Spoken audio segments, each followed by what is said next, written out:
This meeting of the Nevada State Board of Cosmetology is now in session. It is 9 o'clock.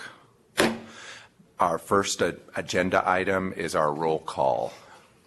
If I could please start with board members to my left. Jeanette Benoldny, board member. Perry Nixdorf, board member. April Long, secretary, board member. Alex Leader, board president. Neil Hoffman, board vice president. Linda Zeziger, treasurer. Koki Booth, board member. We also have members of our staff present. Annie Curtis, chief inspector. Gloria Alexander, office manager. Deborah Blasco, accountant. Gary Landry, executive director. We also have two deputies attorney generals present. Sarah Bradley, deputy attorney general. Rosemarie Reynolds, deputy attorney general. And we do have a certified court reporter documenting the meeting minutes. The next agenda item is the Pledge of Allegiance. If everyone could please stand.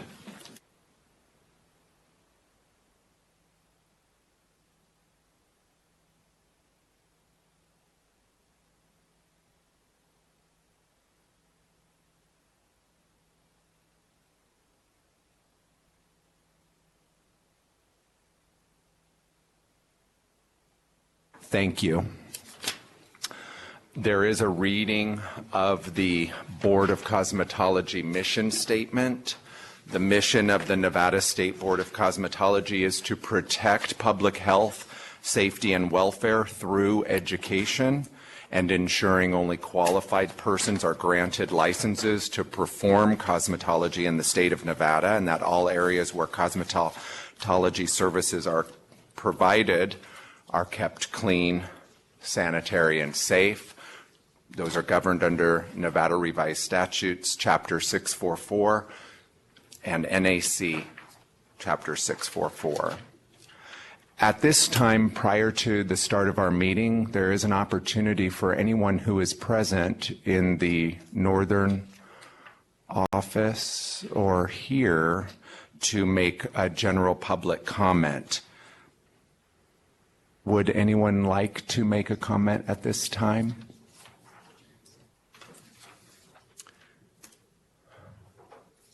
Anyone in that other office? Is anybody in the north? Is Charlene there? No. All right. Any comments from staff? Oh, there she is. Oh, hi there. Would you like to press your mic button if you'd like to say anything? Okay, we have several people here, and I'm here too, but no one's coming forward to make a statement. Charlene Marsh, I should have actually allowed you the opportunity to introduce yourself as a member of our staff during our roll call.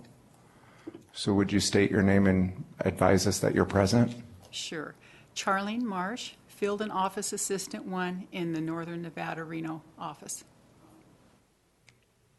And so that the public has the maximum input to the board proceedings today, there is an opportunity for anyone who's present in your audience to make a general comment at this time. Would anyone like to do so? No. I see a hand raised. Oh, I apologize. Could she please step up and please press the mic button prior to saying anything?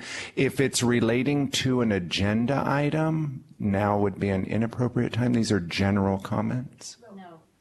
She can talk about anything except for the contested case. My name is... Pardon me. I've been advised that you can talk about anything except for the contested cases. Okay, nobody speak English, so they need someone to translate. So I don't speak too much English and I don't understand anything. So only I translate the girls, they don't understand anything. That's all what I can tell you. Thank you. Thank you. Gracias. Mr. Landry, did you want to address that concern? We did not receive information prior to the meeting that an interpreter would be needed, which is protocol for us to do that. We will seek out, I'll be corrected by the Attorney General, I think. You're only required to accommodate individuals with disabilities. Language is not an issue on disability. You would accommodate language if someone was part of the citation. Thank you. So we'd have an interpreter if they were like deaf or they needed that sort of help. But for contested cases, I know we usually bring in an interpreter for those people. But for members of the audience, we don't. It's just if they have a disability. Thank you. So if somebody wanted to attend, they would need to bring somebody with them who understood a personal interpreter. Would that be fair to say? Thank you. Thank you, Ms. Long. Any other general comments from the public at this time? We move into our next agenda item, consideration and approval of the agenda and its posting. The board will consider the approval consider the approval of the agenda and its posting. Ms. Blasco, has the agenda been posted in accordance with open meeting law requirements for the state of Nevada? Yes, it has been posted in accordance with open meeting law of Nevada. Thank you. Are there any comments from the public concerning today's agenda? Is there any discussion by any board member on the agenda and its posting?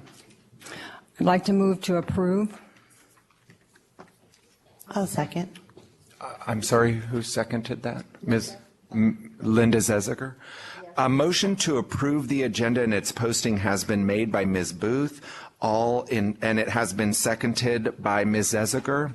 All in favor, please say aye. Aye. Any opposed, say nay.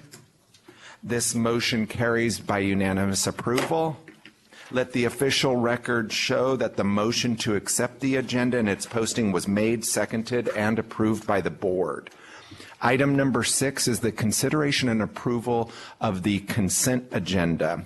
Today's consent agenda contains minutes of the May 6th, 2013 board meeting, along with the executive director's report. Are there any comments from the public concerning today's consent agenda? In the north? Here? Okay.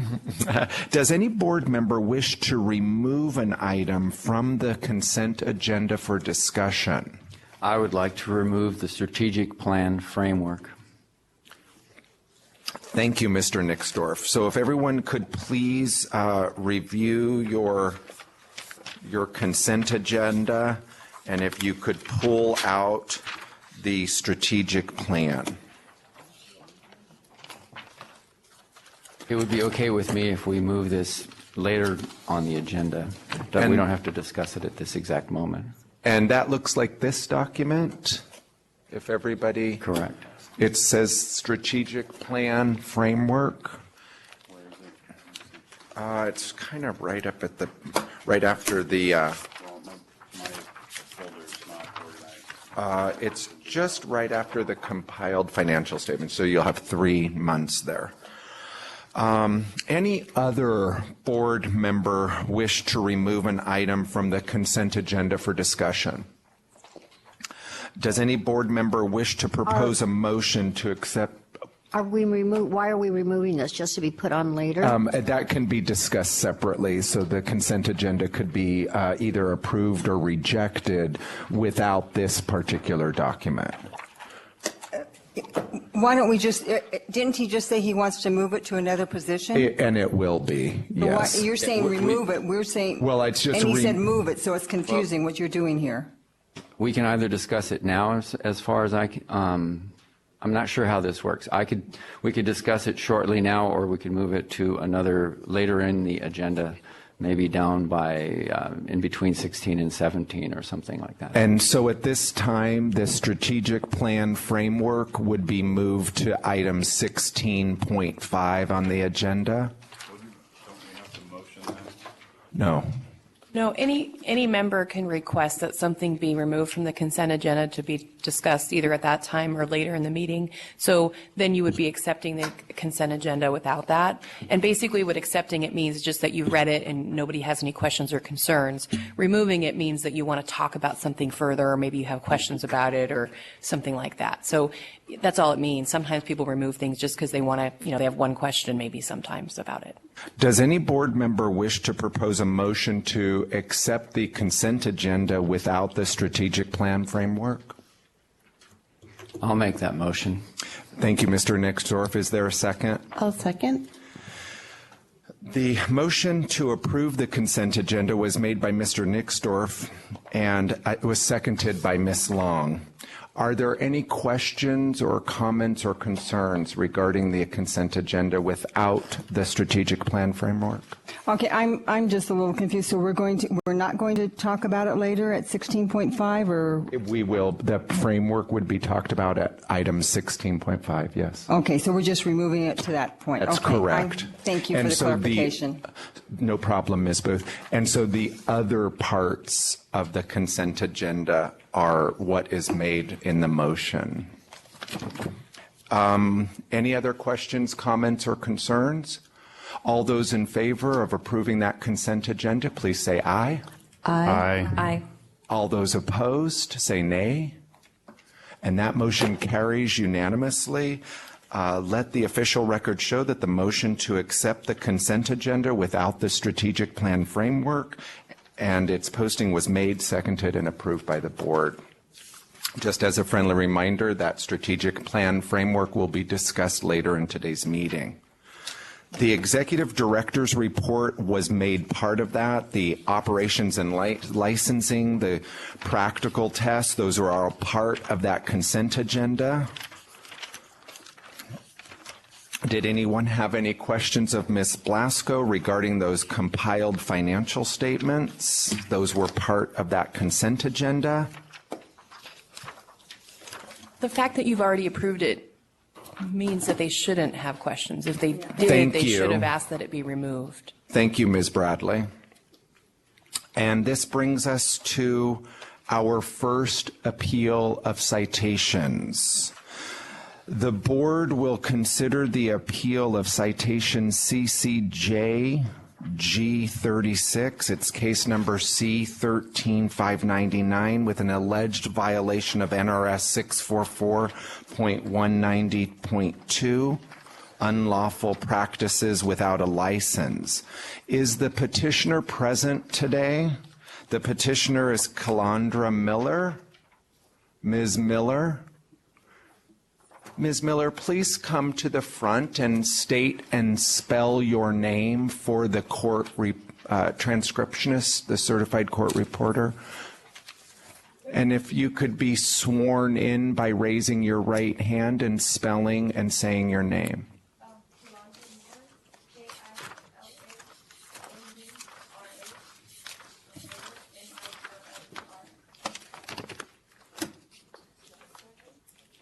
Pardon me? Yes, you do.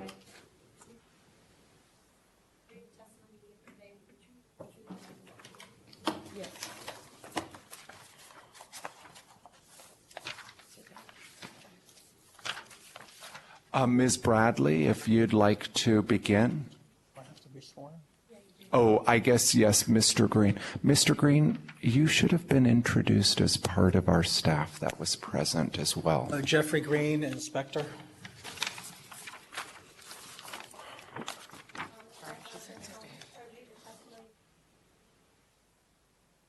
I do. The court reporter can only record one person speaking at a time, so it is very important that only one person speak at a time. And I will ensure that each of you have the opportunity to have your comments recorded. The State Deputy Attorney General will present its case first, and then Ms. Miller, you will be given the opportunity to ask questions of the state's witness. And then board members will have the opportunity to ask questions of that witness, followed by any comments the deputy may have. After the state has completed its case, you will then have the opportunity to present your side of the case, okay? And then the board may ask questions of you. The state may then summarize the presentation so that the board may deliberate and then make a decision.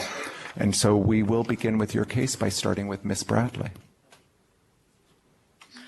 Ms. Miller, I'm showing you what's been pre-marked as State's Exhibit 1. I believe you've seen these documents, and I just want to know if you have any objection to them being admitted. No. Okay. Do you want to look through them just to make sure?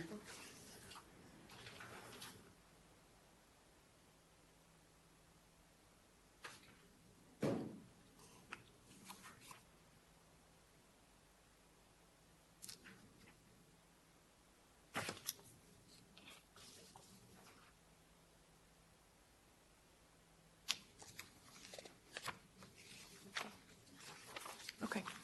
So I'd ask that State's Exhibit 1 be admitted into evidence.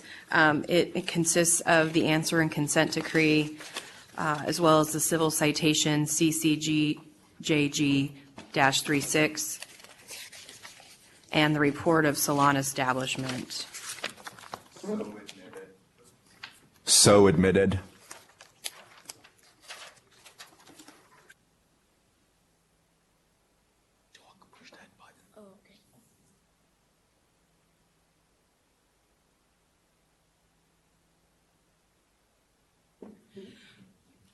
Mr. Green, would you please state your name and spell your last name for the record? Jeffrey Green, Green. And who is your employer?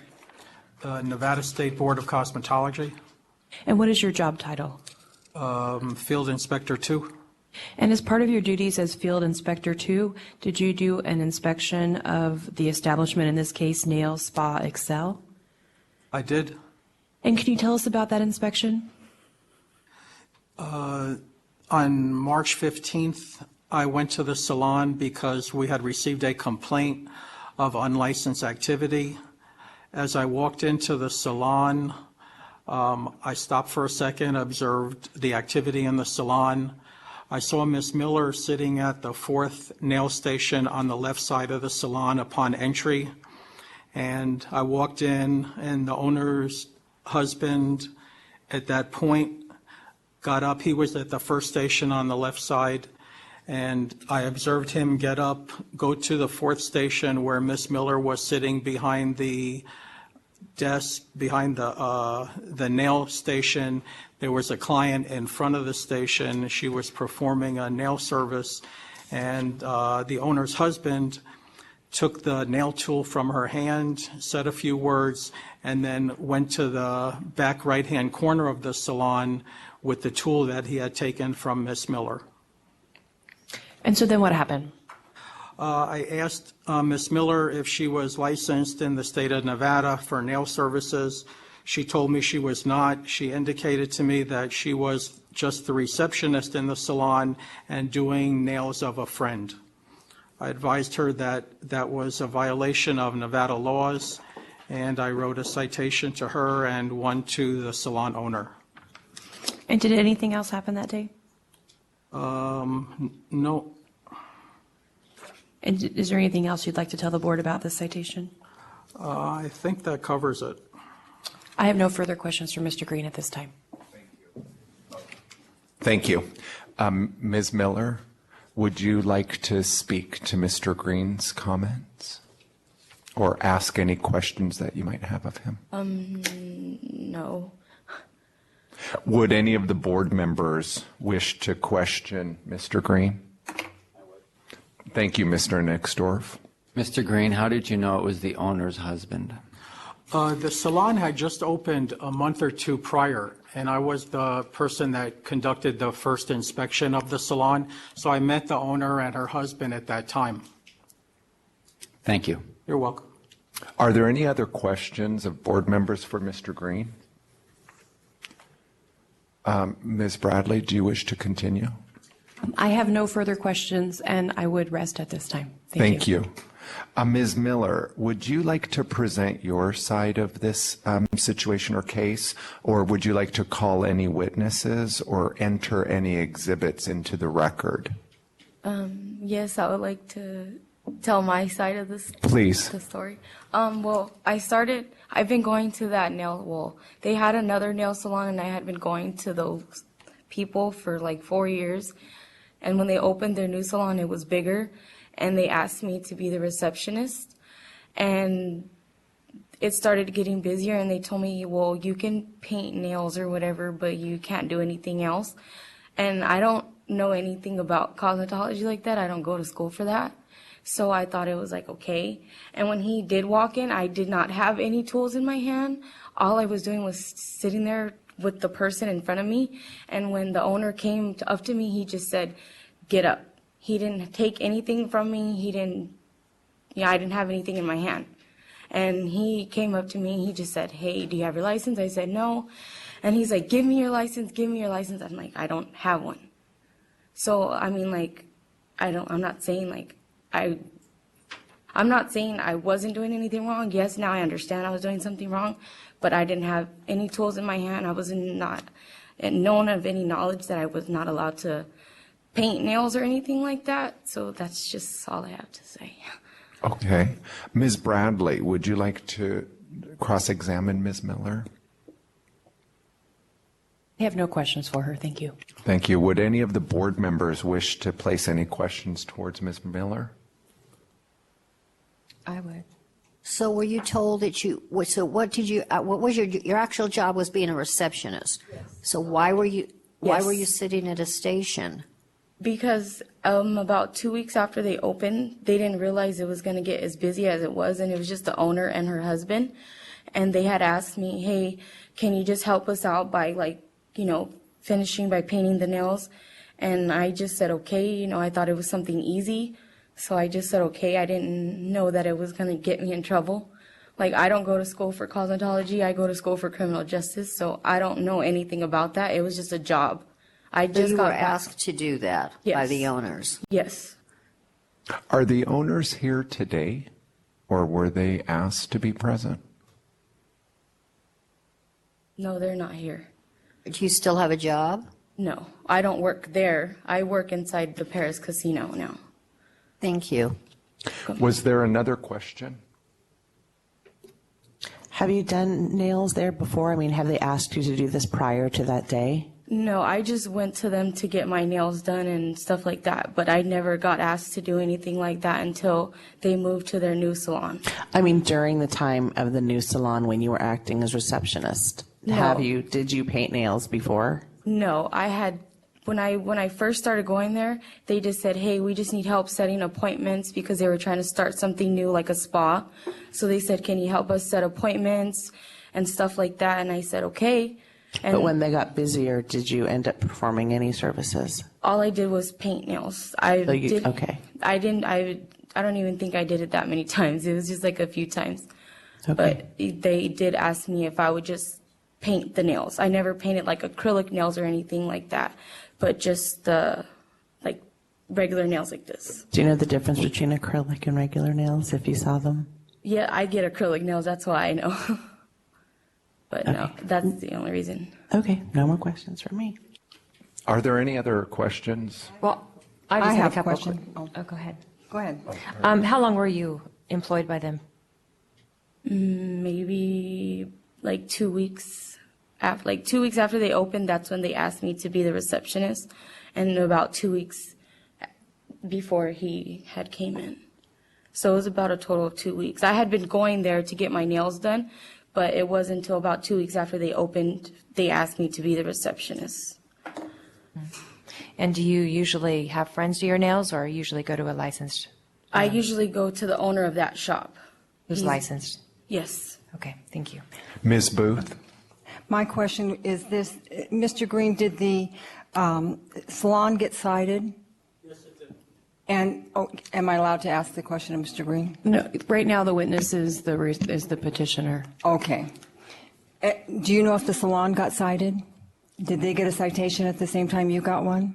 I'm not sure. Okay, thank you. I know that I got cited and then I was supposed to go to my other job right after that. So as soon as he gave me my citation, I left.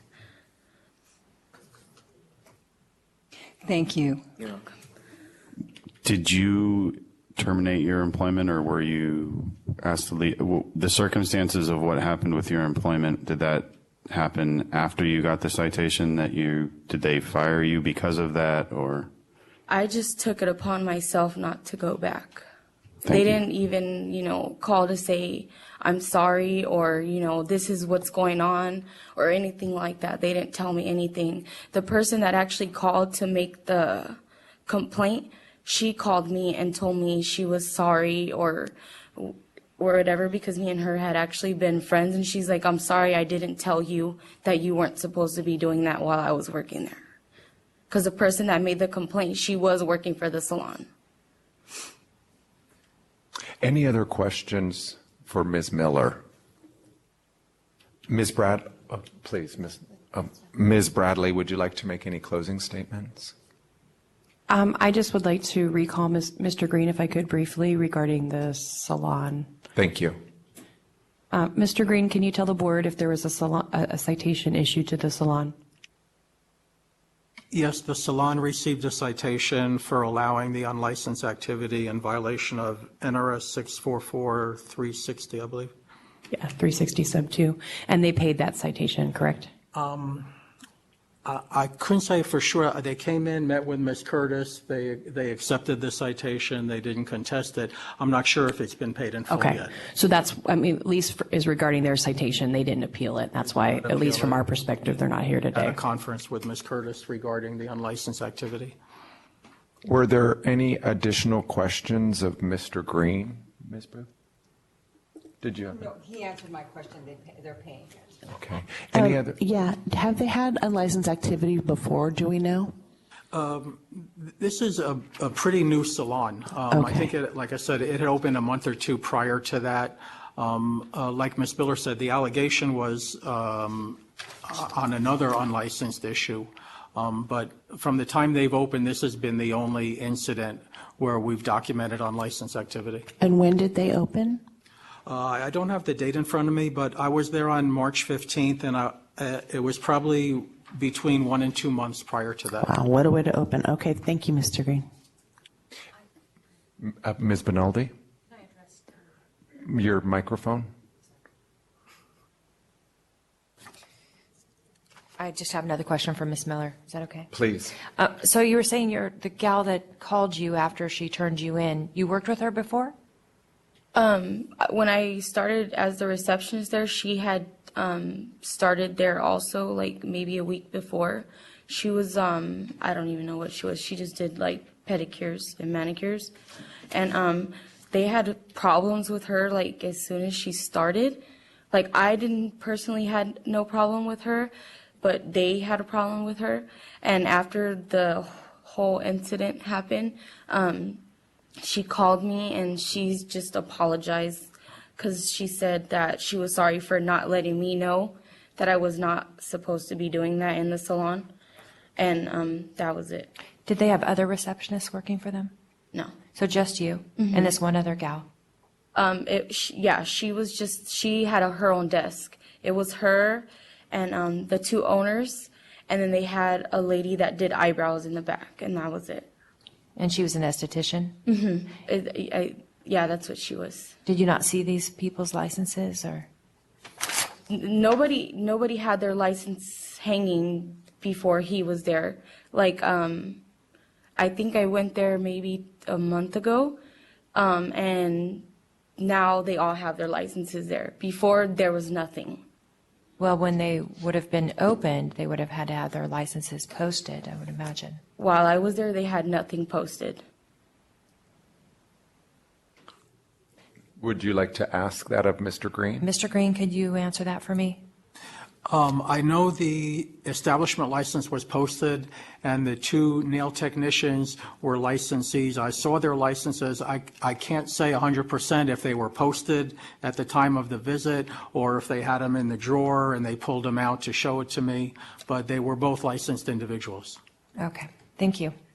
Ms. Miller, would you like to have any closing statement at this time? No. Okay. The evidence portion of this hearing is closed, and the board is now going to deliberate this case. Does any board member wish to have further discussion on the case? Does any board member wish to propose a motion to uphold or reject the citation? I'll make a motion to uphold the citation held against Ms. Miller. And does any board member wish to second that motion? I'll second that. Does any board member wish to discuss the motion on the table to uphold? Is there any discussion or comments? I'd Ms. just Booth? like to say, to me, it appears that she did not know that she was not supposed to do that. If you go to work someplace and they ask you to do something, I think you're going to do it, especially if you're new and you haven't really learned all the ropes. And I think she was only there such a short period of time that for me, I find it really hard imposing a $1,000 fine to someone. Well, currently, the dollar amount is Okay. not what's in discussion. Upholding the citation is what is on the motion on the table. Okay. I certainly appreciate those comments. I can go along, I'm sorry, I can go along with upholding the citation.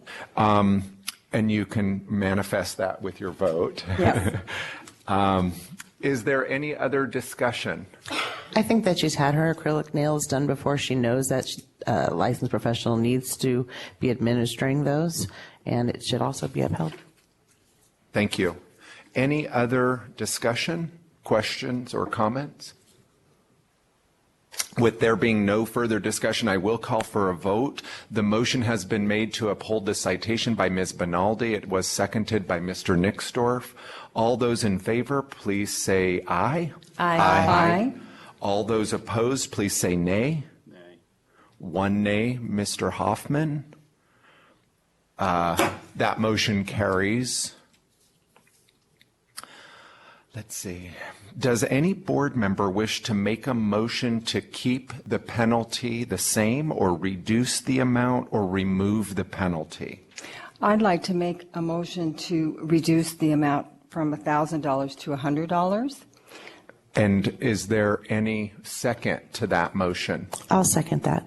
The motion has been made by Ms. Booth to reduce the fine amount to $100, and it was seconded by Ms. Long. Is there any discussion regarding that reduced fine? Any comments or questions? All those in favor, please say aye. Aye. Aye. Any opposed, please say nay. That motion carries unanimously. It does carry a fine. The citation that you received, the fine was reduced from $1,000 to $100. Ms. Bradley will prepare a formal order. Once you receive that order, there is a time restriction with which for you to pay. Okay. And it looks like you received the mailing that the board sent you, so I just want to make sure we have your correct mailing address, and we do. Okay, thank you. Thank you. Let the official record show that the motion to uphold the citation CCJG 36 was made and seconded and approved by the board, and let the record show that the motion to reduce the citation fine to $100 as the assessed penalty was also approved by the board. Does anybody need a break, or we'll just move right into our next citation? Okay. At this time, I'm going to just put a brief hold. We had additional staff members that were present that were not included in the roll call. I'm just going to take a quick moment and give those staff members an opportunity to introduce themselves. Mr. Green has already done so.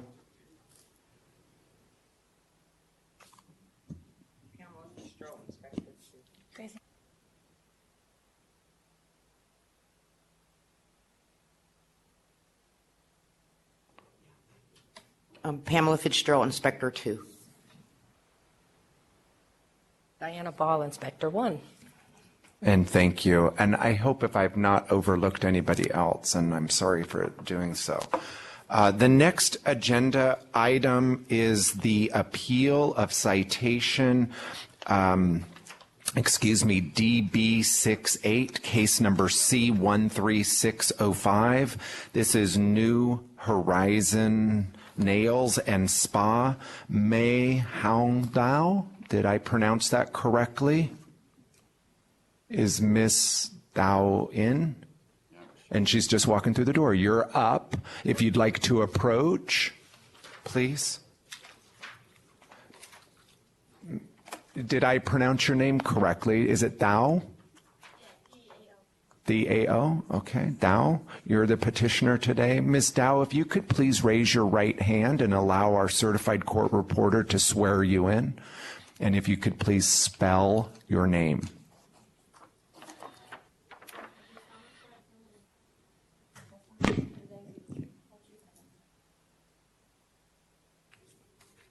M-A-I. Finish. D-A-O. M-A-I-D-A-O. And then Ms. Ball, you have yet to be sworn in. If you could please do so as well.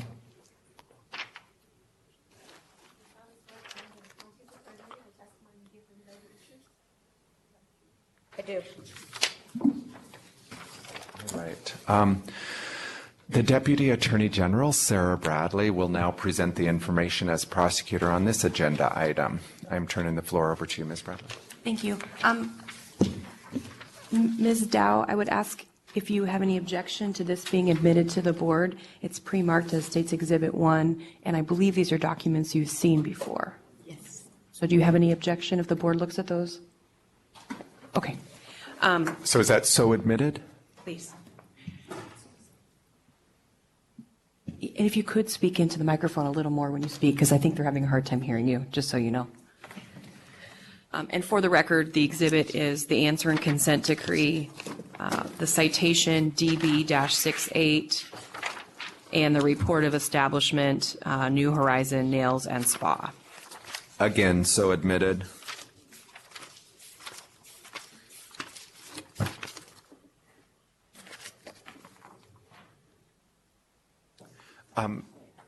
Ms. Dow, I don't know if you were present when I went, because you just arrived, is that correct?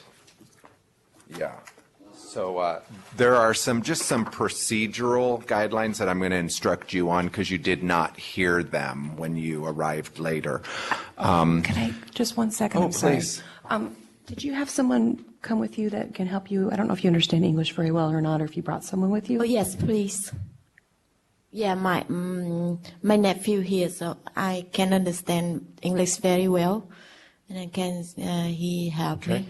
So would you stand and approach and raise your right hand and prepare to be sworn in and spell your name?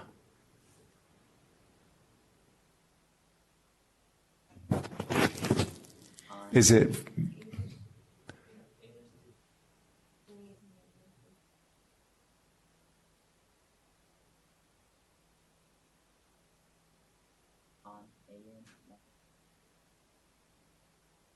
Mr. Wynn? Okay.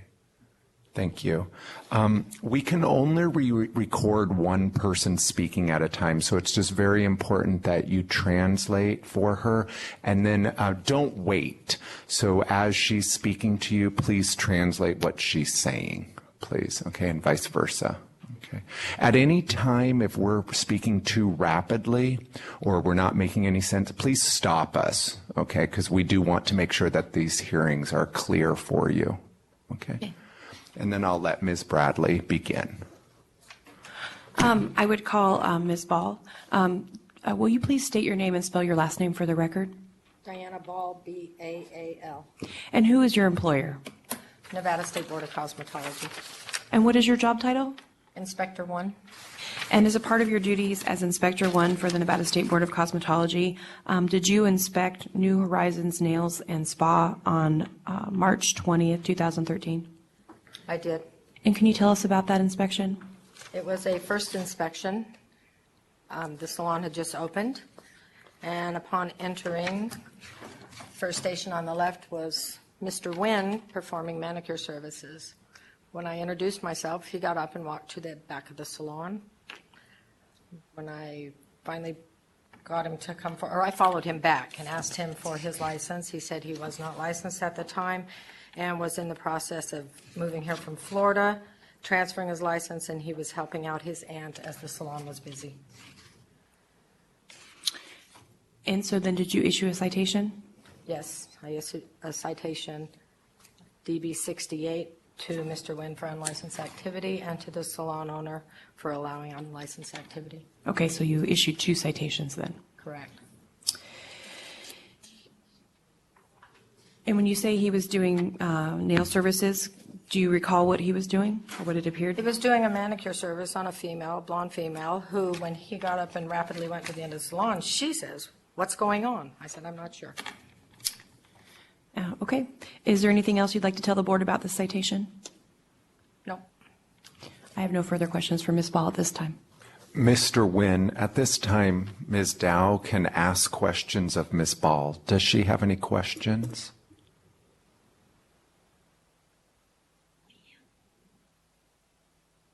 No. Okay, and did you, Mr. Nguyen, have any questions? Yes, I have a question. Of Ms. Ball? Yes, of Ms. Ball. Did you see what action I was performing on the customer? Pardon me? Did you see what I was doing? What service I was performing? What point in the manicure service were you? Yes. I can't be sure. Any other questions? No, sir. Do any board members have questions of Ms. Ball? Yes, please. So Ms. Ball, when you walked by the table, was there implements on the table, water bowl? Correct. Can you describe it to me, Towel, please? customer, hands on the table. Files, such and Correct. such. Thank you. Any other questions of Ms. Ball? At this time, Ms. Dow or Mr. Nguyen, is now an opportunity for you to present your side. Oh.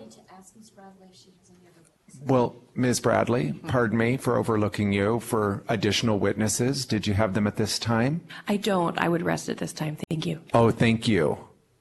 I took that for granted. Pardon me. I'm sorry for that error, but now is your opportunity. I'm going to present for both of us. Please. So, yes. At the time, I was come here from Florida to help my aunt mostly on the paperwork for her salon because she doesn't speak English very well, and she needs somebody to know how to run around because I was working with my other aunt at the helping the other aunt prior to open her salon in Florida, so I know actually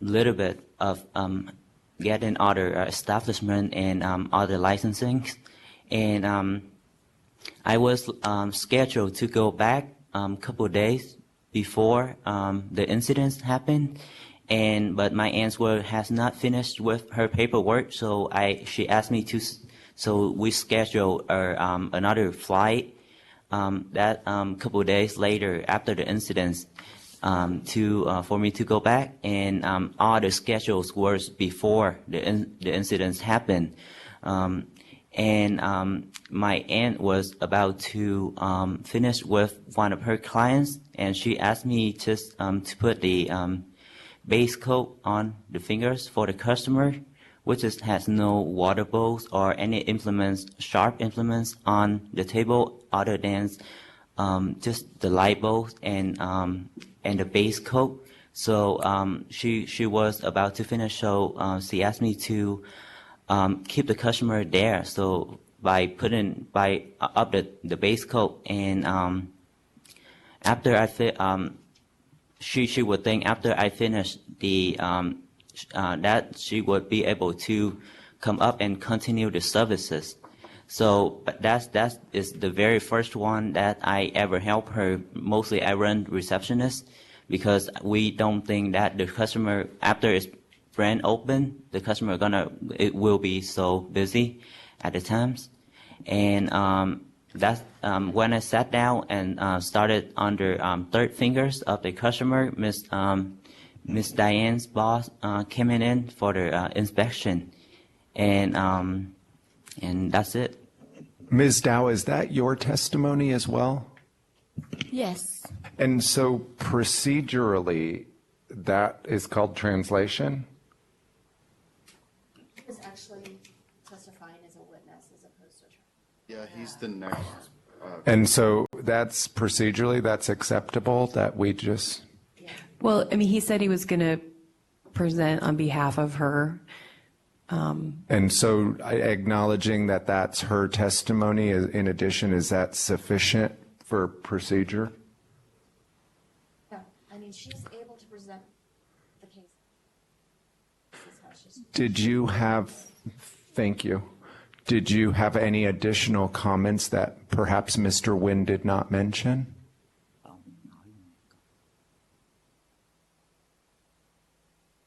No, my son did it. Thank you. Thank you. Ms. Bradley, did you have questions of Ms. Dow or Mr. Nguyen? I don't, thank you. Do any board members have any questions of Mr. Nguyen or Ms. Dow? I have a question. Ms. Booth? Miss, when did you did you take your test here in the state of Nevada? I'm taking the test right now, and Okay, I'm sorry. I have my people mixed up here. Miss Day, did you take your test here in the state of Nevada? I have a license here. Did she take her test here in the state of Nevada? When she took her test, was it in her language so that she could understand it?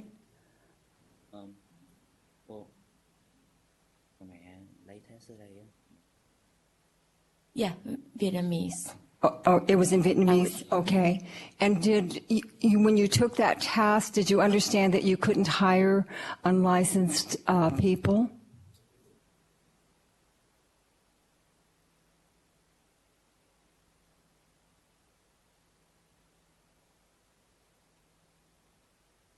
Yeah, I know. Okay. Thank you. That's all of my questions. Any other board members have any questions of Mr. Nguyen or Ms. Dow? Mr. Nguyen, you said you're still not licensed in the state of Nevada. You're currently taking the test? yes, sir. Any, Ms. Long? It seemed like you had such an insignificant thing if all you were doing was putting on a base coat, which you're not licensed to do anyway. I don't understand why you needed somebody to step in knowing that it's unlicensed activity and you shouldn't be happening in your salon. Why would you ask somebody to do something so insignificant? He said that you didn't want the client to run away. Were you afraid the client would run away? Yes, that's the reason why I was, well, I was afraid that the client couldn't wait any longer. So I just partly sit there and talk to her, while more likely to talk to her than performing any service. But you did perform the service. Yes, I did, ma'am. And you helped your aunt in Florida open a salon and you know about unlicensed activity, correct? Yes. But you did it anyway, correct? Yes. Okay. And does Ms. Dow, did you ask him to do that or did you do that on your own? I did that. She asked me to do that. She asked you to. Okay. Thank you. Any other questions? Ms. Bradley, would you like to redirect? I have no further questions at this time. I would rest, thank you. I had one more thing. I'm sorry, Mr. Nguyen. I know that you haven't taken your test here yet, but regardless if you have a sharp implement, a bottle of polish, if you're touching a client, you are performing a service. Okay. You may want to remember that for your testing here in Nevada. Okay. Ms. Bradley, would you like to make any closing comments? Yes, I would. I believe that the testimony you've heard supports that the citation should be upheld, regardless of whether a salon is busy. As I'm sure you're all aware, all the people working on clients need to be licensed, and that's the law. And Ms. Dow is licensed, and so she's aware of that rule. So I would ask that the board uphold the citation. How long has the salon been open, Ms. Dow? Yeah, at that time, I think it's like 3 days. Ms. Dow, would you or Mr. Nguyen like to make any closing comments? Yes, like I said earlier, the incident was I was not intended to stay in performance service at that time. I was helping her mostly running paperwork because I have, like I said earlier, I was scheduled all the plane tickets prior to the incidents, and I can provide that if requested. So I just hope for your understanding. Thank you. Thank you. Are there any additional questions or comments? The evidence portion of this hearing is closed, and the board will now deliberate the case. Does any board member wish to have further discussion on this case? Does any board member wish to propose a motion to uphold or to reject the citation? I propose a motion to uphold the citation. Does any board member wish? Thank you, Mr. Hoffman. Are there any questions or comments or discussion regarding the motion made to uphold by Ms. Long and the second by Mr. Hoffman? No discussion. I'll ask for that vote. All those in favor, please say aye. Aye. Aye. Aye. Any opposed, please say nay. And that motion carries.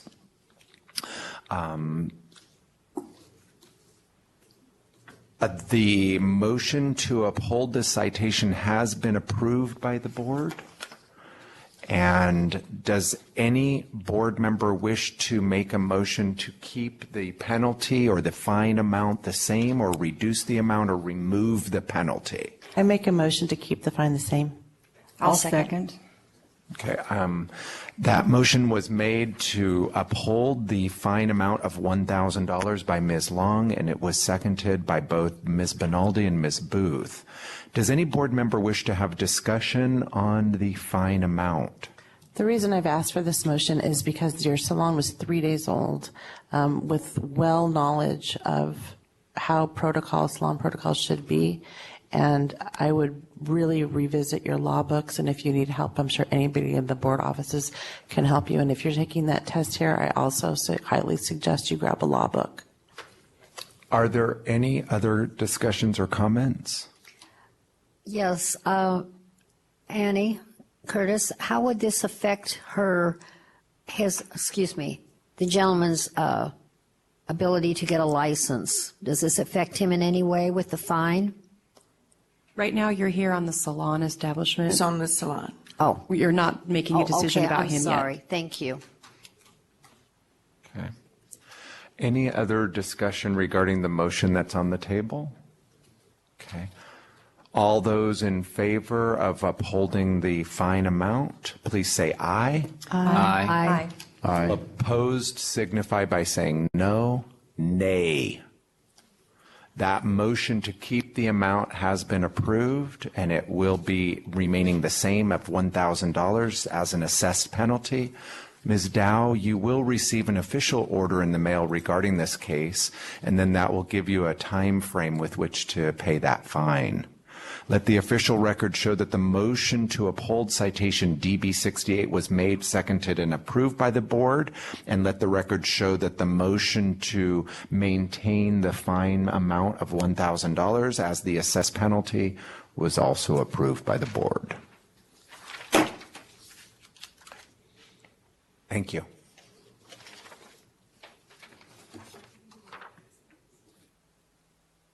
Did you have a question?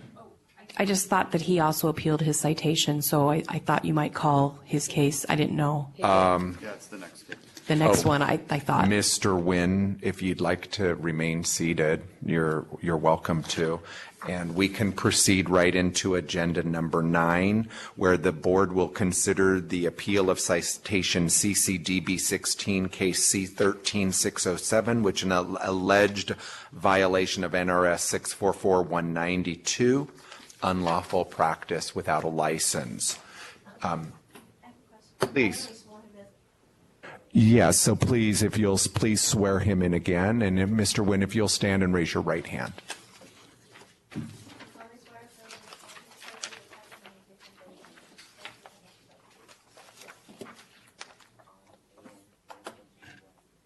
Thank you. And Ms. Ball, I'll remind you that you've been previously sworn in to tell the truth. No Before we begin, are there any questions? Otherwise, Ms. Bradley? You. Mr. Nguyen, I'm showing you what's been pre-marked as States Exhibit 1. I believe these documents you've seen before, and I wondered if you had an objection to them being admitted.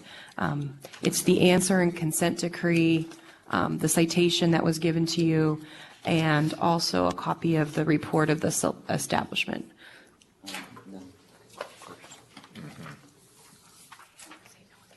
No. Okay, I'd ask that they be admitted. Oh, so admitted.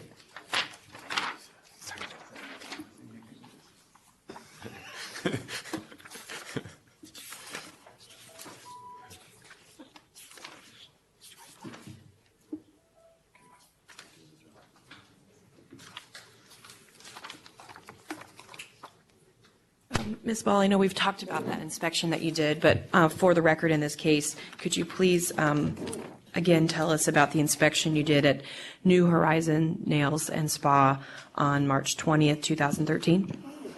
Again, I entered this salon for a first inspection as we had issued the license 2 days prior.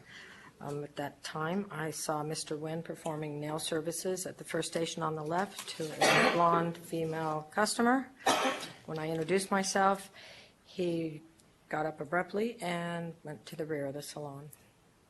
When I asked for his license, he told me he had recently moved from Florida, was working on reciprocity to get his Nevada license. He did not have a Nevada license at that time. He produced his Florida driver's license where I verified his identity, and I issued a citation to him for working on the public without a license. And this was a first offense in Nevada? Correct. I have no further questions for Ms. Ball at this time. Thank you, Ms. Bradley. Mr. Nguyen, did you have some questions of Ms. Ball, the inspector? No, sir. None? And do any of the board members have any questions of Ms. Ball? I do. Please, Mr. Nixdorf. Ms. Ball, you also cited them for files and buffers and single-use items. That is actually the establishment report. I did not cite them as a Right. courtesy on a first inspection. I went through proper sanitation procedures with the owner. Got it. So this was not anything related to what was going on there? Correct. Thank you. Any other questions of Ms. Ball? Mr. Nguyen, now is an opportunity, or Sarah, do you have a cross redirect? I don't have any further questions, and I would rest. Thank you. Thank you. And Rosemary, that satisfies you? Okay. Mr. Nguyen, if you'd like to present your side of the story at this time? Well, like I say, their incidents, what happened was, was not meant to be, which meant I was trying to help instead of actually making money, because I was just helping my aunts, mostly trying to get other license, prepare, and other procedure, because she wasn't understand English very well. So that was my very first time I was violate the law. So that's it. Ms. Bradley, did you have questions of Mr. Nguyen? No, I don't. Thank you. Okay. Do any board members have any questions? I do. Ms. Ball, Booth. You have a license in Florida? Yes, ma'am. In Florida, are you allowed to work on people without a license? No, ma'am. So you're aware of that law then. And you said you were doing the paperwork for your aunt to open up the establishment? Yes. And anywhere in that paperwork, does it say you can have an unlicensed person work on a patron? Yes. Well, it say an unlicensed cannot work. Okay. Thank you. How long have you been licensed in Florida? A year and a half. Thank you. Mr. Landry, just out of curiosity, what is the reciprocity agreement for Nevada and Florida? Florida administers the NIC exam, so anyone who has taken the NIC exam in Florida and is a registered cosmetology branch, whether cosmetologist, nail tech, hair designer, whatever, we would then accept them into Nevada after passing the Nevada law test. Ms. Ball. Presently, Mr. Wynn's standing is on June 13th, 2013, he took the written and the law test. He passed the written test and failed the law. He retook the law test on July 17th and passed. Presently, he is scheduled for his practical the 13th of this month. Now, why should Mr. Wynn be required to take a practical and a written if he's taken the NIC exam? I'm not sure where I don't have the details in front of me on his sequence of licensing. He may have been licensed in Florida through reciprocity. I don't know if he was tested and took a practical there. I'm not sure of the details of his licensing. But at the time of the violation, he was not licensed and none of these tests have been taken, correct? Correct. Thank you. Mr. Wynn, did you say yes, you have a Florida license? Yes, sir. And did you receive your Florida license by reciprocity from another state or another? No, I went to school, beauty school in Florida, and I got a license. Okay. And why were you required to take the Nevada written and practical exams? Because I haven't taken the NIC test in Florida yet.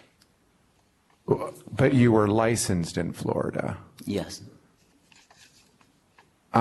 What test did you take in Florida to become licensed?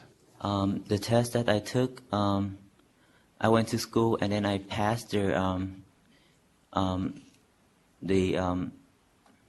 I'm not sure, but there was a test that I took to get licensed. The school test or an actual state board test? I don't remember. So did you go to this actual state board of cosmetology? Did you submit your paperwork from your school that you attended? School do all the paperwork for me, so I don't remember. That doesn't sound right. So That doesn't sound right to me. Usually you need to take your paperwork physically, because I lived in Florida too. You need to take your paperwork physically, go down to the office or submit it through your mail and get a date and register with the state board that way with your hours. How many hours did it take in Florida? Were you a cosmetologist or nail tech, everything? Just nail tech. Okay, how many hours did you require for schooling? I think it was 600 hours. You think it was 600 hours? Yeah. When I was going to beauty school, I knew exactly how many hours I had. Exactly. I don't remember because it was long ago. How long ago? It was because I worked for, it was a year and a half ago. So you went to school, you graduated a year and a half ago? Yes. Okay, and how long did it take you to complete your schooling altogether? No, I just do the nail tech part. Right. How long did it take to complete your schooling altogether in Florida a year and a half ago? It's about 4 to 5 months. Okay. Alex, they have had problems in Florida with different licensing, and so probably his paperwork was not the way it should have been, which is probably why they're nodding their head at me over here, why that was had to be retaken. Because they did have a problem there for a while with licensing from private schools. So I'm very that's concerned about this. Well, that's really Florida's problem, Yeah, as long as but- we catch the situation. Well, But we have a all we have situation to here do. which I'm extremely concerned about. Well, let's not talk about Florida if we can help it, because Thank you, that's Ms. not on the Bradley. agenda today. Are there any other questions or concerns of Mr. Wynn? Ms. Bradley, Ms. Zesiger? Oh, I wanted to ask how this would affect his licensing here. To whoever may answer that. Ms. Curtis? Once he's completed his testing and he pays the fine, if so noted by the board, then he'll get his license. Thank you, Ms. Curtis. Ms. Bradley, would you like to have any closing statements or comments? I would just, again, ask that the board uphold the citation. I think the testimony here shows that the unlicensed activity did occur, and that Mr. Nguyen knew that he should not be doing unlicensed activity, and that this practice obviously needs to stop. So I would ask that you uphold the citation, and again, I'm sure you're all aware, busy salon does not mean that unlicensed activity is okay. And the reason these rules are there is to protect the public and make sure that the people that are touching people and doing nail services and other services are licensed and maintaining proper hygiene and things like that. So it's not the board, asking you to uphold the citation is not to be mean or unfair or penalize him in a personal way. It's to make sure that the public is protected when they go into salons and that they're having licensed people work on them. Thank you. Thank you, Ms. Bradley. Well said. Mr. Nguyen? I don't have anything to say. No further questions or comments? Okay. So the evidence portion of this hearing is now closed, and the board will now deliberate the case. Does any board member wish to have further discussion on this case? I'd like to make a motion to uphold the citation. Thank you, Mr. Hoffman. Is there a second to that motion? I'll second. Thank you, Ms. Zeziger. Are there questions, comments, or any discussion regarding the motion to uphold the citation made by Mr. Hoffman and seconded by Ms. Zeziger? There being no further discussion, I will call for the vote. All those in favor, please say aye. Aye. Aye. Any opposed, signify by saying no. That motion carries unanimously. And that motion to uphold the citation has been approved by the board. Does any board member wish to make a motion to keep the penalty the same or reduce the amount or remove the penalty? I move to keep the penalty the same. And does any board member wish to second that motion? I'll second that. The motion to uphold the fine amount and keep it the same was made by Ms. Booth and seconded by Ms. Zeziger. Is there any question, comment, or discussion regarding the motion? All those in favor of the motion to keep the penalty the same signify by saying aye. Aye. Aye. Any opposed signify by saying no. Nay. That motion carries. Let the official record show that the motion to uphold citation CCDB 16 was made and seconded and approved by the board, and let the record show that the motion to keep the fine amount the same to the assessed penalty was also approved by the board. Mr. Nguyen, you will receive an order in the mail from Ms. Bradley with instructions, and then the subsequent fine amount would be due according to that document's instructions. Mr. Nguyen, I just want to make sure we have the correct address for you. This 3662 Riley Street? 362 South. Oh, South Riley Street. Okay, I just want to make sure your order gets to you. Okay, everything else is correct there? Yeah. Okay, thank you. And then, Mr. Nguyen, please advise Ms. Dow that no more unlicensed activity, please. Okay. I understand, and I already tell her that. We learned a lesson. Thank you very much. Good luck in your license career, Mr. Nguyen. Does anybody need a short break?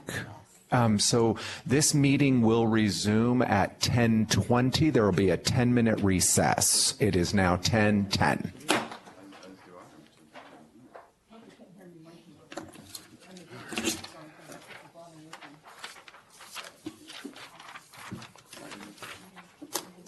Well, thank you.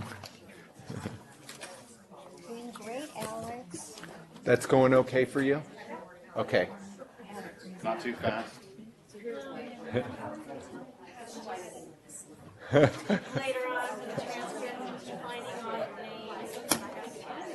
Yeah.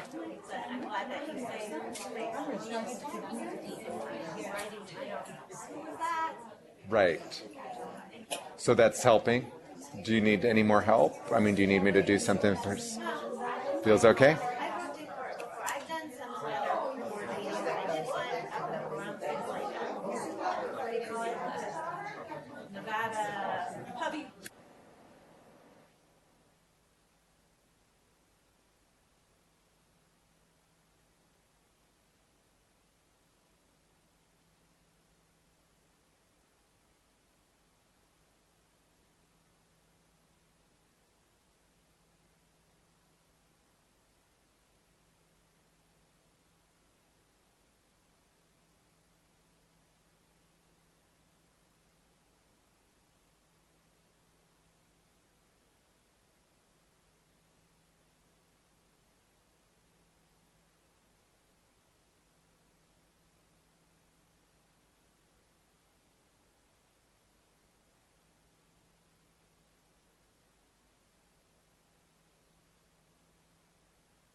You're on there, yeah.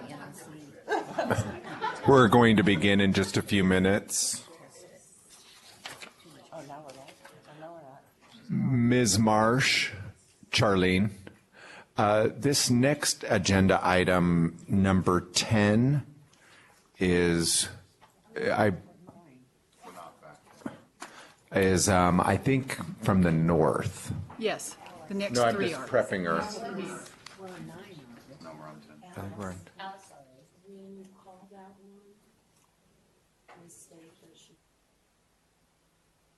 Oh. Oh, okay. Okay. Okay. Yeah. So with that in mind, we should probably wait for our deputies, even though we know what we're going to hear. Okay. So just another few moments.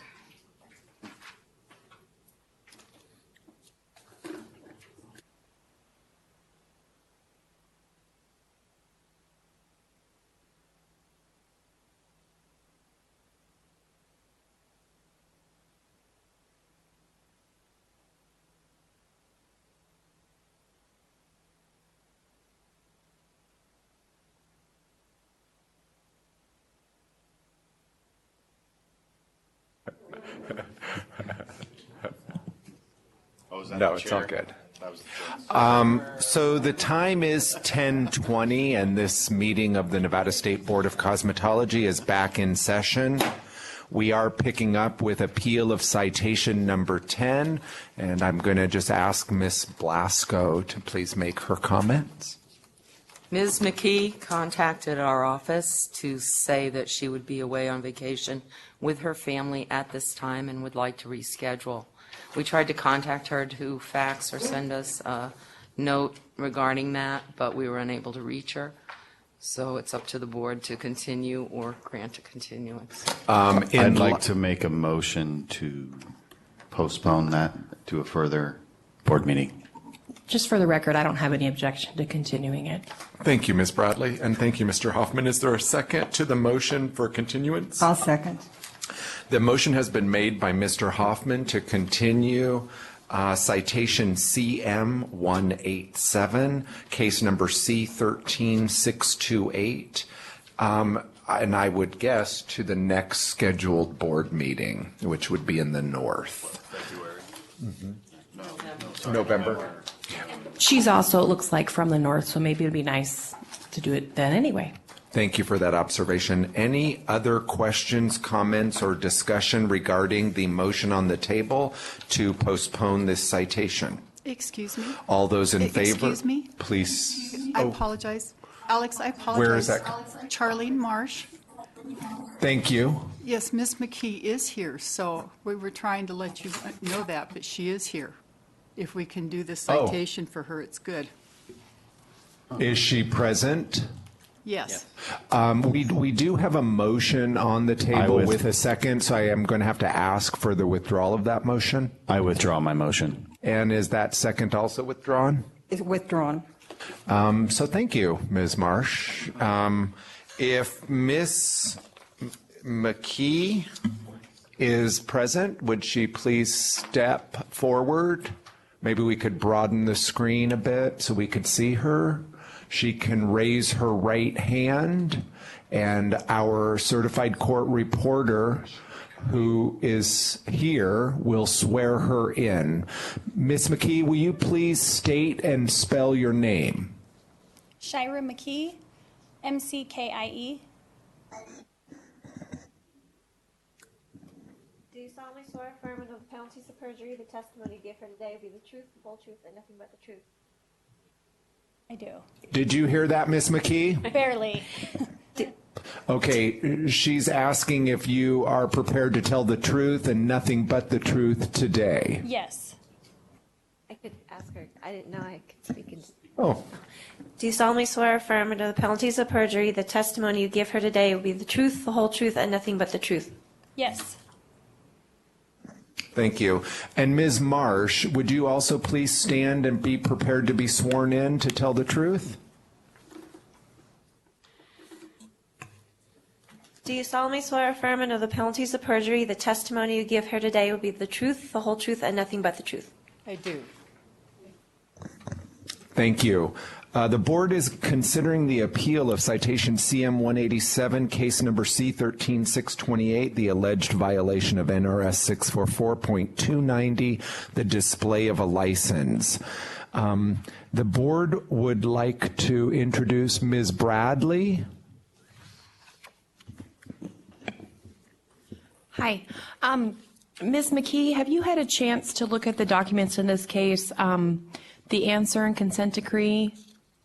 I don't know if Ms. Marsh has those to show you possibly. And then also, looks like there's a written statement from you.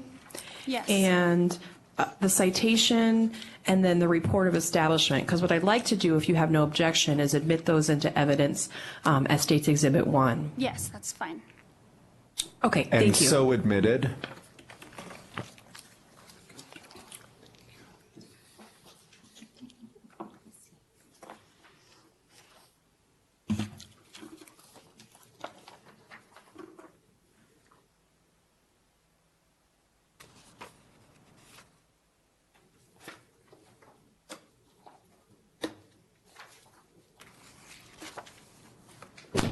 And then I would call Charlene Marsh. Charlene, would you please state your name and spell your last name for the record? Charlene Marsh, M-A-R-S-H, And who is your employer? Nevada State Board of Cosmetology. What is your job title? Field and Office Assistant 1. And as part of your duties as Field and Office Assistant 1, did you do the inspection at A Salon 7 on April 18, 2013? Yes, I did. And can you tell us about that? Well, on entry, I just, as I was going around, I finally got to Ms. McKee's desk and asked her for her license, and she did look, but she couldn't find it. Okay, so was she was doing a nail service? She was on a female client doing a lady's nails.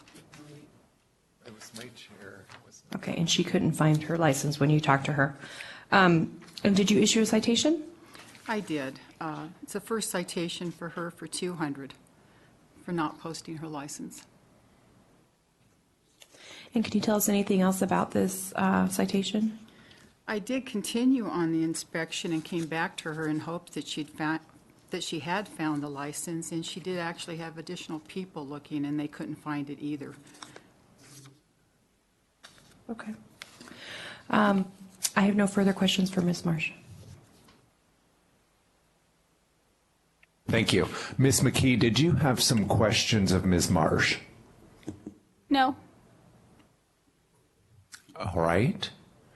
Ms. Bradley, did you have additional questions or concerns, or no? I have no further witnesses, and I would rest at this time. And so the board has the opportunity to ask any questions that it may have of Ms. Marsh? Charlene, did you call in to see that she did have a current license? I always verify with the Reno office to make sure that the license is current, yes. Thank you. And in doing so, you found that the license was current? Yes, she was current. Thank you. Ms. McKee, now is an opportunity for you to present your side of the story. Is she there? I'm here. Oh, great. So, thank you. There you are. Okay. When you're ready. Yeah, when Miss Marsh came in, I was with a client, and I normally keep my license up on my mirror on my station behind me, and I turned around and it was gone. I was a bit flustered. I was running behind, and I was with a client as she's asking me about it. And she did step away and give me extra time, and I looked, and I couldn't find it. Once I was finished with my client and Miss Marsh had left, I did find it, and it had fallen from my mirror and got stuck behind my cabinet, in which at the time when Miss Marsh was there, I did not pull my cabinet out. I didn't go that far into looking because I was with a client. But it was found the same day. It's posted, and that's really it. Thank you. Ms. Bradley, did you have questions of Ms. McKee? Or Ms. McKay? Ms. McKee, do you normally look in the morning before you start work to make sure your license is hanging where it should be? Not usually. It's usually up in the same spot from one license to the next, and I really don't do that, no. I have no further questions. Thank you. Do any board members have questions of Ms. McKee? Ms. Booth? Ms. McKee, can you tell me why you post your license? Why do I post my license? Why do you post the license? What is the reasoning behind it? So people can tell that I'm a licensed nail tech and I'm not, I'm working on the public, so they need to know that I am current and licensed. Thank you. Does anyone from the public wish to speak in support or in opposition to Ms. McKee? No. No, okay. Go back to your other script that you have. Oh, Sorry. okay. Yeah, that's kind of a weird thing for me to be asking. But thank you. As if you didn't know you were asking. Okay, I'm sorry. Thank you. Mr. President, I have a question of Ms. Marsh. Thank you, Ms. Nixdorf. Mr. Nixdorf. I need a new script, Mr. Leader. It says right there. Ms. Marsh, if she had found her license at the time of your inspection, would this citation have been issued? No, it wouldn't have. If people can find it while I'm there, I'm more than glad to have them post it and not issue a citation. Thank you. Any other questions or comments or discussion? Ms. Bradley, would you like to make a closing statement? Yes, I would just ask that the board uphold the citation. I believe that the facts and the testimony has been that Ms. Marsh asked for the license, gave her some time to find it while she finished the inspection, and it still wasn't found.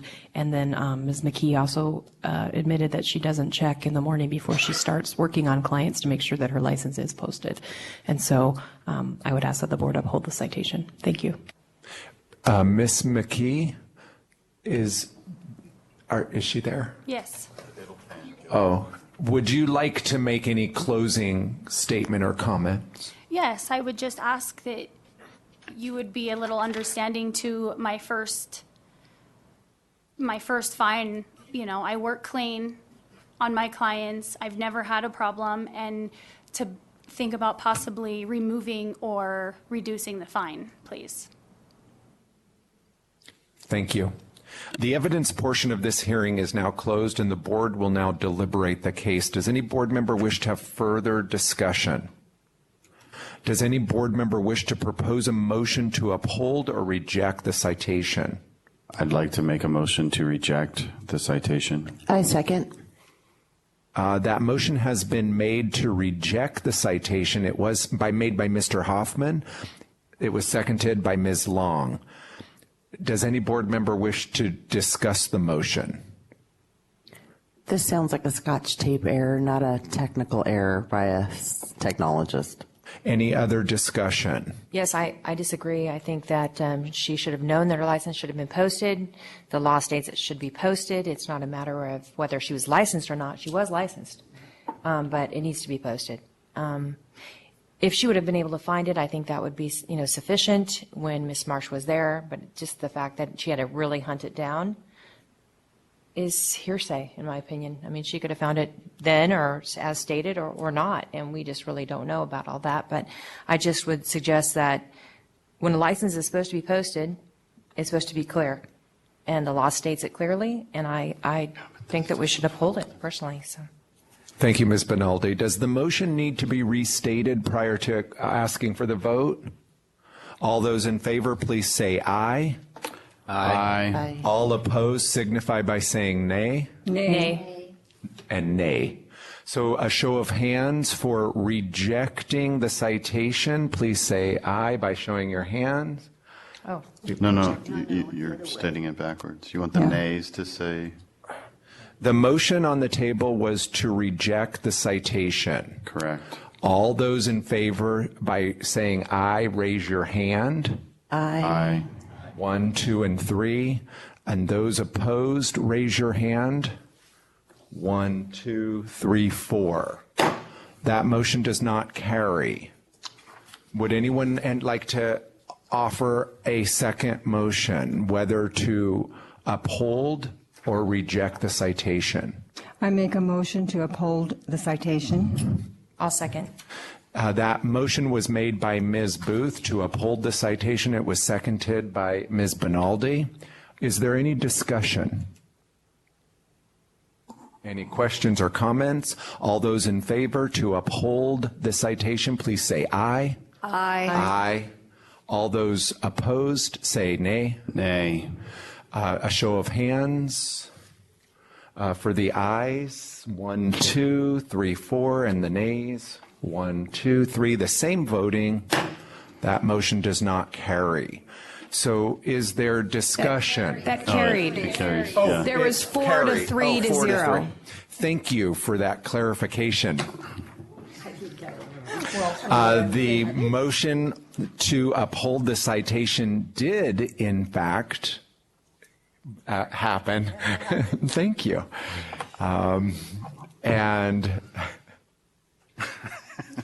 pardon me. I'd like Does to any- make a motion to reduce the fine to $100 due to the circumstances. There has been a motion made to reduce the fine amount to $100. Is there a second? I'll second. The motion was made by Ms. Booth and seconded by Ms. Zeziger. Is there a question or comment or discussion? Okay, all those in favor of reducing that fine amount to $100, please say aye. Aye. All opposed? And that motion carries. Let the official record show that the motion to uphold citation CM 187 was made, it was seconded, and it was approved by the board. Let the records also show that the motion to reduce the fine to $100 as the assessed penalty was also approved by the board. Ms. McKee, I just want to make sure we have your correct address as 3067 Meadowlands Drive, Sparks, Nevada. Yes.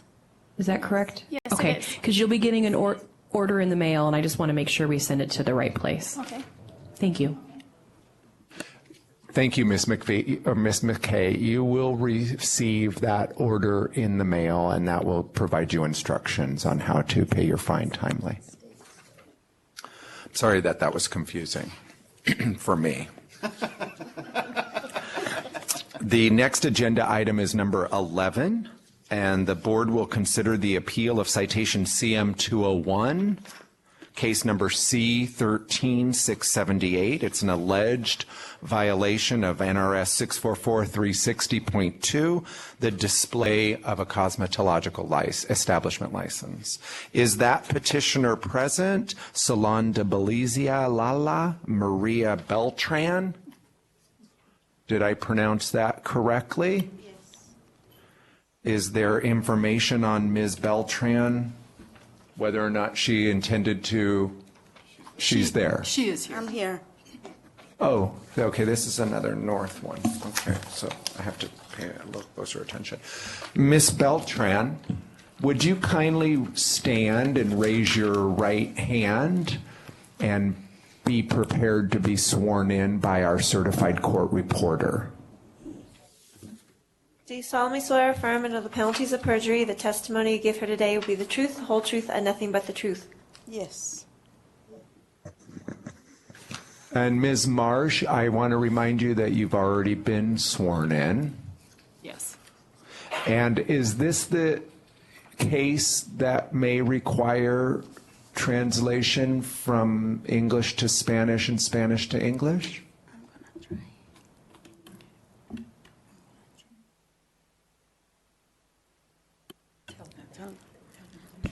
I'm going to try to do it myself. Thank you. So if you do need something to be repeated, so for better understanding, just ask, please. Thank okay? you. Thank you. Thank you. I am going to turn over the floor to Ms. Sarah Bradley, the Deputy Attorney General. Ms. Beltran, I would like to admit some documents into evidence that I believe you've probably seen before. They are the answer and consent decree, this statement from you dated June 18, 2013, the citation CM-201, and the report of salon establishment. So have you seen those, and do you have any objection to them being admitted? I haven't seen those. You have not? Yes. She says she has seen them. Oh, you have seen them, okay. And do you have an objection to them being admitted into evidence for this case? That means that the board can see them and they become part of the record. Is that? In other words, Ms. Beltran, the documents that you've seen, we're all seeing. Is that okay with you? Okay. And those will become part of public record. Is that all right with you? Yes. Thank you. So admitted.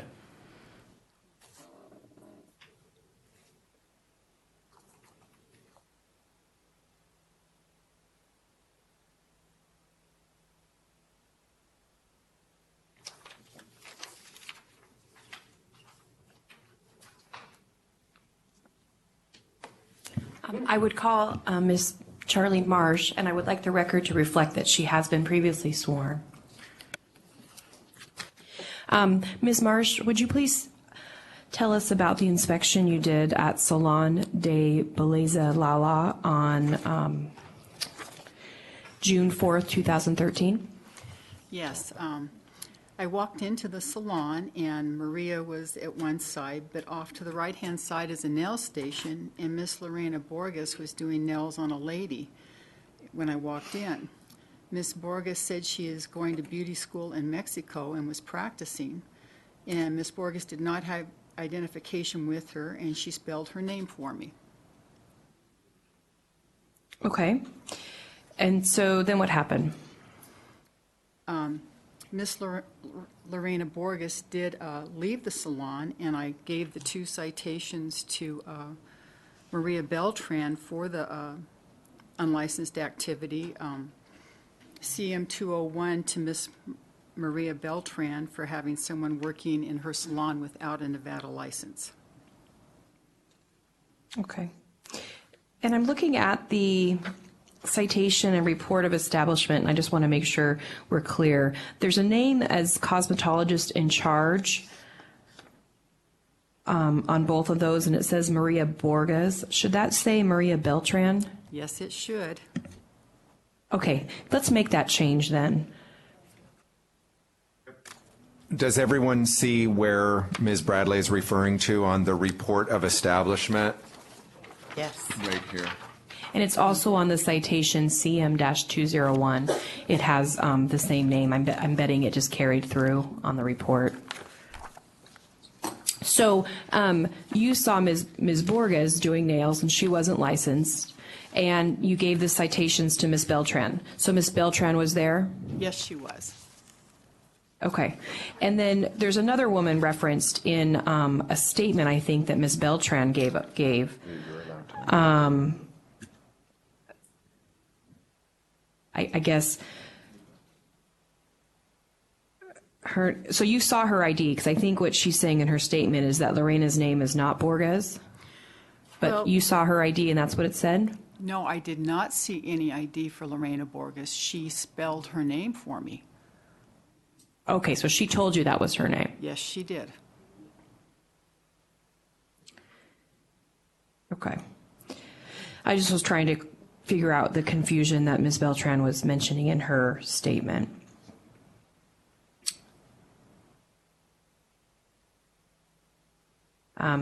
And she's saying that Lorena was a client and that she wasn't doing someone's nails, but you definitely saw Lorena doing someone's nails. Lorena was sitting on the far side where a normal nail tech or cosmetologist would sit to do nails, and the other lady was sitting on the other side, and she was indeed working on her nails on entry to the salon. So can you describe the position of the person whose nails were being worked on's hands? Were they on the desk there? Yes, they were, and even as I approached, Miss Lorena told me that she was practicing. Okay. So she said this is something she's studying, and so she wanted to get some practice in. Yes. Is there anything else you'd like to tell the board about this citation? It's the first one for Miss Beltran's salon. I've never had any unlicensed activity there before. Thank you. I have no further questions for Ms. Marsh at this time. Ms. Beltran, now is an opportunity for you to ask questions of Ms. Marsh. Ms. Beltran, would you like to take that opportunity to ask Ms. Marsh any questions? No. Okay. And do any of the board members have questions of Ms. Marsh? Ms. Beltran, with there being no questions, now is an opportunity for you. Oh, again, Ms. Bradley.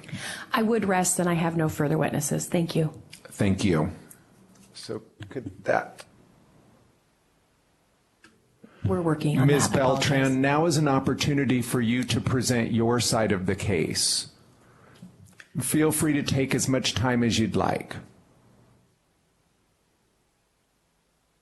I was doing nails on this customer, and it was another customer that walked in. I was working by myself, and she was asking for eyebrows wax, and I asked my customer if she let me do her first because it was going to be faster to do it, and she was waiting on me on the nails.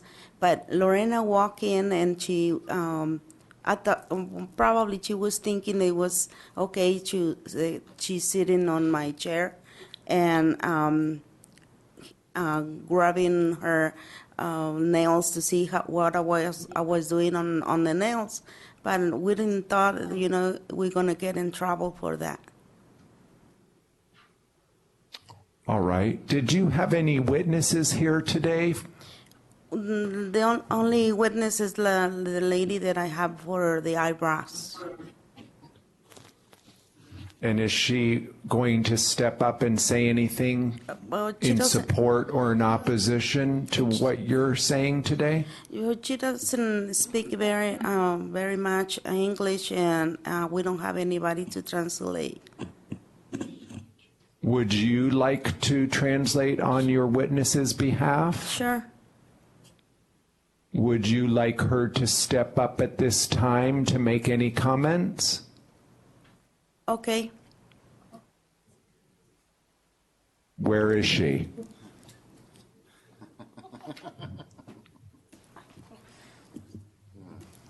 Okay.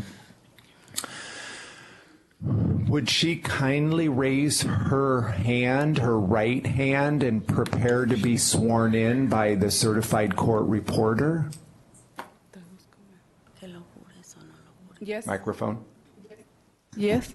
Do you solemnly swear affirm under the penalties of perjury the testimony you give her today will be the truth, the whole truth, and nothing but the truth?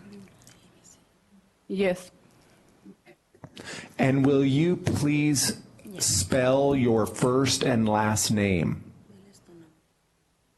Isabel Mendoza. Spell. My last name or my name? Mendoza? Yeah. Yes. Thank you. What would you like to add for Miss Beltran?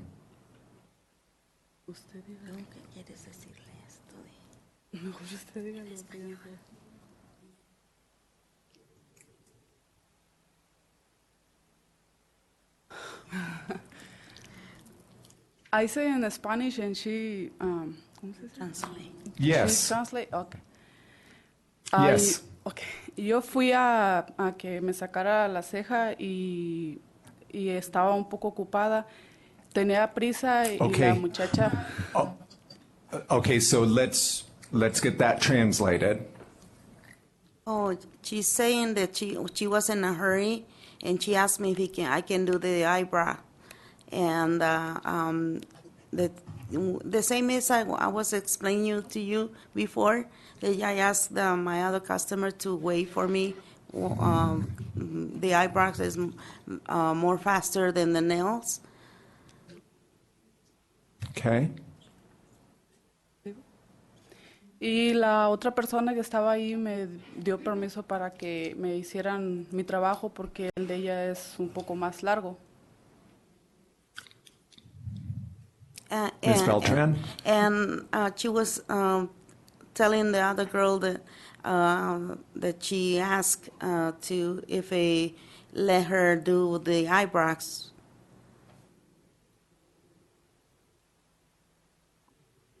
Thank you. Is there additional comment? Otra cosa.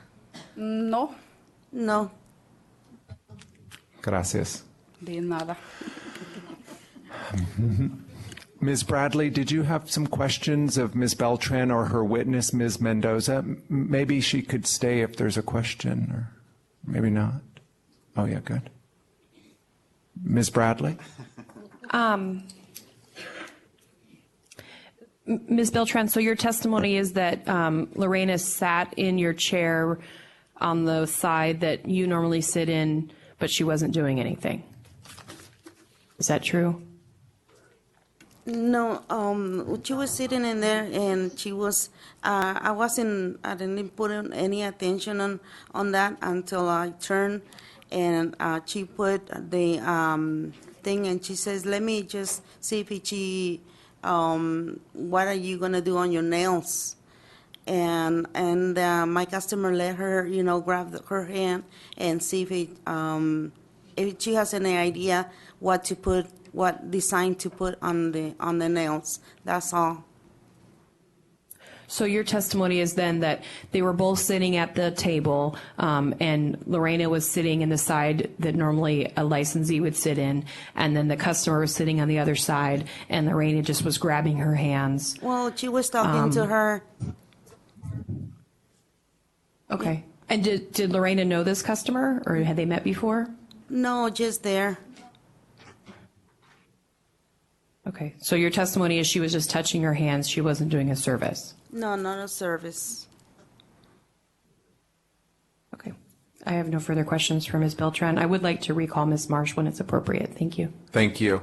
Are any board members have some questions, comments, or questions of Ms. Beltran? Please, Ms. Booth. Ms. Beltran, did you take your test here in Nevada?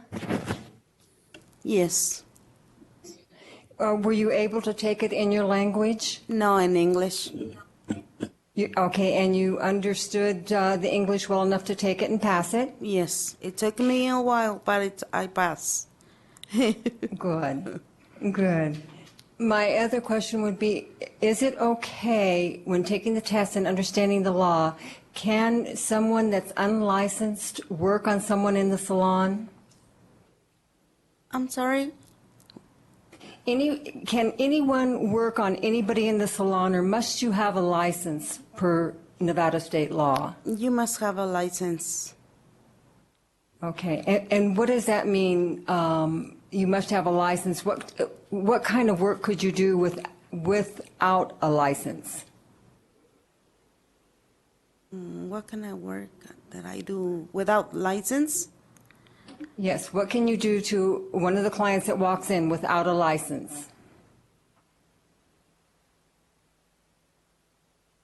Can you do anything at all? Oh, I'm sorry, I don't understand very good. Okay. If you don't have a license, could I walk into your salon and start doing one of your clients' nails? No. No. Okay. Then how did that lady get on the other side of the chair, in your chair, and start doing nails without you being aware of that? Well, it's not that she was doing a nail. She was just, we have it's a client, and we already have something to talk about. And I think they don't know each other, but they start talking, and I guess it was, a mistake. We didn't. I didn't know that I was going to be in this problem. But you do know that you must have a license to work on somebody. Yes. Okay, thank you. Are there any other additional questions or concerns? I have a question. Mr. Nixdorf? Could you explain to me the layout of your salon a little bit, as far as how easy is it for a person walking into your salon to sit in your chair? It's the business that I have is very open, and it's not and I wasn't very busy, so she was. I don't know if it what was in her mind, that she just walk in and we start saying hi to each other, and start talking to the lady that I have waiting on me. Do you have a waiting area? I have a waiting area, but I don't know if you understand that the Hispanic, we are like familiar to each other. You know that I know about your life, but we start talking, but I don't know. Thank you. Ms. Long? I'm trying to formulate my question here. When your client came in to do that needed the immediate wax, did you then see your other client arrive, or were you doing the wax at the time and you did not see her arrive? No, when I was doing the nails, I started doing the nails, she walked in and she asked me if I can do the wax. That's why I asked my other customer, can you wait for me? Yeah, the wax is going to take less time. Okay, but then was there a third person then? The girl who came to look at her nails. Oh, okay, the third person came Okay, later. Okay, right. So were you doing the wax when the third person arrived, and did you see that third person arrive? So your salon is laid out so you could see that third person arrive? Yes. Or was it unbeknownst to you this person even came in? No, I see the person. Okay, that's what I needed to clarify. Okay, thank you. Do board members have additional questions or comments for Ms. Beltran? Ms. Bradley, now is an opportunity for you to direct any questions that you might have to Ms. Marsh. I would recall Ms. Marsh. Charlene? Yes. It was clear to you then that a service was being performed? It was. From your observation? Yes. Okay. And, did it appear like they were just looking at her hands, or she was doing something other than that? She was working on her nails on one of the hands. She was getting, I'm not sure, I'm assuming they were acrylic nails. I don't think they were gel, but okay. Acrylic nails, and she was working on them, and she did tell me that she was practicing. Yeah, that's true. So, and like she was doing a file, do you recall maybe what she was doing to them? She was in the process of putting the acrylic part on. Some of them were on and some weren't. Okay. Thank you. Any other questions of Ms. Marsh? Ms. Beltran? Ms. Bradley, would you like to make any closing comments or statements? I would ask that the board uphold the citation. I believe Ms. Marsh's testimony does support that the citation was proper. She saw a nail service partially being done. It was in the middle of being done. And Ms. Lorena told her that she was practicing, that this is something she was studying in Mexico. And so I think that the citation was proper and that it should be upheld by the board as unlicensed activity. Thank you. Thank you. And Ms. Beltran, now is an opportunity for you to have any closing statements or comments. Would you like to make those? No, thank you. Thank you. This concludes the evidence portion of the hearing, and that is now closed. The board will now deliberate your case. Does any board member wish to have any further discussion on this case? So does any board member wish to propose a motion to uphold or reject the citation?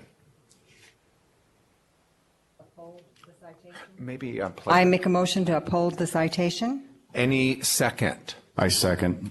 That motion to uphold the citation was made by Ms. Booth and seconded by Mr. Hoffman. Does any board member wish to discuss the motion on the table? No further discussion, then I'll call for a vote. All those in favor, please say aye. Aye. All those opposed? That motion is upheld, or that motion is supported by upholding the citation. Does any board member wish to make a motion to keep the penalty the same or reduce the amount or remove the penalty? I'll make a motion to keep it the same. And is there a second? I'll second. The motion to uphold the citation fine amount was made by Ms. Long and seconded by Ms. Booth. Is there any discussion on the motion? All those in favor, please say aye. Aye. Aye. Any opposed?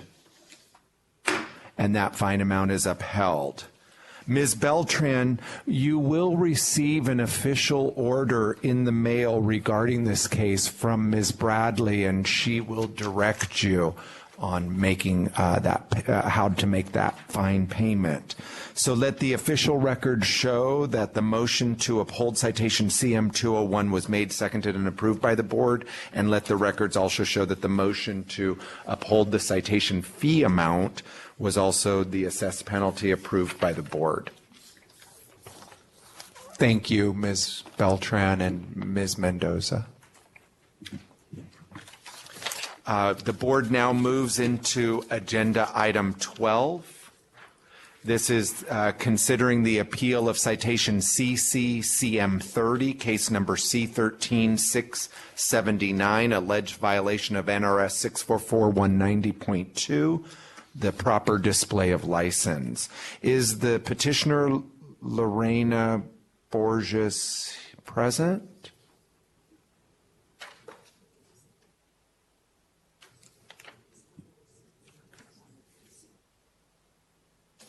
It's unlicensed activity. I guess you may have misspoke, I think. Okay, well, let me make sure that my records are such that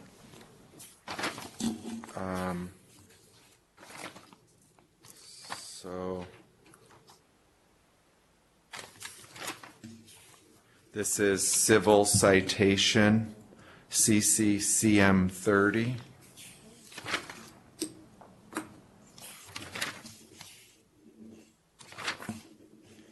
And this is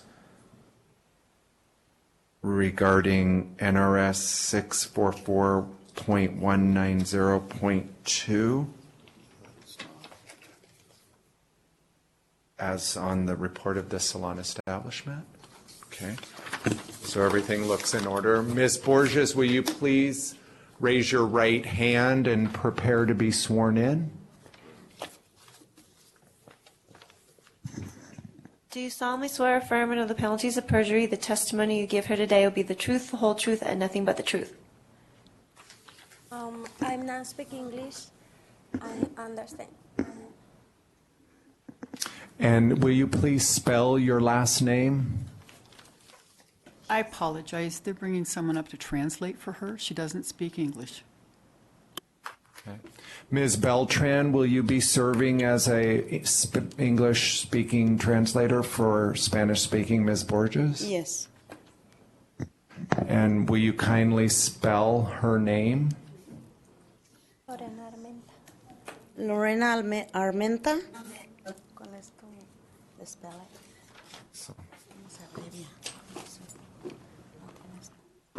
Could you spell Armenta for the court reporter, please? Armenta.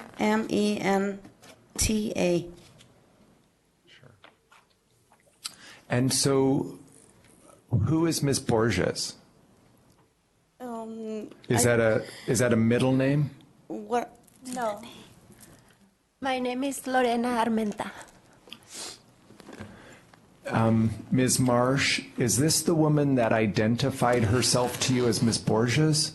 Yes, and she did spell the last name for me at that time. She did not give me the name Armenta. And Ms. Armenta, how is Ms. Borges your name also? No sé. She doesn't know. Ms. Beltran? Oh, she says. Ms. Beltran? Uh-huh. Was this the person that introduced herself to Ms. Marsh as Ms. Borges? Yes. I don't understand how that happens. I think it's misunderstood, the last name. Okay. I'm going to take a moment here for just a quick second.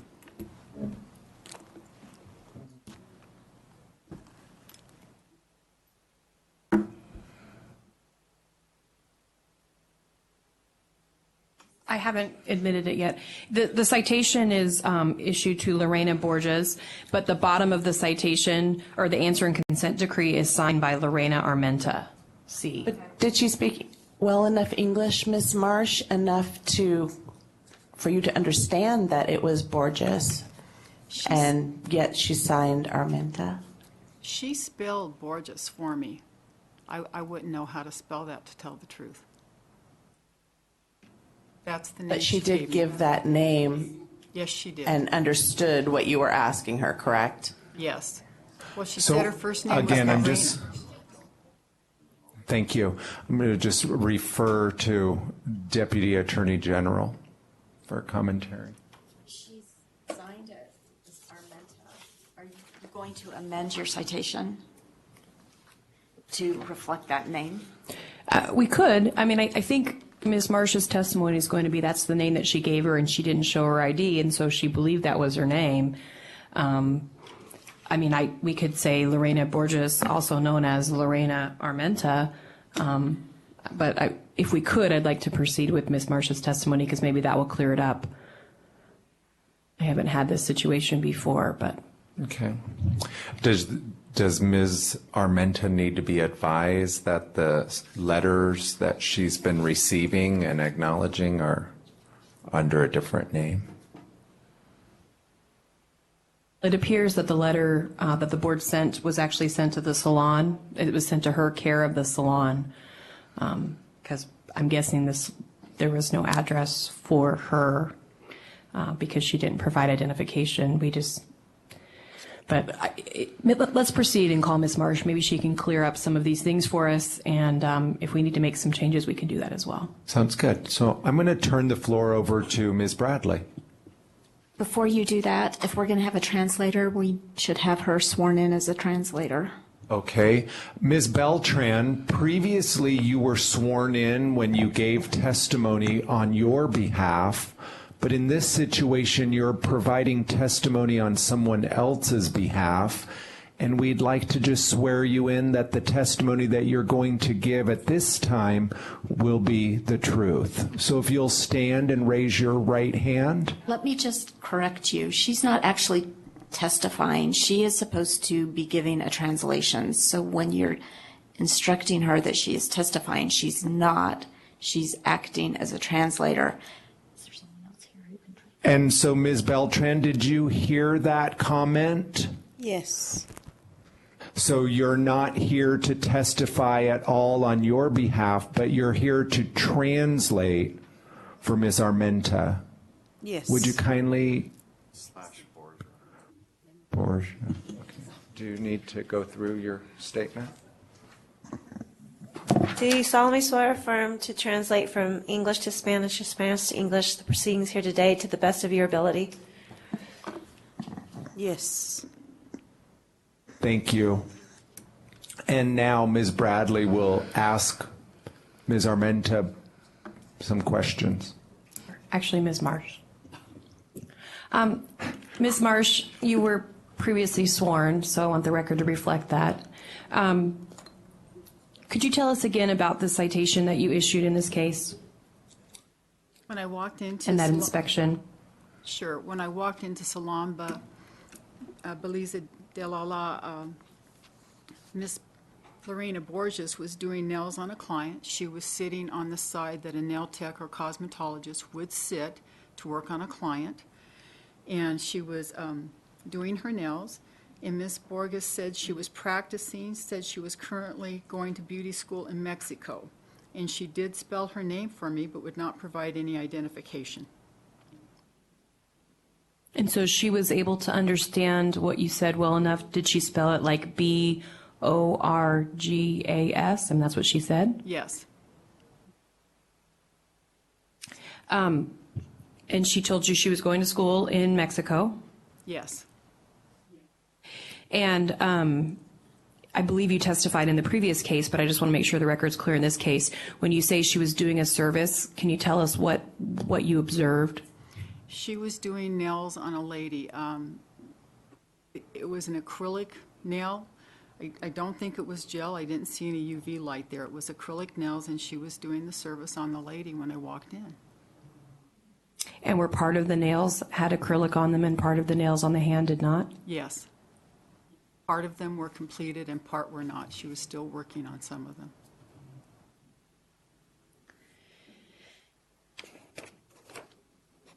And so then you issued the citation in this case? I did. Miss Lorena Borges had left, so I did indeed give the citation to the owner, Maria Beltran. So at some point during the inspection, she left? Yes. Was that pretty soon after she gave you her name and spelled her last name, or? Yes.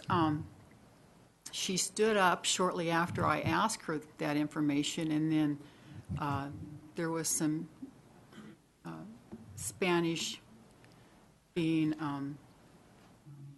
back and forth between Maria and Lorena left. They were talking a little bit in Spanish, and then Lorena left. Okay. I would like to ask Lorena a quick question just regarding the documents in this case. I should have done this before we started. Lorena, there's some documents that I believe you've seen before in this case. It's the answer and consent decree, a statement that you gave to the board on June 18, 2013, the citation that you were issued, and a report of establishment. And I'd like to admit them into evidence as State's Exhibit 1. Do you have an objection to that? Has she seen those documents, Ms. Beltran? Que te mandaron que estás de acuerdo con todo eso.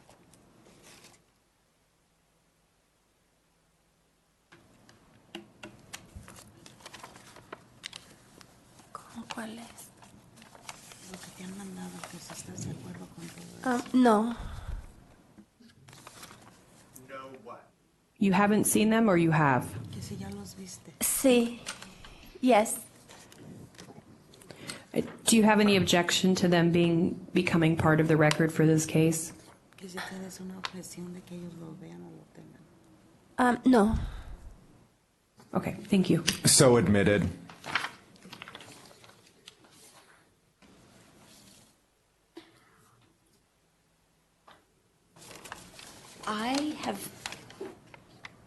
I cannot tell from the camera angles whether or not the testimony that the inspector gave was actually translated. The witness needs to be able to hear and understand the testimony that's been offered against her in Spanish. I don't know if that was provided because I couldn't tell from the camera angle. I didn't hear it.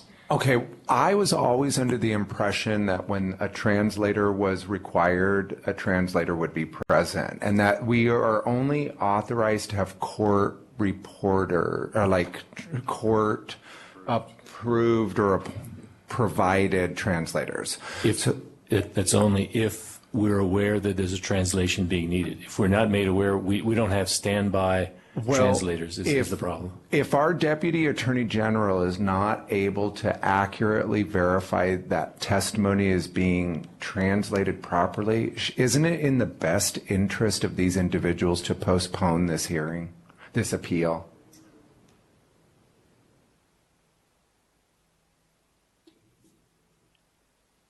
Are you suggesting that on your own? I'm going to ask Ms. Armenta, would you prefer to come back before the board with a certified court-approved translator? Yes. Ms. Beltran, would you kindly make sure that that's what she's asked? Does she understand what I've asked? Yes. Well, can I interject, though? Because I understand why I'm here. I not. You understand why you're here? I understand a little, but I can explain. But I'm not studying. I'm not working in Lala's beauty salon, and I don't know why she say I work there. I understand.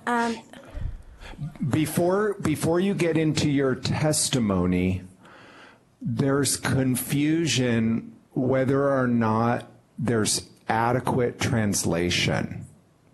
Ms. Beltran, will you translate that to her, please? Dice que mejor para que se haga más mejor la tengas una traductora. Yeah. Yes. Okay. And so,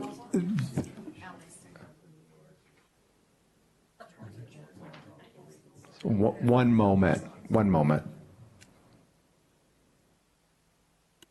I just don't like the whole fact that we do stuff that if they're not understanding what we're saying,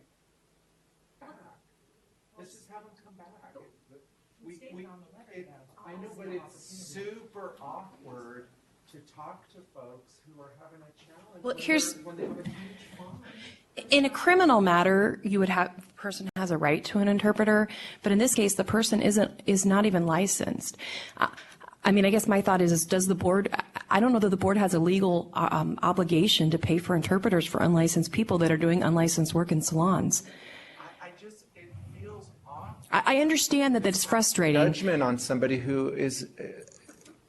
I mean, and this is an issue I can research further. I know I've talked with other attorneys in our office, and normally there's no requirement that an interpreter be provided in any case, because this is not a disability that has to be accommodated under the law, okay?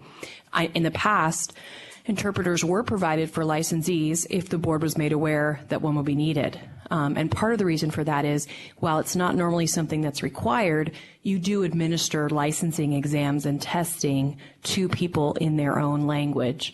And so there's some idea that if you're going to license them in their own language, perhaps if you're disciplining them, you should do that in their own language as well, because you're allowing them to be licensed maybe with not a very high level of English fluency. But in this case, you have an unlicensed person, and I'm not completely objecting to it, but I just want you to be aware. I'm not sure there's a legal obligation for you to provide an interpreter. She can bring someone with her to help her. I think maybe that's what she's done. She says she understands why she's here, and she wants to explain. It's up to you how you like to proceed. She seems to have clearly stated that she knows why she's before us, so she understands, even if she's not getting every piece of it. Excuse me. Ms. No, Beltran. This is Maria. She says, I don't understand why I'm here. Well, Ms. Bradley, if someone's not clear on why they're present, they should have someone translating appropriately for them. I mean, we already have a situation where the name has been given. It appears that Ms. Marsh could identify this individual as the person that she allegedly caught in doing work in a salon, and she obviously showed up to a letter that's not even in her name. There's just a lot of weird. It was sent to the salon. And then that salon obviously gave it to another individual. I mean, it just is very confusing. Again, Ms. Marsh said that she told her she was studying this in Mexico. She said that in English, if I understand correctly. So it seems that she understood enough to spell a name, give a name, and explain that she was studying something in another country. Well, I'm going to ask the Can I board. ask a question, Alex, real quick? It says this, Lorena said that Miss Marsh took a picture of her.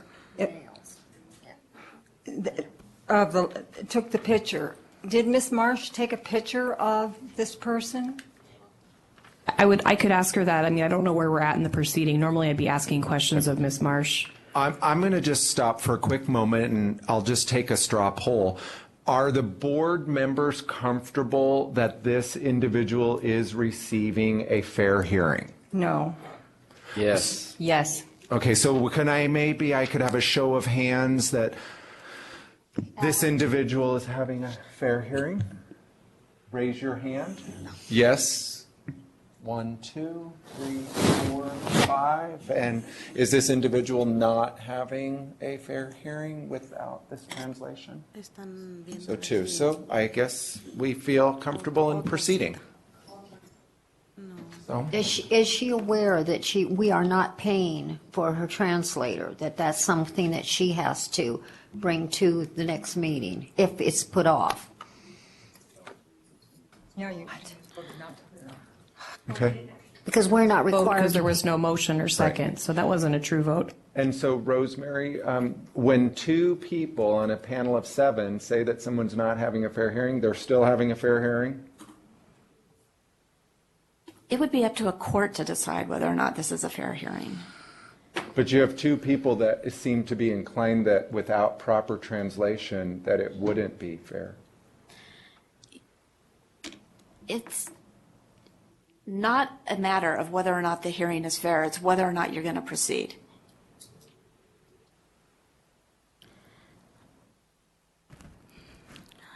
Required to have the translator. We are not. Sarah? Ms. Armenta, in the event that your appeal were postponed to another date, you would have the opportunity to bring and pay for your own translator. Is that what you prefer? Dice que si van a posponer, que si quieres traer tu propio, quien te traduzca bien, tú pagas porque te traduzcan. O consigues alguien que te traduzca bien. Alex, while they're discussing that, just to make a point of clarification, because she is not a licensee, she doesn't fall under the same rules that a licensee would have. She would not have to have a court-appointed translator. She would just have to bring someone to translate. Which I think, I would submit that she did today, and I guess I would have a question for her if we're going to proceed, if we're going to continue the matter, because on page 2 of my exhibit, there's a letter from her dated June 18, 2013. It's typed and written in English and signed by her, so I would wonder how she prepared that if she can't speak English. I need you to answer that question, whether or not you prefer to bring and pay for your own translator at a subsequent date or proceed today. She wants to proceed. Thank you. So Ms. Bradley is going to ask her some questions. I appreciate you taking a few minutes. Ms. Bradley, it's your turn. What, did she testify already about her case? She indicated that she'd like to proceed. Yeah, but I think I asked questions of Ms. Marsh. I don't know if she got to ask questions of Ms. Marsh, and then the board can ask questions of Ms. Marsh. I'm just not sure if we're done with Ms. Marsh or not. Okay. Does anybody have questions of Ms. Marsh? Did she understand what Ms. Marsh said? All right. All right. Thank you. Ms. Beltran, during Ms. Marsh's opportunity to speak, were you able to effectively translate to Ms. Armenta what Ms. Marsh said? Sure. Yes. Yes. Did she have any questions of her understanding of what Ms. Marsh said to her? Does Ms. Beltran? I'm sorry, what was that? Does Ms. Armenta have any questions about what Ms. Marsh said? Sí. Oh, that's yes. ¿Por qué puso mi apellido diferente y por qué dice que estudié y no es así? Oh, she says yes because their last name is misspelled, and she didn't say anything about she went to school in Mexico. Porque ella nunca me preguntó a mí nada. But she never asked her that. Okay. Okay, so where did Miss Marsh get the information from then? I don't think we're there And the quite yet. other customer, the nail lady, she was translating her, so maybe she made a mistake on the last name. Okay. What I really want to know, though, Ms. Beltran, is that if Ms. Armenta has any questions about the translation of what Miss Marsh said just recently, just now. Did she get that in translation? Para que lo que ella vaya a decir, yo te traduzca. No. No, okay. No. No questions. So now is an opportunity for Ms. Armenta to state her side of the story. Ahora tú dile, ahora sí lo que estás diciendo. Oh. Yo llegué al salón Lalas para hacer mi cabello. All right. She says that she walk in to have do something on her hair. Ella estaba ocupada haciendo un wax, quitando una ceja. Y cuando yo miré a la otra... Okay. She was doing a wax when she walked in. Y miré a la otra persona sentada que estaba con sus uñas y se me hizo fácil mirar sus uñas. She walked in and she saw the other person the nails, and it was. Le pregunté que sí qué le pasaba en su dedo. Fue todo lo que pregunté.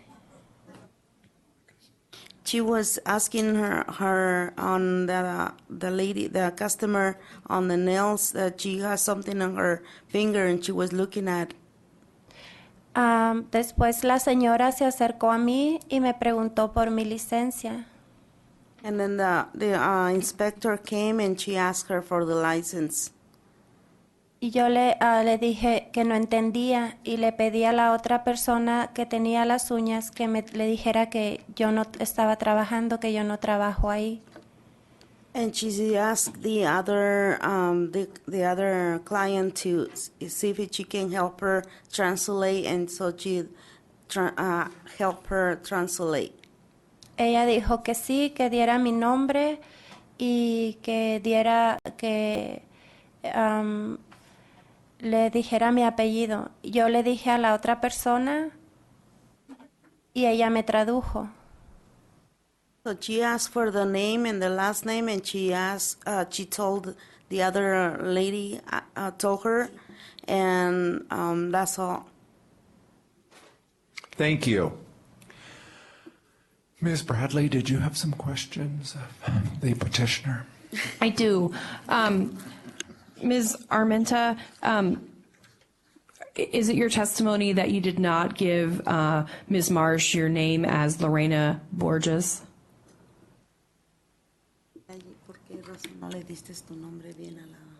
Yo dije Lorena Armenta y cuando ella dijo que le diera letra por letra, le pedí la ayuda a la persona de las uñas que me tradujera. I was saying, ¿cómo dijiste? She asked the other lady that to help her to translate, when to spell it, and the other lady helped her to translate. So she's saying the other lady gave her name as Borges instead of Armenta after she said Armenta to her? I guess. Well, What is it? Does Ms. Borges remember meeting Ms. Marsh? Is this the same inspector that came in? Que si es la misma inspectora que vino. Sí. Yes. Okay, so you're the right person that Ms. Marsh spoke to then, and you remember meeting her? Sí. Sí. Yes? Okay, but you don't know where the name Borges came from. That's not something you said. Que si tú te acuerdas que dijiste Borjas. ¿Borjas? No. Borjas. Okay, and there's Borgas. No.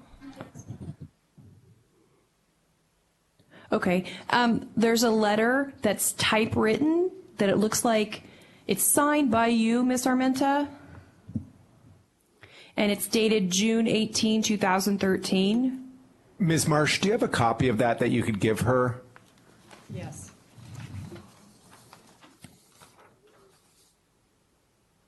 Did Ms. Armenta write that?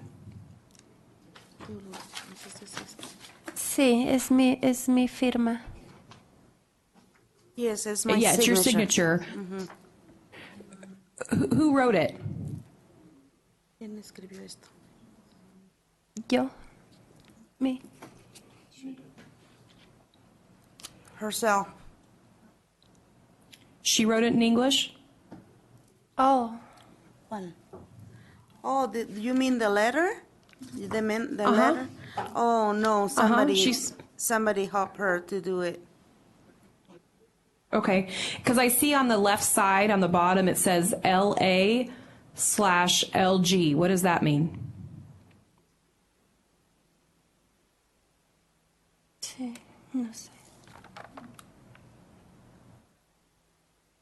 No, she doesn't know. Okay, could the LA stand for her name, Lorena Armenta? No sé. She doesn't know.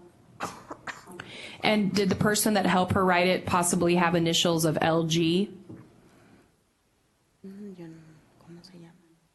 ¿Qué te hizo la carta? No sé, no me acuerdo.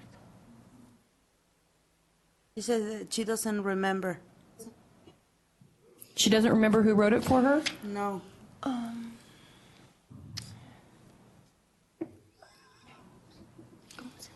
Okay, but she did sign it because she believed what it said was true? Is that correct? Yes. Porque tú dijiste, signaste porque todo esto es verdad. That's a yes? Yes. Yes, sorry. That's okay, I just wanted to make sure because I heard you talking after. And I believe, Ms. Armenta, your testimony is that you did not tell Ms. Marsh you were studying cosmetology in Mexico. Is that true? Tú no le dijiste nada a la... No. No. She says no. And so where do you, why do you think Ms. Marsh believed that's what you said, if that's not what you said? Where would she have got that information from? ¿Cómo crees que ella agarró esa información? No sé. That means I don't know, right? Yes. Sí. A mí, yo estaba, no pude hablar con ella porque no entiendo inglés. What is the Me- translation of that? Ms. Beltran? Sorry. I'm sorry. Take a little nap in here. Yeah. Repeat. What did Ms. Armenta just say? She said, ¿qué le dijiste? Que yo no hablé con ella. She wasn't talking to her. She was talking to the other customer. Porque no, yo no puedo explicarme. Puedo entender un poco, pero no puedo explicarme. She says that she understands, but she doesn't know how to talk back.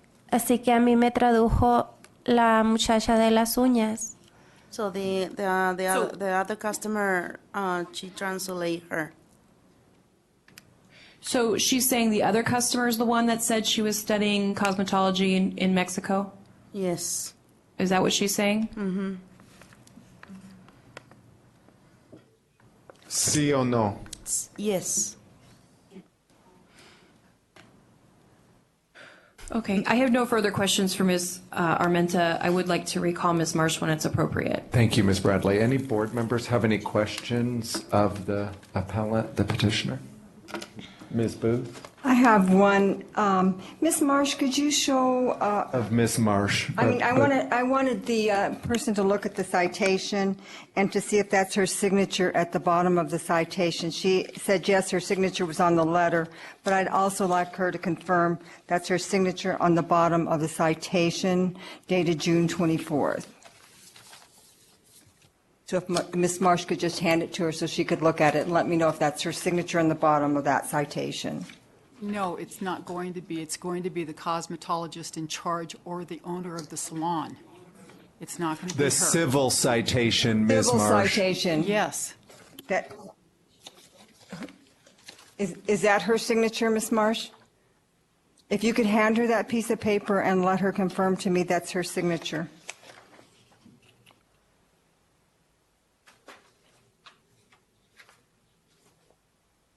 That's my signature. That's your signature? Yes. No, I think she's looking at the answer and consent decree.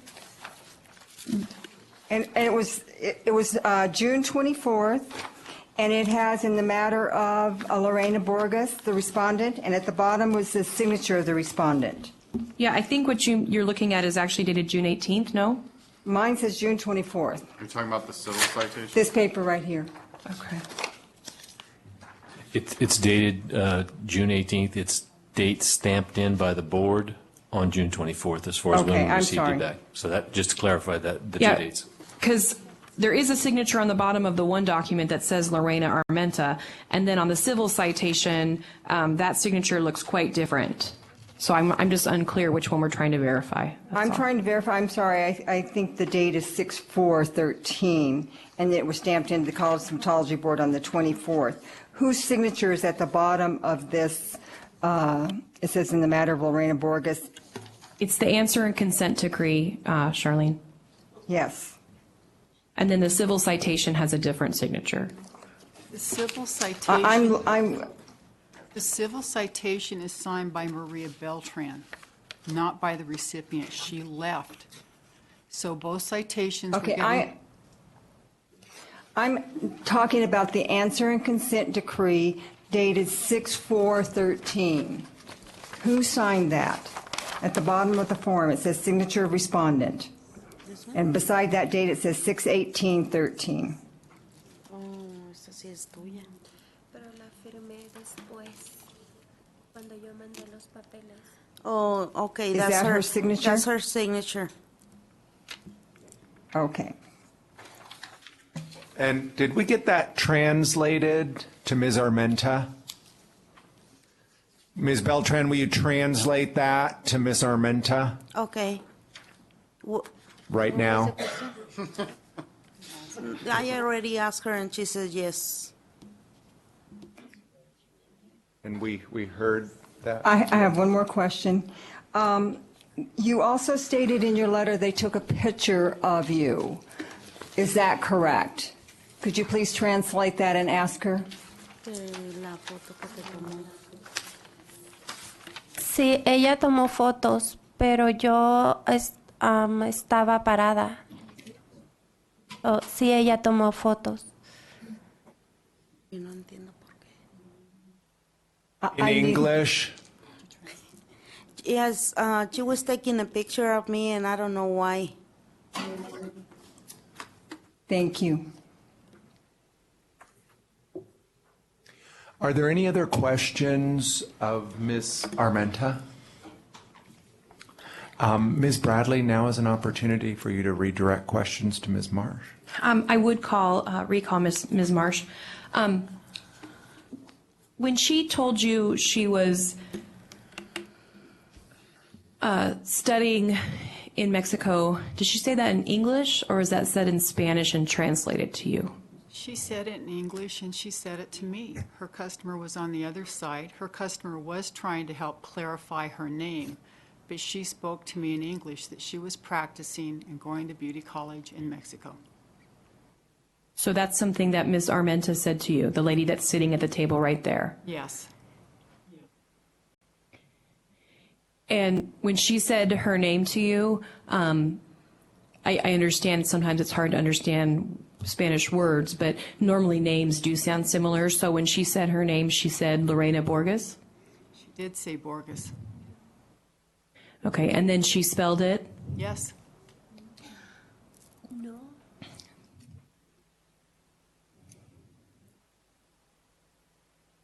And do you recall what the customer or the client said? Did the client say anything? Because I think it's confusing regarding who said what. Do you recall what the client said? I don't remember the client saying much of anything. She was very concerned about who was going to finish her nails after Lorena left. And Maria said that she would finish them. Okay. Ms. Beltran, can you translate to Ms. Armenta what Ms. Marsh just said? I want to make sure that she knows what's being said. No, la persona que me tradujo está aquí. She says no. In English. She says no. She didn't say anything like that. And the lady, the nail person, she's here, so she can tell you about. Lo que yo recuerdo que ella me preguntó, perdón. Yo pensé que ella me preguntó de dónde era yo, pero no la entendí. Oh, she says that when she asked where are she from, she says that she was from Mexico. So she didn't understand very good if it was licensed or where are you from. O que había estudiado. Or the school where she went to school. Pero yo no estudié nada de esto, yo no sé nada de esto. Solamente estaba mirando las uñas. But I don't know anything about nails. I was just checking on her nails. Okay. I have a question for Ms. Marsh because I believe she's still testifying. Ms. Marsh, to the best of your recollection, can you repeat the words that Ms. Armenta gave to you regarding her studying of cosmetology in Mexico? She told me she was practicing and that she was going to beauty college in Mexico. So is there any way that it may have been that she told you she was from Mexico and that was it, and that she didn't tell you about beauty school in Mexico? No. No. So it was clear to you that she said she was practicing and this is something she was studying in Mexico. Yes. Ms. Beltran, will you translate that for Ms. Armenta?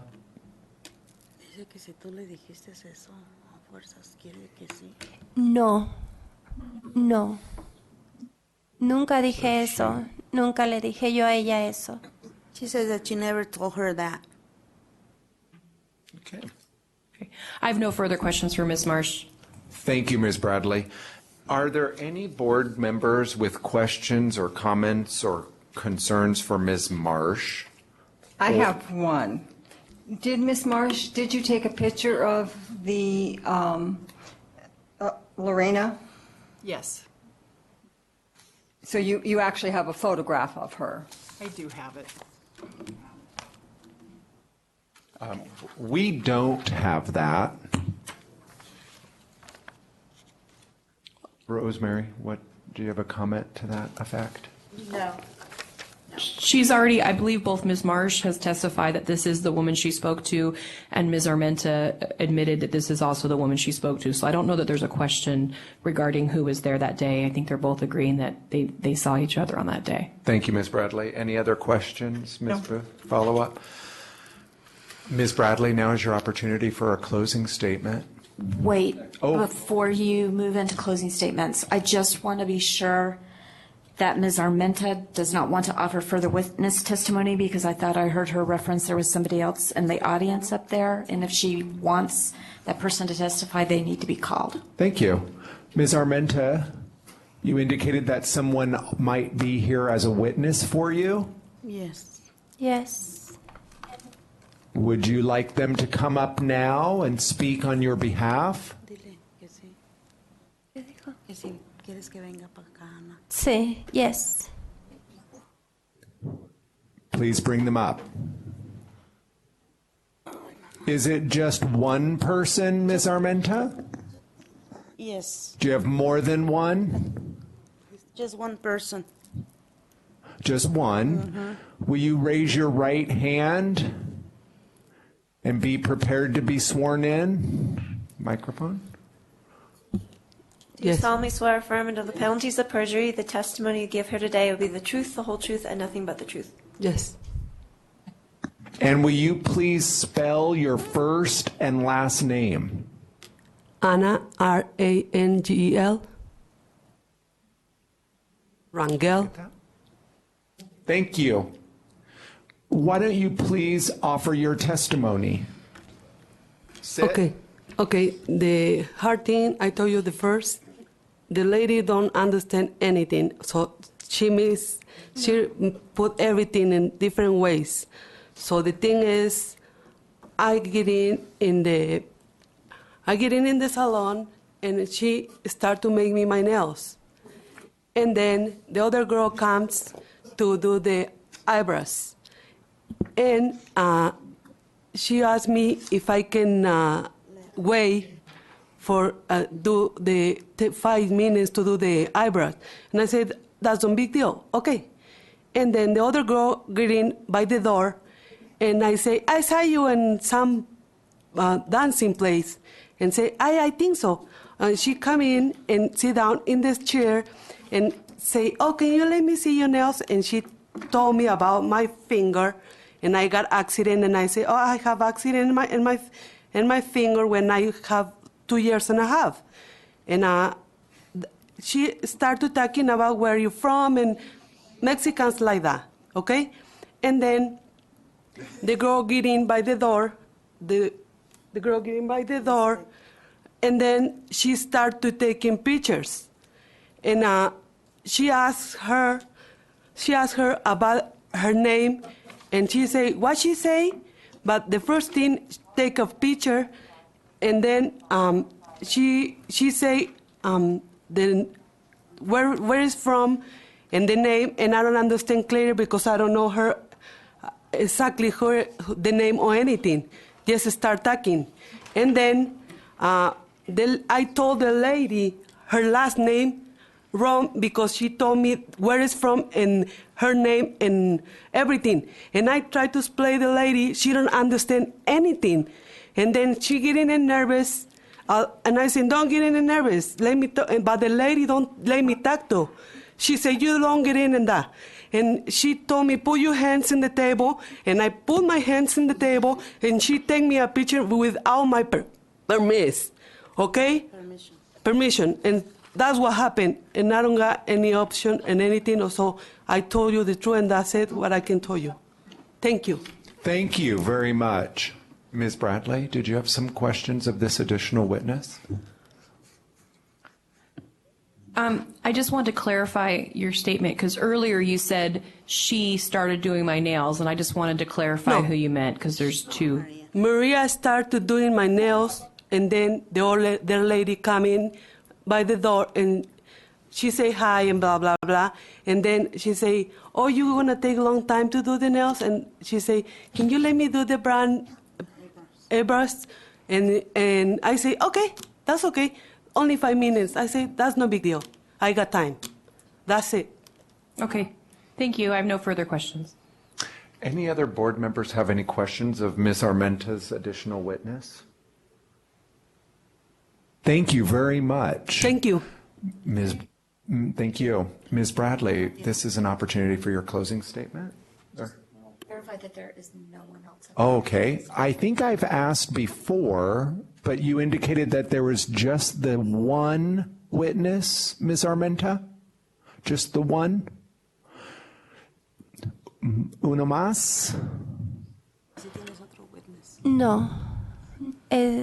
Estaba la señora de las cejas, pero ella no pudo ver mucho. The lady of English? the eyebrows, she was there, but she wasn't putting attention on what was going on. Is she here today? Yes, it's the one who came early with me. Did she want to speak today? ¿Quieres hablar? Oye, ¿quieres hablar o no? It will be the same that I was telling you before. Thank you. Rosemary?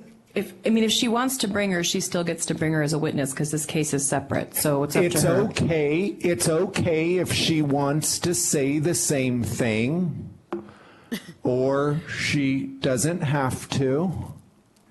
It's up to Ms. Armenta whether she wants her to speak because it's her case. Ms. Armenta? Okay, she's here. Ms. Mendoza, I Yes. want to remind you that you've been sworn in a prior case, but we do want to swear you in to this matter. Will you please stand and raise your right hand? Do you solemnly swear or affirm under the penalties of perjury the testimony you give here today will be the truth, the whole truth, and nothing but the truth? Yes. And you have the correct spelling of her name from the prior record. Okay. What would you like to add to Ms. Armenta's case today? De lo que pasó con ella yo no pude ver mucho porque en la posición que yo estaba no podía And in ver. English? She says that she wasn't see very much because on the way she was what is it? Oh my goodness. Seated back, and she wasn't able to see what was going on. Why is she offering testimony then? What she wasn't offering, you ask and she come over. Does she have anything that she'd like to add to help Ms. Armenta? No, she doesn't have anything. Ms. Armenta, do you have any questions of your witness that would help you? No. Are you completed with what you'd like to say? Would you like to say anything else, Ms. Armenta? Pues yo lo que no quiero es pagar, dile. You really do. Dinero. Of which witness? Que si quieres agregar algo más. Ms. Mendoza? No. She said that she has nothing else of her witness. Ms. Mendoza, there's a question of you. No. Miss Mendoza, were you able to hear what was going on? Que si tú podías escuchar qué estaba pasando. Sí, pero no les pude entender mucho. Yeah, she was listening, but she didn't understand. So. Thank you. You're welcome. Did you want to ask what she heard? Oh, okay. Ms. Armenta, Yes. does that, do you have anything else that you'd like to add, or? Sí, dile que no tienes dinero. I don't have money for pay. Would, She okay. says that she doesn't work and she doesn't have money to pay the fine. Okay. I'm going to let Ms. Bradley finish with a closing statement. I would ask that the board uphold the citation based on the testimony provided by Ms. Marsh. There's information that was provided that could have come from no other source. Ms. Marsh testified multiple times that she was told that Ms. Armenta's name was Lorena Borges and that was spelled for her by Borgas, and that's how it was stated to her. Also, she's testified that Ms. Armenta told her she was studying this in Mexico in beauty college, and that there was no way she could have misunderstood her just saying she was from Mexico. So I think based on Ms. Marsh's testimony, the citation should be upheld, and that Ms. Armenta did engage in unlicensed activity in the salon. Thank you. Thank you. Ms. Armenta, would you like to add any closing statements or remarks? No. Thank you. Yes? No, sorry. No, that's okay. Thank you so much. This does conclude the evidence portion of the hearing, which is now closed, and the board will have the opportunity to deliberate your case. Does any board member wish to have further discussion?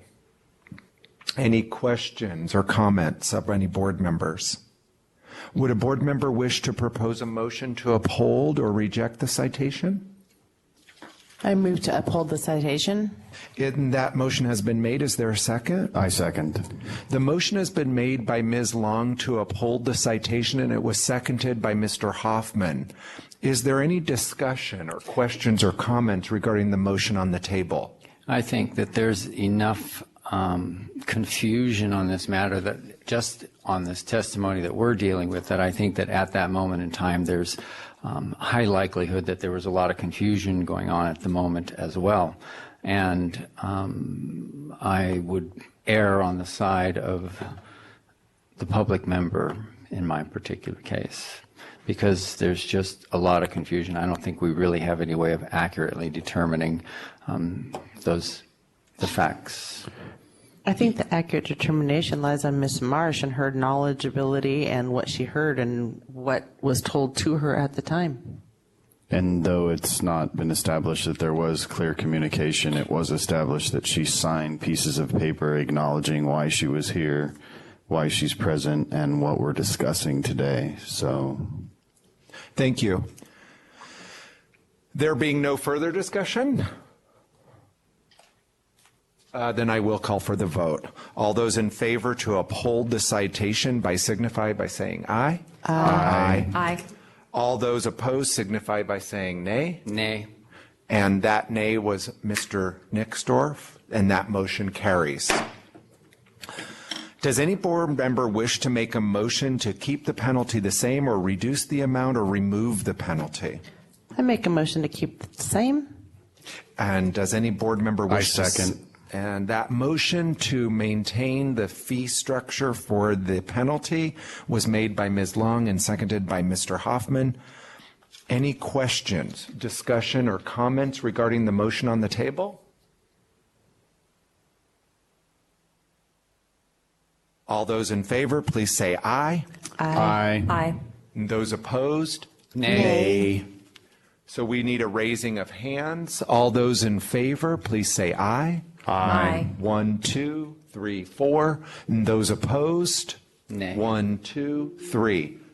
That motion carries. Ms. Armenta, you will receive a document in the mail from Ms. Bradley, and that will detail the payment instructions for the upheld civil citation. But before we do that, currently the address that the board had was just the salon address. So does Ms. Armenta have an address that she'd like us to send the order to? Ms. Marsh, could you please approach Ms. Armenta and get that address information, please? Or we could just ask her and she could just say what it is if she'd like. Okay, and Ms. Beltran, will you translate the address, please? 500 Linden Street. Linen? Yes. No. And what apartment number? Linden. Linden. Yeah, Linen. And what's the apartment number? 130. And that's Reno? Yes. And do you know the zip code? 89512. 89512. Oh, 8951. 89512. Okay, and we'll amend the board's records to say that the citation is for Lorena Borges, also known as Lorena Armenta, so that way we can put both names on the mailing so that the postman will know. Lorena So let the Borga- official record Pardon me? My name is Lorena Armenta, not Borgas. Thank you. That will be corrected. I appreciate it. Let the official record show that the motion to uphold citation CCCM 30 was made, seconded, and approved by the board. Let the record also show that the name has been amended and corrected, and let the record show that the address has been provided to send the order, and that the assessed penalty was approved by the board. Thank you. Is a break necessary at this time? One thing I would suggest just before if you decide to break for lunch, there's only one more agenda item with a person from the public who's signed on to appear before you. If you just ask if they wouldn't mind waiting till after lunch or hear them now, I think it's going to be should be a fairly short discussion, but I don't know. Is the petitioner Kathy Coleman present today? Ms. Coleman, now is an opportunity for you to either take a break with us, or if you would prefer us to hear your matter and then take a break. Thank you. If you'll kindly approach.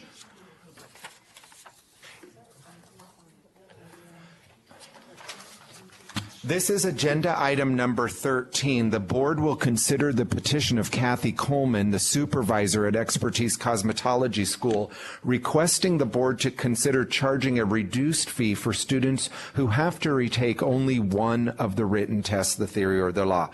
The petitioner is present. Would you kindly stand and state your name and spell your name? Kathy Coleman, first and last name. Please. Kathycoleman. And at this time, before you begin, Ms. Coleman, the board would like to hear the staff's position from our executive director, Gary Landry. Just for a quick moment, he's going to just introduce the topic. I'll just talk about some of the background. The background on this particular petition, NRS 644.220, examination and reexamination fees and charges. So this is a part of the state statutes, not the administrative code. Subsection 2, except as otherwise provided in this subsection, the fee for each reexamination is not less than $75 and not more than $200. The fee for reexamination as a hair braider is $110. So that's the first point of law. The second is actually in the administrative code under NAC 644.062, examination. Subpoint 7, for each reexamination, $110. So that's what's currently in the law and the administrative code. The law must be followed. So there's a range of $75 to $110 in the law under NRS. The current, just to give you some more background on the charges, the current fee charged by PSI Services based on contract number 12958, derived from request for proposal number 1944, is $50 for any examination, original or reexamination. The current fee schedule charged by the board for both original and reexamination is the same, $110. Staff is currently working on a method to reduce the cost of fees external to the agency for the law test, to reduce that to $0 instead of the $50 that is being charged today. Staff would consider recommendation for a reduction of the $75 of the current fee to $75 per reexamination once the law test is redone, so that we can administer it ourselves and not have the $50 fee. This would require a change to NAC 644.062. So at the current time, staff would recommend keeping the fee at $110 until the law exam is redone and the reduced fee for charges could be implemented. Ms. Coleman, you heard that explanation, and I'm sure that that's been provided to you already. Is there a reason why you're petitioning the board today? Okay, I think this was already submitted probably before it was done. That's okay. Before it was said. But with that understanding, why are you petitioning the board for this? Okay, because it's basically in behalf of, the students that go back and they have to retake the test. It's just an economic hardship right now to pay an additional fee, the same fee. But have you seen the statistics of the pass-fail rates? Because really the failure rate is nominal. It's less than 5% of the people who take the tests. Okay, but a lot of I don't know what the percentage is on behalf of mainly it's on the Nevada law. Right. Okay, so the that's one the test that we do want everyone to pass. As you can see, we've had people approach the board today to appeal citations, and it was Nevada law that they were violating. Okay, I think a while back, I don't quite know how long now that it's been back in effect, but I think that maybe it came from a long time back, it not being practicing as far as really having the students really participate in Nevada law like they are back doing now. So I think that that's where a lot of it's coming from. Okay. Ms. Alexander, are you preparing the pass-fail rates? Is that from your office? And can you speak to the failing rates at all?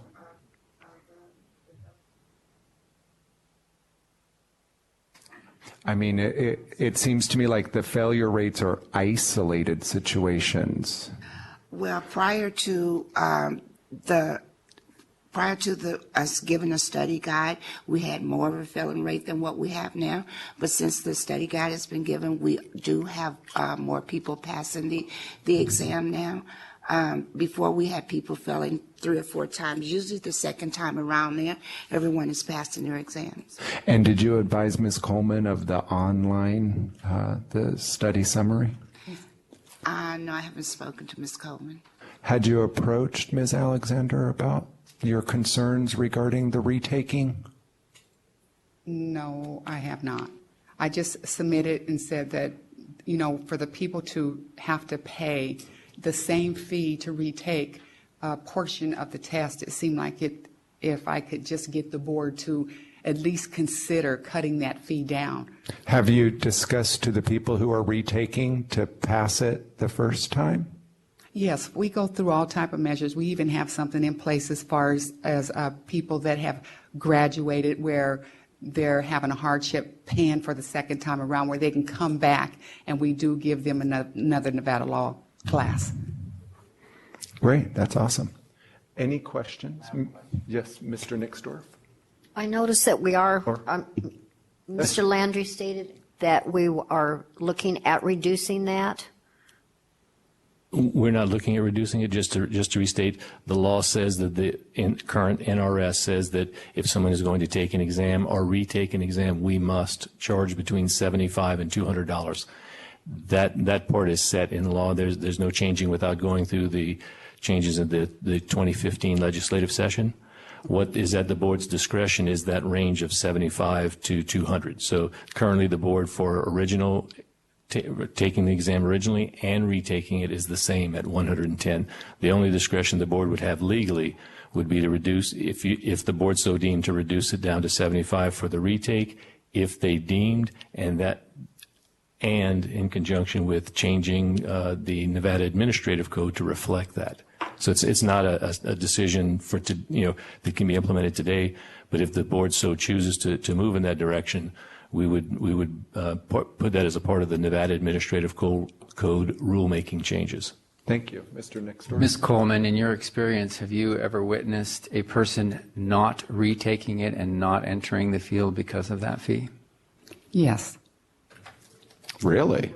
Yes, there's a lot of students, this economic hardship right now. And sometimes we do have something in place to help them the first time around to take the test.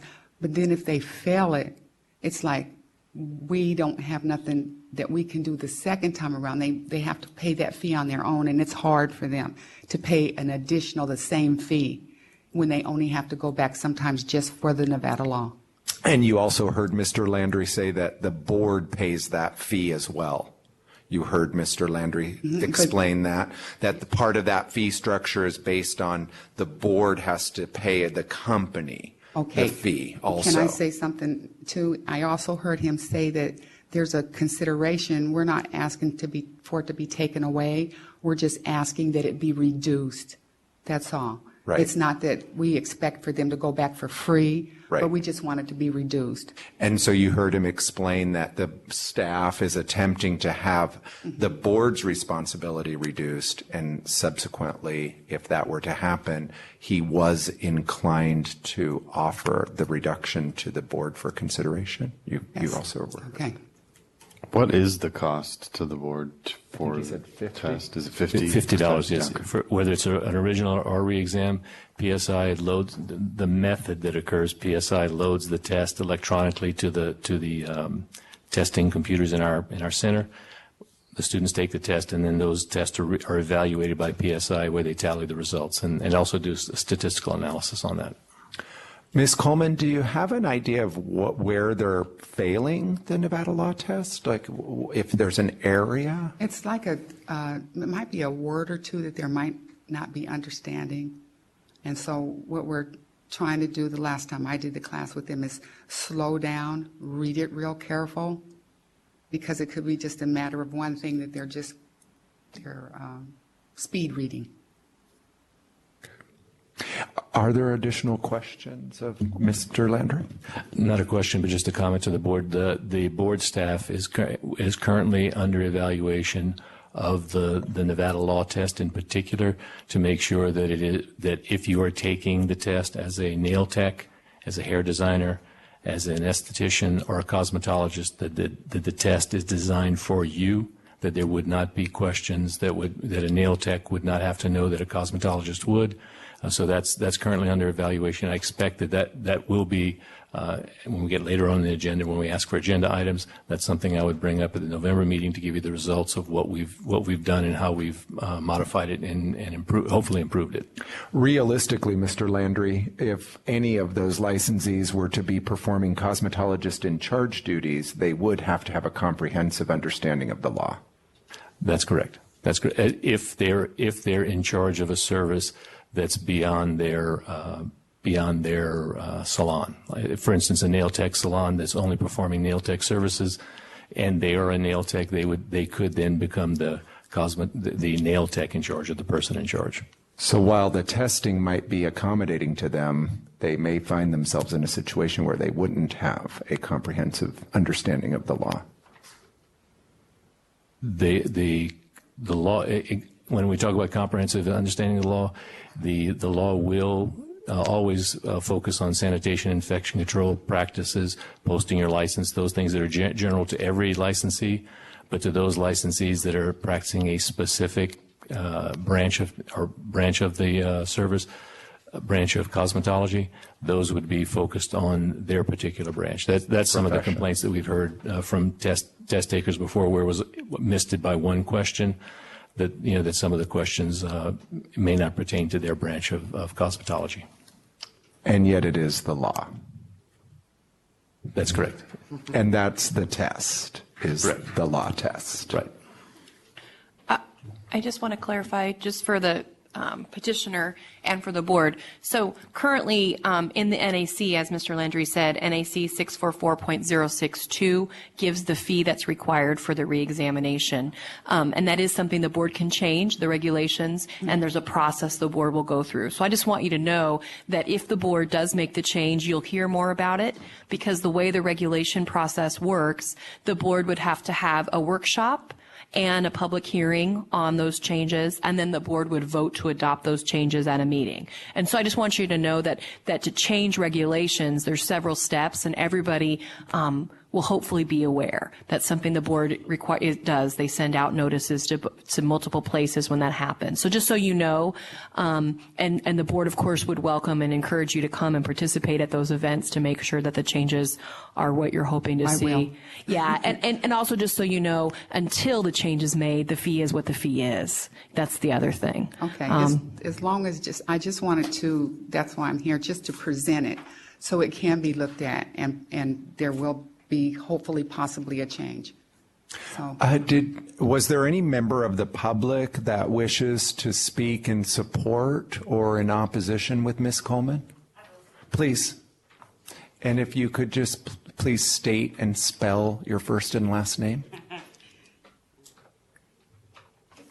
My name is Cordelia. It's Cordelia, and the last name is Mullinax Bay, Mullenax hyphenated Bay, Bay. I am a student of cosmetology, and in our Nevada law class, we have testing over Nevada law. Those tests are confusing because of the wording. It's not clear, and people who don't have a knowledge of any law at all would be confused by them. One example of that question is on the Nevada state law test. It asks if you are allowed to practice in your home. That is a double-answered question, because you can have an establishment in your home separate from your living quarters, approved by the state board, but it doesn't give you an opportunity to explain your answer. So some of the students from my school are answering yes to that question when actually it's no. It's in the actual Nevada statute, it's no, because you can't practice in your own home. The explanation of that question is this: if you have a separate entrance, a separate bathroom, and it's been approved by the board, you can have a separate location attached to your home, but not in your home. So people are flunking that question on your test, as well as several others. Just as an example, so it's confusing because you're taught you can if you have, but you have no way of explaining your answer. So they're answering yes when the actual answer is no. Did you want to speak to that, Mr. Landry? That specific example has been given many times, and that's why we're looking at the law and looking at the law test and making sure that it's absolutely clear with no ambiguity, to make sure that it is clear from a that all pertinent facts are a part of that, and that's one reason why we are reviewing it. That along, I've heard other instances of that, and just to let you know, because the law changed in 2010, there was a specific question on the law test that was incorrect, so there was no way that you could give a correct answer. And we have eradicated that particular question from the test. But that's the kind of diligence we need to go through every year, reviewing the law test to make sure as laws are changed.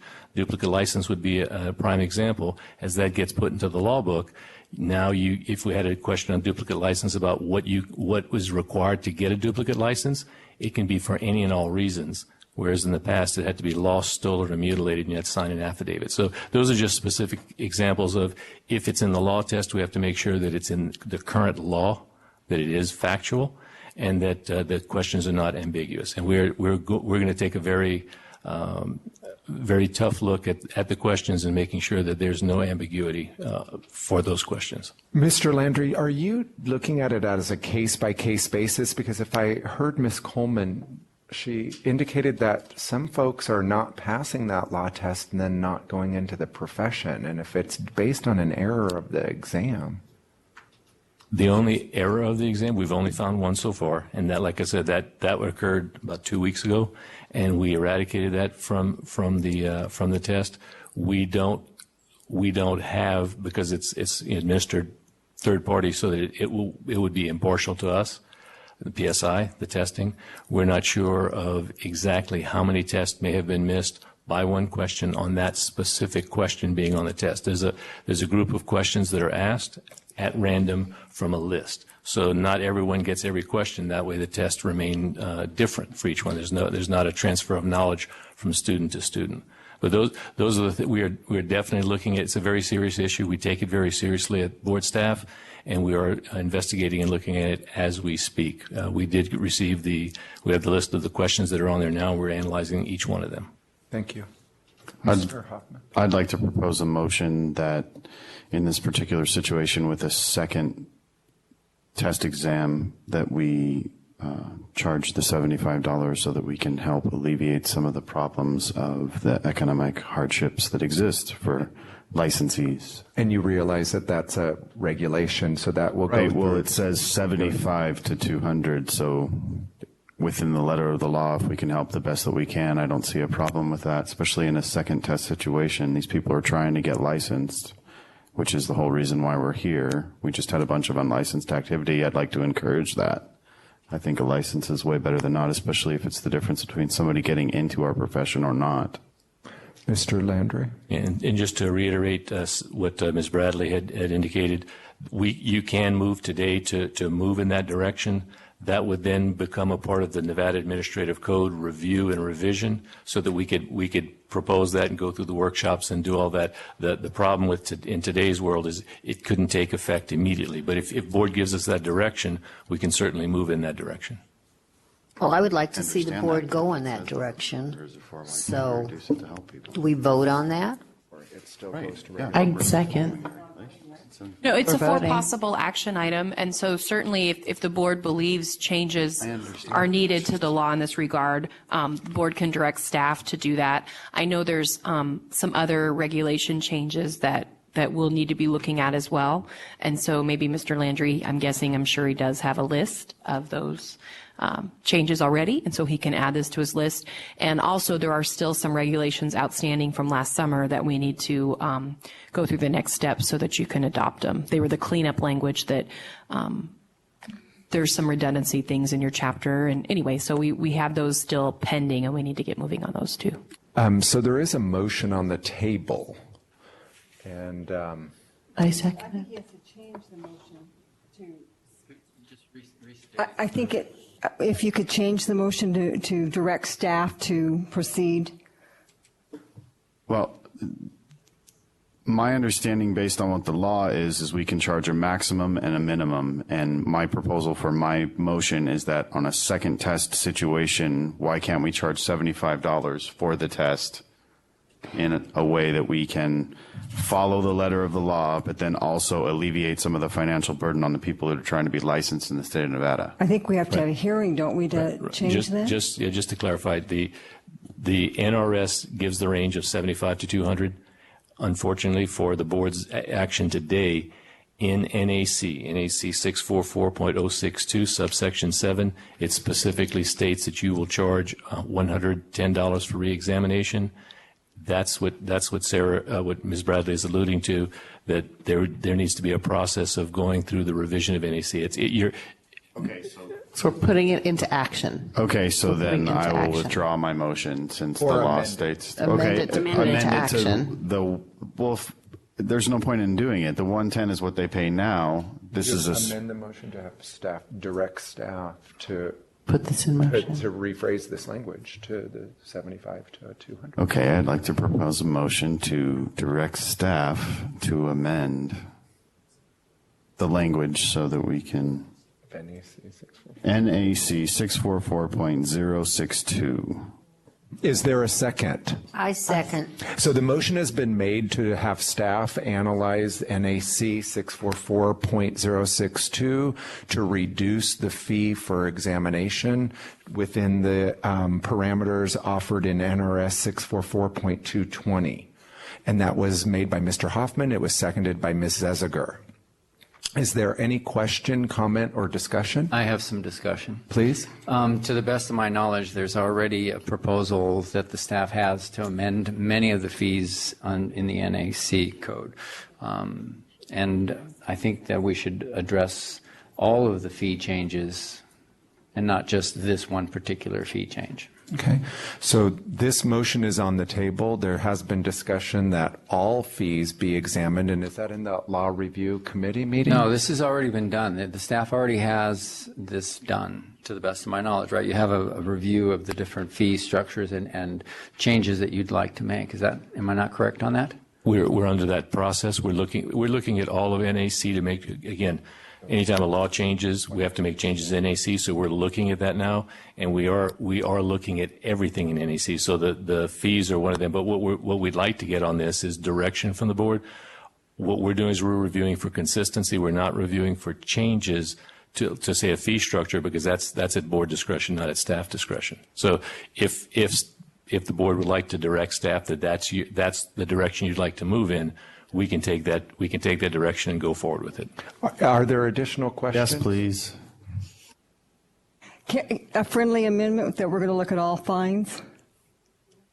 Well, we I have thought one that's what we motion were- on the table right now. Just discussing. Yeah, I would like to amend Mr. Hoffman's motion to include the entire fee structure and not just this one particular fee. Can I second? Well, we actually have this particular petition on the agenda. That's what was posted for open meeting.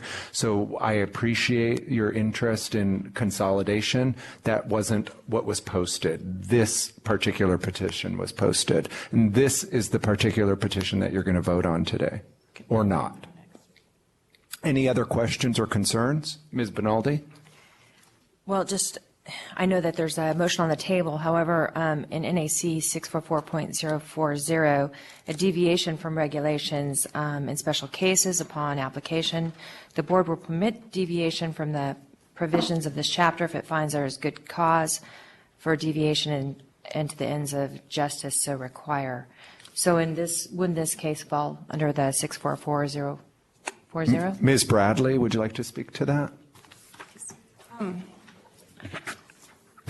I mean, it could if the board, but I mean, that sort of implies that you're going to make a case-by-case determination on all of them. And even though you could deviate from your regulations if you think justice requires you do so, you're still sort of safest if you're following your regulations, because that's what everyone is supposed to know and be aware of. And so it gets confusing if there's different rules. Normally, we've used that in the past as the justification for when the board reduces a fine, for example, in a citation appeal, because those are laid out. And so if you reduce it, we've said you're reducing it based on that you feel that justice doesn't require the full fine to be assessed in that case. So we've only used that provision really rarely, I believe, so that we don't essentially render the regulations meaningless. But if the board, wanted to pursue that, it may be something you could do. Are there any questions or comments? Or have the petitioner and your witness had the opportunity to say all that you'd like to say? Thank you so much. One moment. Consider what was just said. It said that you guys could actually take this into consideration. That is what the motion on the table is to definitely direct staff so it happens a little faster for the. I do have one more comment. Please. I know I'm going to say her name wrong, so I'm just going to say Ms. Jeanette. Benaldi. Ms. Benaldi. I do agree that the statute she just read offers a special circumstance to bring Mr. Nixdorf's issue into this one. Just my opinion. Okay. In the event that Mr. Nixdorf and Ms. Benaldi if they're using the restructuring, if the NRS allows for $75 to $200 and the NAC is at $110, and we use, is that an NRS, Ms. Benaldi, that you referenced? It's an NAC. It's an NAC. Wouldn't you just be saying that the first exam is 110 and subsequent exams would be 75? I mean, that's a policies and procedures matter that administrative staff could then just take care of using. Or wouldn't it be that they could petition the board on an individual basis if they were having a hardship? Yeah, that's how I understand it. Your clients that fail could come before us and say, look, that was just too much money. Can I spend less? Do they have to come before the board, or could they come before administration? No, I think they have to come before the board. Mm-hmm. Only the board can So we're going to pause for just a brief moment.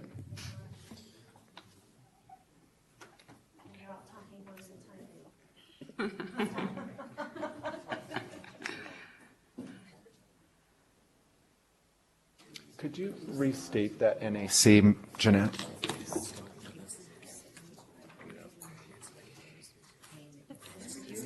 Or just tell me, yeah. Pardon me? Only the board can do the deviation. I don't think you can do a blanket. I'm not comfortable with a blanket. We're just going to do this. So, I mean, You're all set? In special cases, And so we're back on the record at 12:28. And we were discussing deviations from regulations NAC 644.040. Actually, there's still a motion There is a motion on the table. Mr. Nixdorf wanted to be very clear that on a case-by-case situation that persons who were not successful in passing the Nevada law test the second time around could approach the board for a special circumstances reduction in the fee structure, if I'm quoting you correctly. Yes, Ms. Benaldi brought that to our attention. And yes, but what you're saying is you're going to request that a person who has failed the initial test wait until the following board meeting, whenever that is, and then become a licensed person if we do grant them the variance to a lesser fee. Would you like to speak to that, Mr. Nixdorf? That would be correct. That's how the law would be now. But if, that things change. The only thing with that is they have to wait. We have students that in our area that have economic hardship, okay, and I'm pretty sure that's in all area, where they need their license so they can go to work. They have prospective plans to start somewhere, so that puts it off some longer. Would you like to offer a solution to speeding up that process? Because right now, they're just saying that there's about a 3 month gap between the time that they, am I misquoting? We are held by the law. We're trying to do the best we can. This is what the law states. I mean, we can do a reduction for them if they come before us, case by case basis. And that's as far as we can go until it goes through the whole system. And that's the way it's got to go. But he had just said that there was a route that it didn't have to go through the whole system. Yeah, it does. I think someone misspoke or there's a misunderstanding. This deviation from regulations is in special cases upon application. So it can't be a blanket thing that the board just decides today and then now suddenly this is the policy. It's in special cases upon application, and then the board can deviate from the provisions of the chapter if it finds there's good cause for deviation and the ends of justice so require. So the board could do that. I mean, the concern I have, or just something for the board to consider, is you could be inundated with applications for these requests, and we could be doing 25 of these in a meeting, and maybe that's fine, if that's what the board wants to do, but the way it's written, only the board can make that decision because it says the board finds. Now, the board can delegate lots of authority to staff, and the board does do that. But whenever the law says something like the board finds, that means this group of 7 here hearing it and voting on it and making a decision. Only they can find something. So in this case, it would require that people apply, and I'm not saying that can't be done, and the other thing for you to keep in mind, the process, it's not a fast process necessarily, but regulations could be in place in approximately 6 months if everybody's diligent about what they're doing. And what that means is there's a 15-day notice required for a workshop, and then the workshop can be held. There's 30 days notice on a public hearing. So those deadlines are fixed in stone. That's 45 days. It also takes approximately 60 days for the legislature, the LCB staff, to review the regs and make their changes. And so what the board could do is set a workshop day relatively soon and just put that notice out that 15 days. And then once they have the language they want, they could actually submit this to LCB. And then approximately 60 days later, they'll have the language back. And then they can notice their 30 days for the the public hearing, And then the public hearing and the adoption can be the same day. And then it's added to an agenda. So I say 6 months. It could be a little quicker than that, depending on how fast everything goes. But so, I guess what I'm trying to say is this 3-month gap for meetings would be a very short time period, because if things go well, we could have regulations in place in about 6 months. And so there is a motion on the table. Would anyone like to amend your motion to include a definitive date for the regulatory review of this item?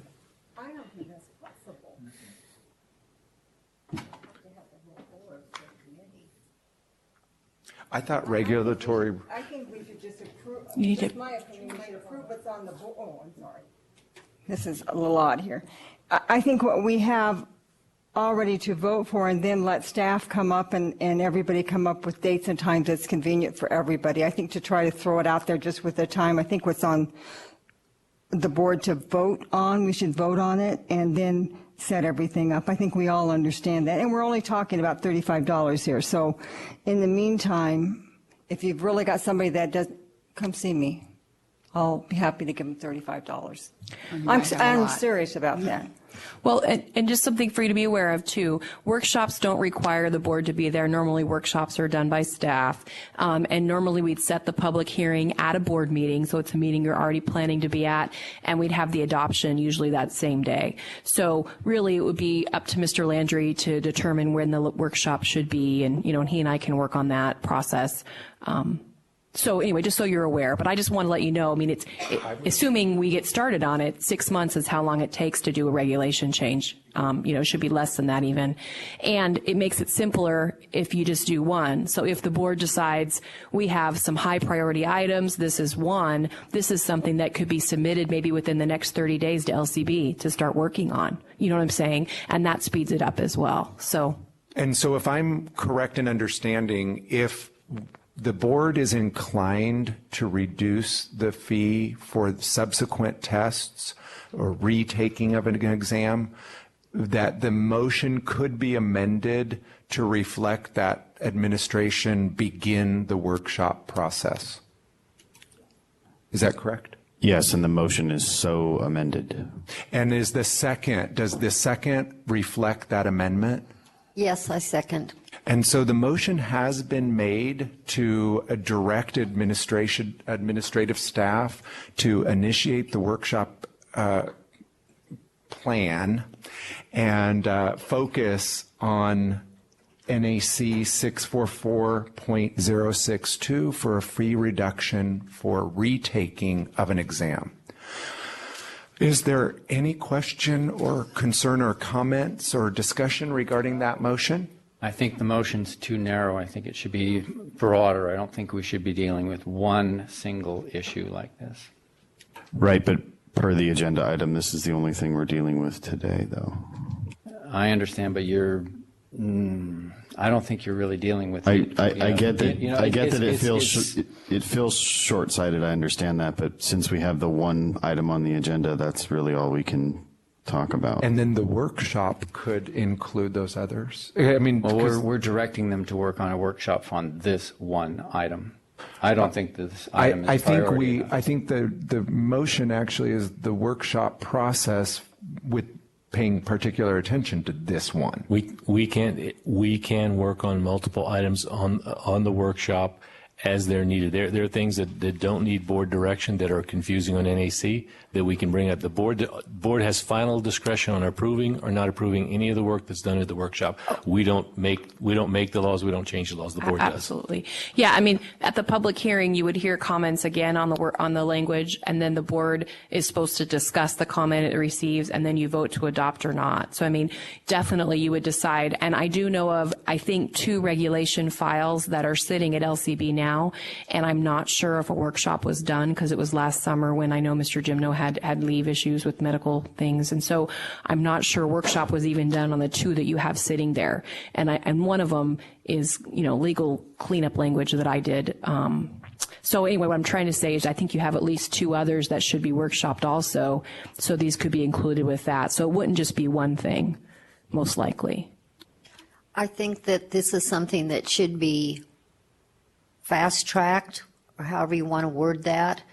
I think it's something that is a necessity, because it's not fair these kids go to school, or young people, old people, whatever it is, go to school, learn all of this, and then they're not able to take the test the second time. So I would like to see it fast-tracked. I know where you're coming from, Perry, because you like everything very regulated, but I think this is something that should be taken care of. Okay, we do, again, have a motion on the table. Ms. Booth, did you want to add? Call for the vote. Okay, any other questions or comments? Does the motion need to be restated? Really? Please, no. Okay.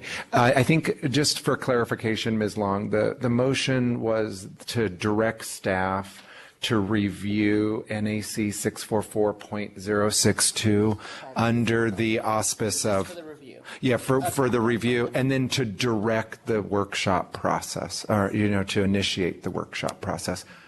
And there was a second made by Ms. Zeziger. That motion was made by Mr. Hoffman. Any other questions, comments, or discussion? All those in favor, please say aye. Aye. All those opposed? And that motion carries. Ms. Coleman, thank you for bringing your petition to the board, and I hope that you'll attend the workshops. Yes, I will. Thank you as well. Thanks, Ms. And I Lane. hope you'll also attend those workshops. I appreciate your testimony. It made that vital to that discussion, obviously. We did indicate that there would be a lunch break for 1 hour. We will return at 20 minutes to 2. Okay. Good gravy. That was fun. You kid.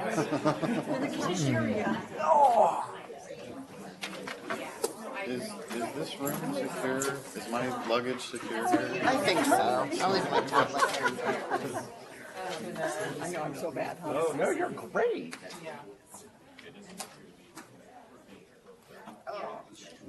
Okay, you guys are hugging in my way to the lunch.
Charlene, are you ready to get started over there?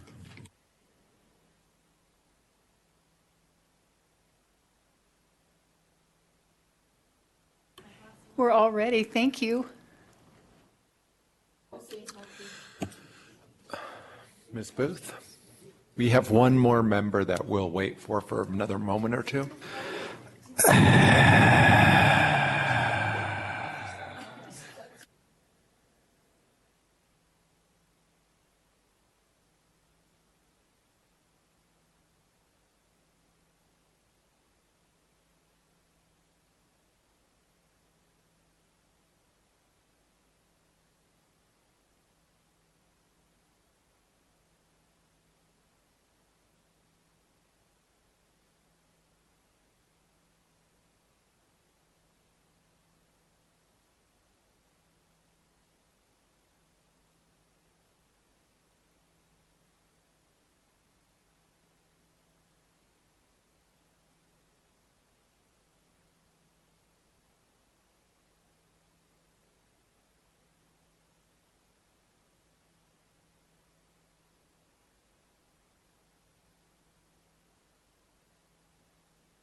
If everyone is ready, including the camera operator. Thank you. And so it is now 20 minutes to 2, and this meeting of the Nevada State Board of Cosmetology is back in session. We ended with item number 13, and we will begin with item number 14. The discussion and possible decision regarding NAC 644.700, the schedule of fines. The board will discuss board policy and staff procedures concerning the schedule of fines and the disciplinary hearing according to NAC 644.700. And at this time, the board would like to hear from the executive director, Mr. Gary Landry. Yes, this particular discussion today is from an interpretation of 644.700. There was a law change in 2008 that actually appeared in the 2010 booklets. 2009, there was either a printing problem or some delay on getting the printing done. It appeared in 2010, and so I've kind of laid out from a staff report basis what was the 2008 law and before, what's the 2008 law and after, and it all really boils down to just a few words that means a great deal of difference on what we as staff can bring to the board for discussion from a citation and fine standpoint. The current language was approved in 2008 and appeared, like I said, appeared in 2010. Current regulations have been in place for over 4 years. At the time of the change, the regulation language was modified from must appear to may appear. And in 1995, 2004, 2007 editions, which we went back and researched, the law mandated violators to appear before the board for any second or subsequent violation. This change allowed more staff discretion was the intent from going from must to may, but in the process, an inadvertent problem was created. We cannot bring someone to the board if we cite them. It's an either or. We either cite them or bring them before the board. We can't do both. So what I'm asking today from the board is to give clear indication when you look at this, because unlicensed activity, as we've seen today from some of the appeals to citation, that's something we're very rigid on. When we see it happen, we cite it, and the problem is, the only time, based on current interpretation of 644.700, that we could bring an unlicensed person for you to see them would be after their third offense. So that's without, and again, that's from NAC. So board has discretion about directing staff on what you want to see, what you want brought before you, but we can't do both. And what I didn't want to do is I didn't want to have an inspector in the field have to make a determination on their, from their own perspective, is this something that I should bring to the board, or is this something I should cite, because they know they can't do both now. We've had that discussion. I have a question on the fourth time. What happens then? So if we went fining up to the third time, because we were doing on the third time that they'd have to come before us as well as a fine. On the fourth time, what happens? It would be under 644.430. I think I asked Gary, though. Okay. My understanding, but Ms. Bradley will be able to clarify the legality of it. My understanding is that we would not be able to cite them on the fourth time because it doesn't say third and subsequent. It only says third. We would bring them before the board where you'd have a $2,000 maximum fine that you could levy against them. So on the fourth time, we could bring them before the board. Okay. The provision that he's talking about is NAC 644.700, and it's actually subsection 3. And what it says in there is that a person who violates a provision of this chapter for which this section does not provide a specific fine. So, for example, anything that doesn't have a fine, or it says, including without limitation, a second or subsequent violation may be ordered to appear at a disciplinary hearing and punished as set forth in 644.430. So what it's saying is, if there's not something in your list of fines, the way those are handled is they could be ordered to come before the board. So if staff sees something that's a problem, or if it's a multiple offense. So some of yours, if you look up above, some of them have something for a first and second, but not a third. So for those violations, you could see a third at a hearing. But if there is a fine listed, then it's only after we've exhausted all of that, first, second, and third. And so, for example, for unlicensed activity, there is a fine listed for first, second, and third. So it would be the fourth offense that you would see in a hearing situation. And so then you would fall back on your general NRS 644-430, which is grounds for disciplinary action, and that gives you your authorized things that you can do, revoke, suspend, fine, those sorts of things. And so that's where you would fall, and that's what it says here too. The interesting thing, though, would be practicing without a license or certificate is $2,000 on your third offense, and that's also the maximum fine that you can do in the NRS as well. And so for a person like that, it could be frustrating for you to have someone come before you. They've already been fined 3 times. They've already been fined the $2,000 on the third offense, and you're limited to a $2,000 fine on the fourth offense just because that's the max fine you can do per violation, of course. So maybe, it could be more if there was more than one violation at that same time. And then, Ms. Bradley, the reason why we saw the unlicensed activities today is because they were on appeal. Yeah, they were appealing their citation, and the reason that this is here is it's and Mr. Landry's done the research with the minutes. I recall a meeting, I think he told me 2009. Yes. So in 2009, the board said, hey, we'd like to see all second offenses. We don't want to wait for the third, because the law used to say, with the third offense, they come to you. That was what the rule was. Then this change went through, and I'm not sure if it is what was intended. I didn't draft it, and I didn't see it at the time, so I don't know. But it used to say third offense, they come to you. Second offense, it was just a normal citation. And then I believe there was a discussion, and you all said, hey, we'd like to see second offense. Can we get this changed? And so then there had been some confusion between me and staff, I think, regarding that, because there were a few times I got third offenses, and I thought, hey, I thought we were going to do second offenses. So we had some discussions, and then recently we looked at this a little bit further and realized that the change that was there actually, made it worse, or at least lessened the amount that you could bring before you, and we weren't sure if it was what your intention was. So we also wanted to let you know that if you don't do a change, it'll be fourth unlicensed activities that you'll see as in a hearing. Thank you. Did you want to add anything, Mr. Landry? Yeah, I just wanted to boil down that if you want to see anyone prior to that list of offenses with the occurrences, some are a first offense, so the second offense you could see them.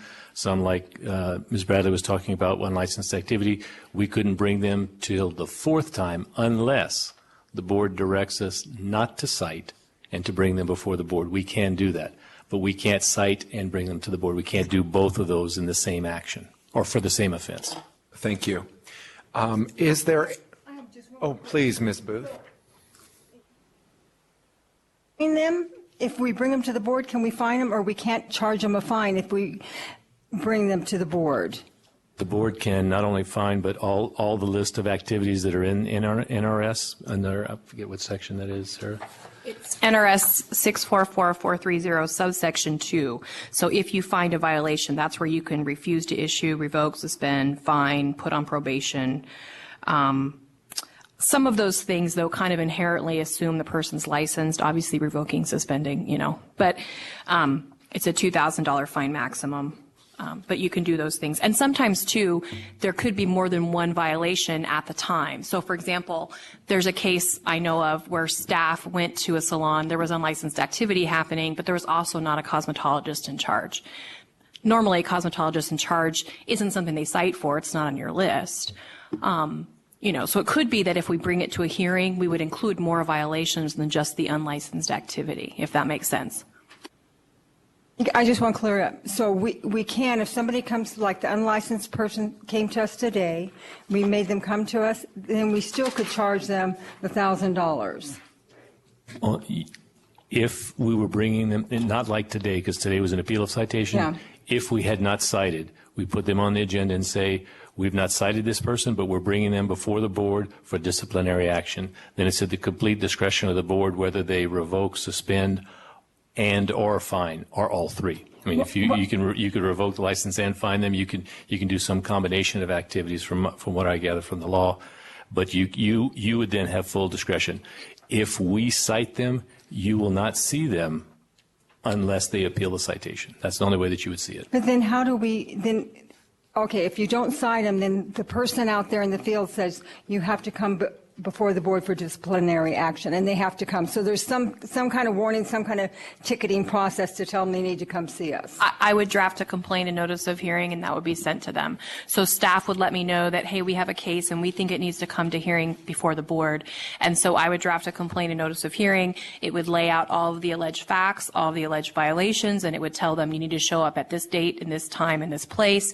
And it also tells them in that document, these are the things that could happen, and so I summarize what's in 430 as far as the possible penalties, and then it also tells them their rights at the hearing. They can call witnesses and things like that. So it tries to give them a bunch of information regarding what the process is going to be for that. We haven't done a full hearing in a while. I want to say the last hearing we did was, I think, a fourth unlicensed activity, probably. And then I know we've done them in the past several times for false Social Security numbers. You know, when people give incorrect information and we find out about it. But the one that I'm aware of, it was multiple unlicensed activity, but there were different salon establishments. So I remember that one came to you like under a pattern of unlicensed activity.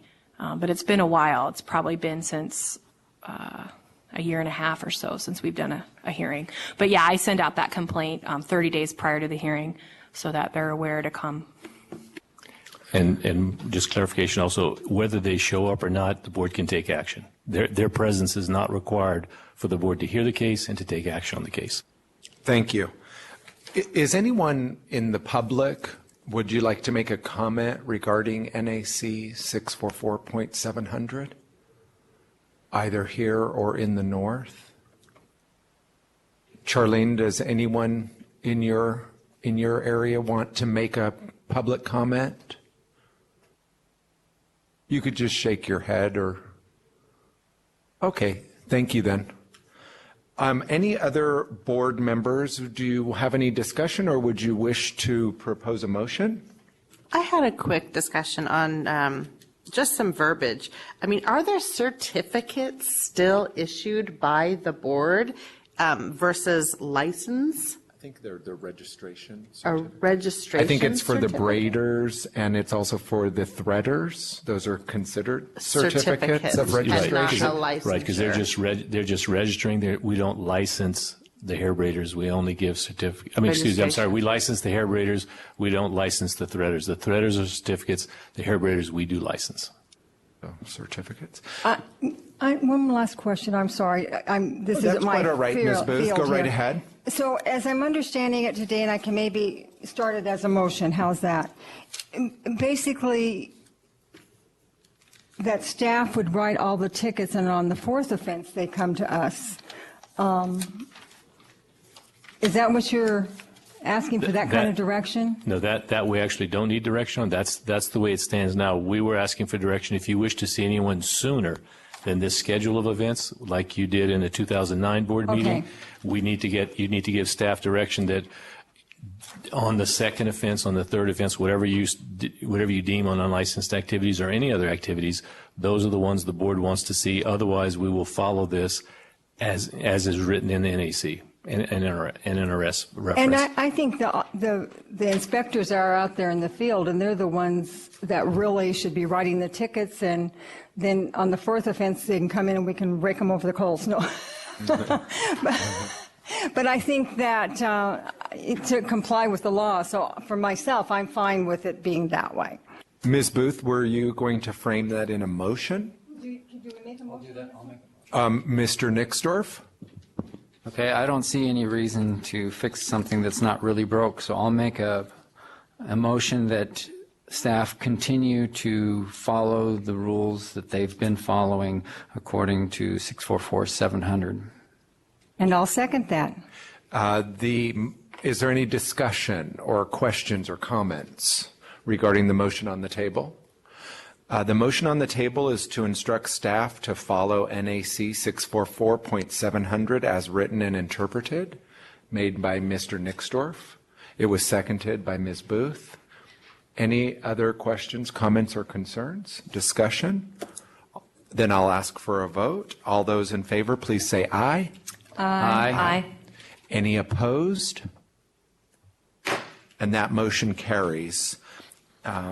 Let the official record show that the motion to instruct the staff to follow NAC 644.700 as written and interpreted was made and seconded and was approved by the board. Thank you. Oh, please. Yes. There are more to the staff recommendations, I believe, here. Because staff recommendations are, number one, give clear direction on what violations that they want brought before, and then there's give clear direction on what violations they want to have brought to the board, but also, number three, authorize staff to review all sections of the Nevada Administrative Code for confusing and contradictory language. That's all part of this same discussion, is it not? Yes. Okay. Would you like to make a motion to that effect? I will make a motion to adopt item number 3 of staff recommendations according to this handout that they gave us. Is there a second And to that? I'll second that also. So is there any discussion or questions or comments? The motion was made by Mr. Nixdorf to authorize staff to review all sections of the Nevada Administrative Code for confusing or contradictory language and develop clear, concise replacement language and bring those sections to the board for review at a future meeting of the board. That motion was made by Mr. Nixdorf and seconded by Ms. Booth. Any questions, comments, discussion, or concerns? All those in favor, please say aye. Aye. Aye. Any opposed? And that motion carries. Thank you, Mr. Nixdorf. We move to item number 15, which is the performance evaluation and salary review of the current executive director, Mr. Gary Landry. He's been on the job a little over 90 days, if I'm not mistaken. April 8th was the official start date, so just ticked over a few more days than 90 days. Okay. The board, I guess I should say you've had the opportunity to review a self-evaluation for the information packet that you have listing his achievements and areas for improvement. Mr. Landry, would you like to add anything at this time than what you've provided, something other than what's already been provided? No, I'm good with what's provided. And Ms. Benaldi, would you like to make any comments regarding this item? Yeah, I wanted to give Mr. Landry kudos where kudos is due, and just a brief summary from my perspective is that he needed no time for a learning curve, and he had no transitional delays in either service or production. He's very detailed in his follow-up and in his new projects like the website. He's created a healthy team environment, empowerment, and each staff member is looked at for their individual skill sets. Elevated, encouraged, and directed to create a heightened morale. And as stated upon hiring, a gesture of respect and appreciation, I would encourage the board to consider granting Mr. Landry a raise to the next level on the state schedule, and as our budget clearly allows, from a grade 46, step 8 to a step 9. I think that's reasonable, and I would ask that the board consider that. Thank you, Ms. Benaldi. Are there additional questions or comments or concerns?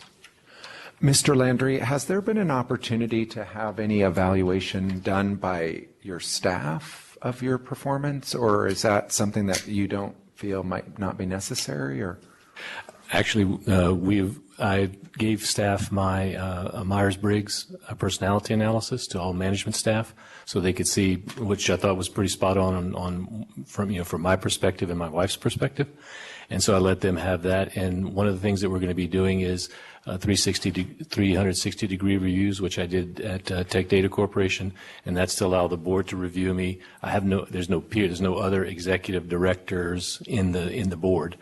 But then allow my direct reports and then my full staff to evaluate and review me from an anonymous perspective. And that's something I'm going to be researching on how to get that accomplished. When we don't have a full-time HR department like we did at Tech Data, but that's one of the things that you get a lot of good feedback on the eyes and perception of people, not only that report to you, but just people in the whole organization. And I'm familiar with that process. I've been through it before. It's something that we're going to work on. Typically, you don't want to have that, everyone's on the honeymoon period the first 90 days.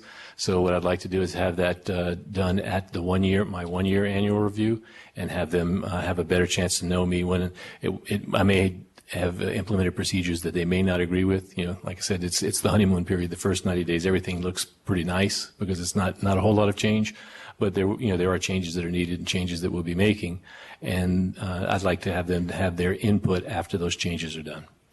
On the areas for improvement, that was the self-evaluation document that you provided us.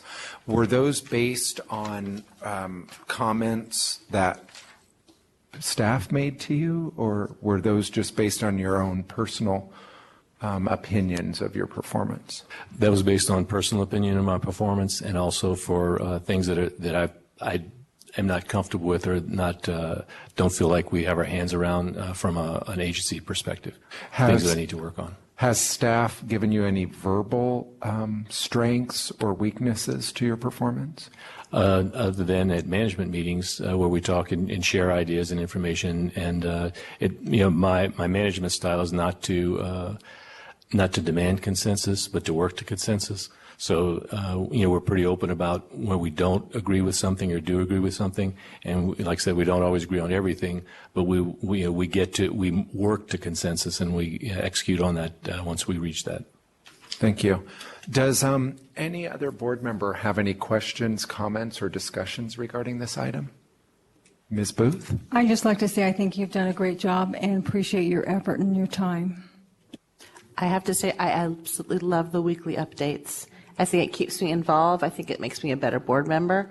I enjoy reading what you've done and what you have going, and rolling over things that, I didn't get to it this week, but it keeps it very real, very human, and I like it a lot. I like it better than wondering, kind of having to go over a big, executive director report, in length, wondering from 3 months and 3 months and 3 months, and, you kind of get lost in between that, and those weekly reports are fabulous. I think it gives me an opportunity to, give a little ping of feedback sometimes, or whatnot, and definitely food for thought. So I really appreciate that. I think that you're doing a great job.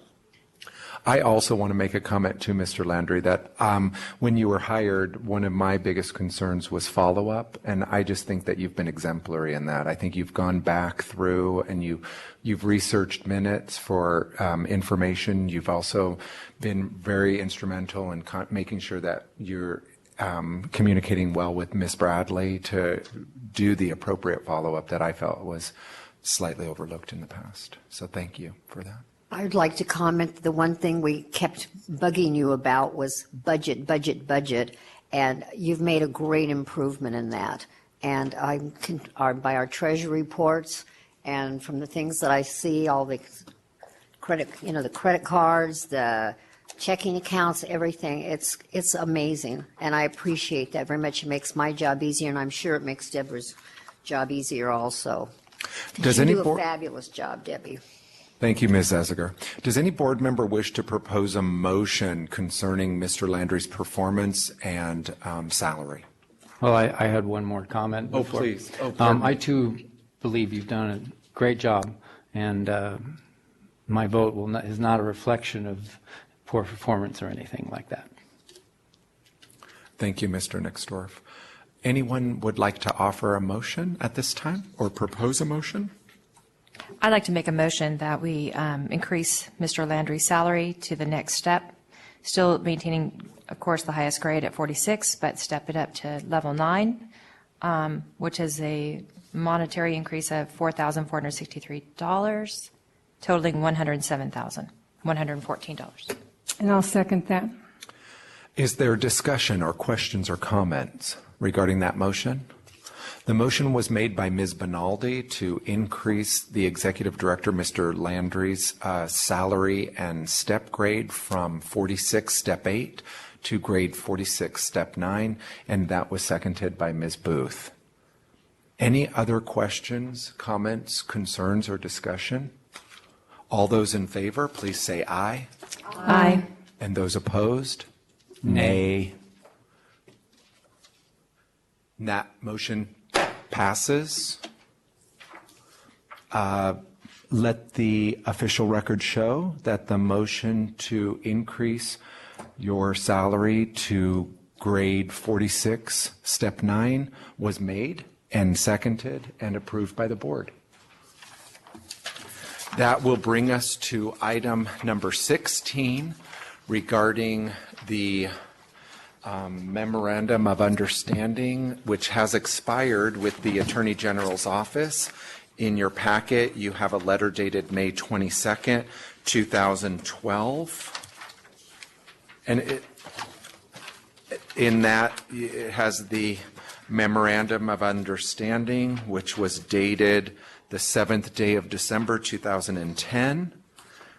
Has everyone had the opportunity to review that or make any necessary changes or adjustments to that? Or anyone would like to offer any comments, questions, or concerns? Mr. Landry, do you have a report on where we stand as far as the number of hours we consume and have on credit or are in deficit of? I don't have the report for this particular meeting, but I can get you the information. Excuse me. And we do track from a budgetary standpoint all the hours that we get from the Attorney General's office and keep track of where we are on a monthly basis. We're over and under budget, as well as using the minimum necessary. But I can get you that report after this board meeting. I don't have it with me today as far as the tracking of that. And did anyone have any questions regarding seeking private legal counsel outside of the Attorney General's office? Ms. Booth, pressure mic. I have a couple of questions and some of my concerns of the past year with Ms. Bradley and not living up to this memorandum of understanding. I think being late to several of the meetings, I'd like to see some of these things changed and maybe this be a process for growth, or maybe necessarily that maybe you don't want to be here with us, I'm not sure. But being late to meetings and using your cell phone during our meetings and texting so that you don't understand where we're at, so we have to kind of say, Sarah. And I have another one that I'm deeply concerned about, and that is on the people that, I don't know what the case was, where they were brought in for having a dirty salon and we fined them. And your comment to me was that you hope they appealed it because they would win.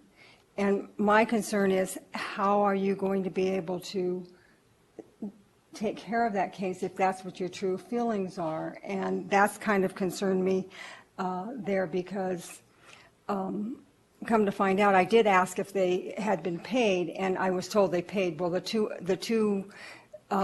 there was 3 fines that day, and 2 of the fines did pay, but the third party, the highest fine, did not pay, and that's going to be appealed, I think, because there was an accident where it didn't get turned in. Maybe you can talk to that. But I just feel that what we've asked you to do, and I think as a board member, it's our responsibility to supply this board with the best. And I think I don't feel like your heart's in it or what's going on. You didn't return emails when we needed emails returned. You didn't return phone calls. Some of your questions to me your answers are so roundabout that I don't know what the answer is. It's not a direct answer.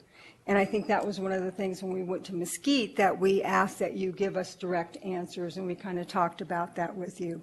So I mean, it's not a performance review for me. The question today is whether you're going to continue with the AG's office. If you have issues with me personally, you can contact my supervisor about that. But, I mean, I guess that's that.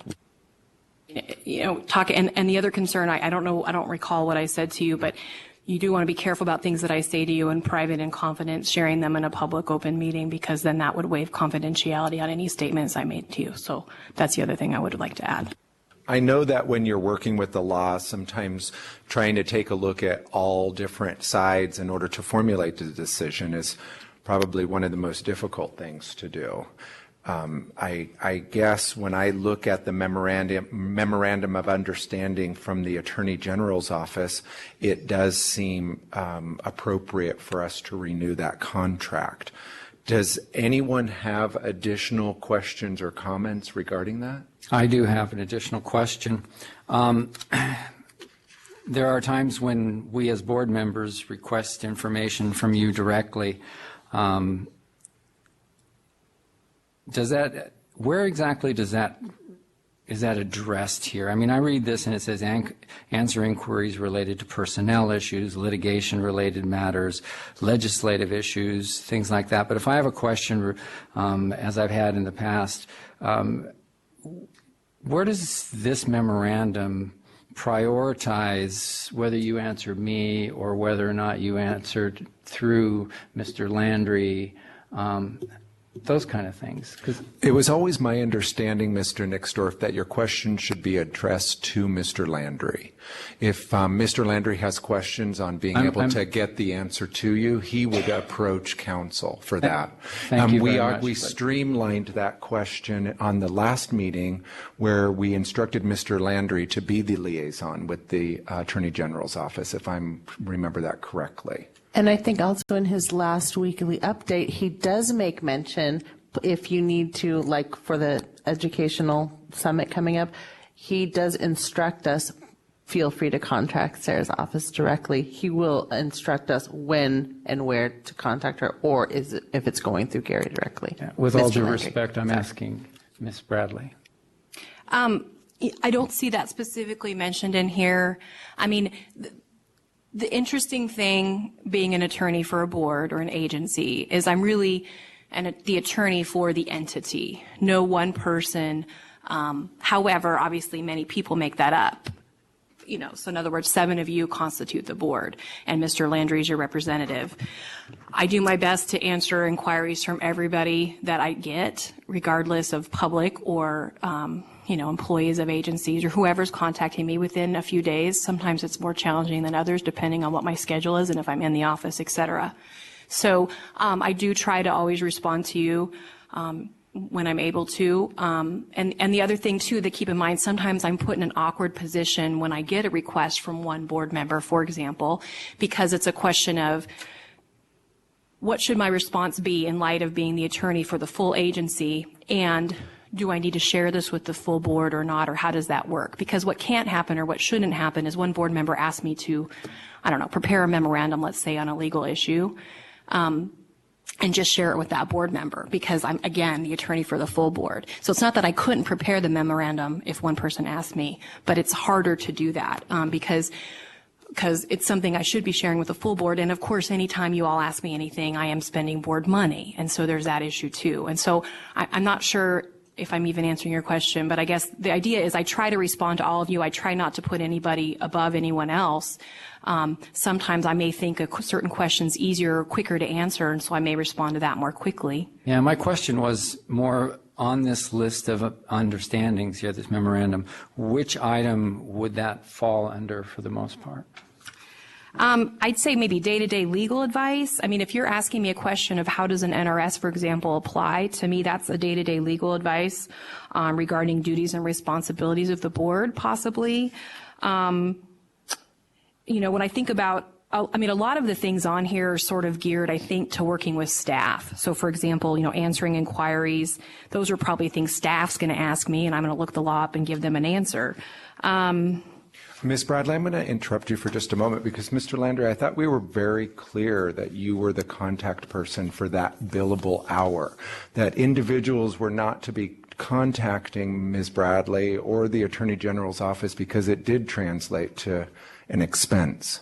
My understanding was that was directed to myself and staff. I didn't get that interpretation that it reflected the entire board. That was my understanding as well. Yeah, I can look up I can certainly look in the meeting minutes, but my interpretation, my understanding, or remembrance of it was that you'd asked specifically, was all staff funneling all questions through me before they went to Sarah, to Ms. Bradley, and the Attorney General's office? And the answer to that is yes, but I didn't interpret it as though I was doing the same with the board members. Well, if the board members are going to incur an expense, it would seem to me that it would be part and parcel of both staff and appointed officials. That's something that the board can direct and vote on. Whatever the majority of the board decides, a quorum, a meeting of at least a quorum and a majority of that quorum can decide to direct how the board is to operate. It just seems awkward that we shouldn't very well obligate a deputy attorney general to answering individual questions when those answers could be funneled through one individual. And there will always be times when it's appropriate, regardless of the decision you make, only because there could be a time one of you wants to talk to me privately about something, for example, a conflict. So there are times I think that's always going to be fine, because you do need to be able to say to me, I think I might have a conflict with this, can we talk about it? Usually those conversations are relatively quick. And so, but again, it's necessary because it isn't something that necessarily everyone needs to know. Did that answer your question, Mr. Nixdorf, or do you still have some additional concerns? No, that answered my question. Thank you. Are there other questions, comments, concerns? Ms. Zesiger? You mentioned finding private counsel. Have you looked into that, or has anyone looked into that, or why did you mention that? It was part of the recommendation, whether or not the board members wanted to propose a motion concerning this particular state of Nevada Attorney General's Office memorandum of understanding, whether or not it would be re-signed or whether or not private legal counsel outside of the Attorney General's office would be sought. Okay, I noticed that's B. 4B? Yes. I had a question. Is that something that the board would want to do? I'm not particularly motivated to do that. The state offers legal counsel to boards. We are a quasi-state agency, so utilizing the professional expertise of the Attorney General's office seems wildly appropriate. Well, I was wondering because I don't know what legal fees are outside of, but believe the AG is 140 something or other an hour, I believe. It's $142.55 an hour. $142.55. I think my attorney charges me $250 an hour minimally. And so does mine. I have a question. This all, I think, came about, I asked Mr. Landry to put something on because after Ms. Bradley was late last meeting, and I don't know how it got to this. It was my understanding that we were going to be able to discuss with Sarah some of these things, and the memorandum came about, and so The memorandum is the legal document that we engage services for the Attorney General's office, and that's really the only from a board discussion. And when I did the research on that, when the topic came up, I found that we needed to take board action to re-up with legal counsel. And so by doing that, that's why that's on the discussion.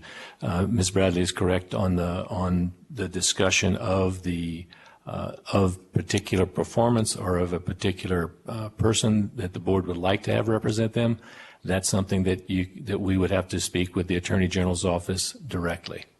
And the Attorney General has the discretion to say yes, no, or in between. The Attorney General, Catherine Mastro-Cortez, is the one who actually assigns the attorney for our board. It was my understanding. Can I say one thing here? My hope was that we could sit and discuss this with Sarah and maybe make some improvements here of some of the things that were going awry. So that's where I was trying to go with this. So maybe now you can tell us how we can resolve that. Well, so my chief is Keith Marcher, and he's the chief deputy responsible for the boards and licensing division, and so he's my supervisor. And so if anyone has concerns about me, obviously he's the person to speak to. I don't know that it would be appropriate for individual board members to contact him, although I suppose you could. It would, normally what I know he receives sometimes are calls from executive directors regarding different things. I'm not aware of board members calling to complain about attorneys, but maybe that happens. So the full board, if the full board has concerns that they'd like to send to him, he's happy to receive letters, regarding that. I mean, one thing, just to talk to a little bit more to Perry, about, I mean, I do my best to balance the interests of the board itself, this entity that exists of people, as well as the fact that I work for the Attorney General, and so sometimes there are things that I have to say or do because of that. So my employer is different than the clients I work with, and so, I do my best to balance all of that, and to respond to inquiries as quickly as I can. I work with approximately 14 agencies. I'm out of the office at times for that. I have used my phone in meetings generally to check email while I'm here. So it's generally I'm checking in with my secretary or whatever while I'm here when I do that. So anyway, I do my best to do what I can. Certainly, if you have concerns, feel free to bring them to him. I'm sure he'd like to hear that, and I'm not sure what to say other than that. Mr. Nixdorf, did you want to add items to the memorandum of understanding if we chose to pursue a renewal of that document? Are there areas that would be clearer for your interpretation of that document? No, I think that the items listed are plenty good. My only request would be that the responses be clear and concise and related directly to the questions that we ask. And that would be about it. And if I could just... So, Mr. Landry, in the event that there is a motion and a vote regarding this memorandum of understanding, I guess if you could incorporate Mr. Nixdorf's concerns in your administrative evaluation of that. Are there additional questions, comments, or concerns? Ms. Booth? I think maybe put in here some of the things that I did want to talk about is maybe being here on time, being to the meetings on time, so that there's a clear understanding of that. And why we're having our meetings. I understand you have to get to your office, but maybe so that we have the full attention is that they pay attention when they're here. That for this memorandum, that they pay attention and that the cell phones are put aside, just like we have to put our cell phones aside. Thank you, Ms. Booth. Is there a motion that would be proposed regarding item number 16, the renewal or not renewal of the Memorandum of Understanding between the State of Nevada Attorney General's Office and the Nevada State Board of Cosmetology for Legal Services? I'll make a motion. I make the motion that we renew the Memorandum of Understanding with the Attorney General's Office as laid out in our packets. So that motion was made by Mr. Nixdorf. It was seconded by Ms. Benaldi. Is there a question or a discussion or comments or concerns regarding that memorandum of understanding or that motion? I think with all said and done, I appreciate your effort, Sarah. I think that we all do. All those in favor, please say aye. Aye. Any opposed?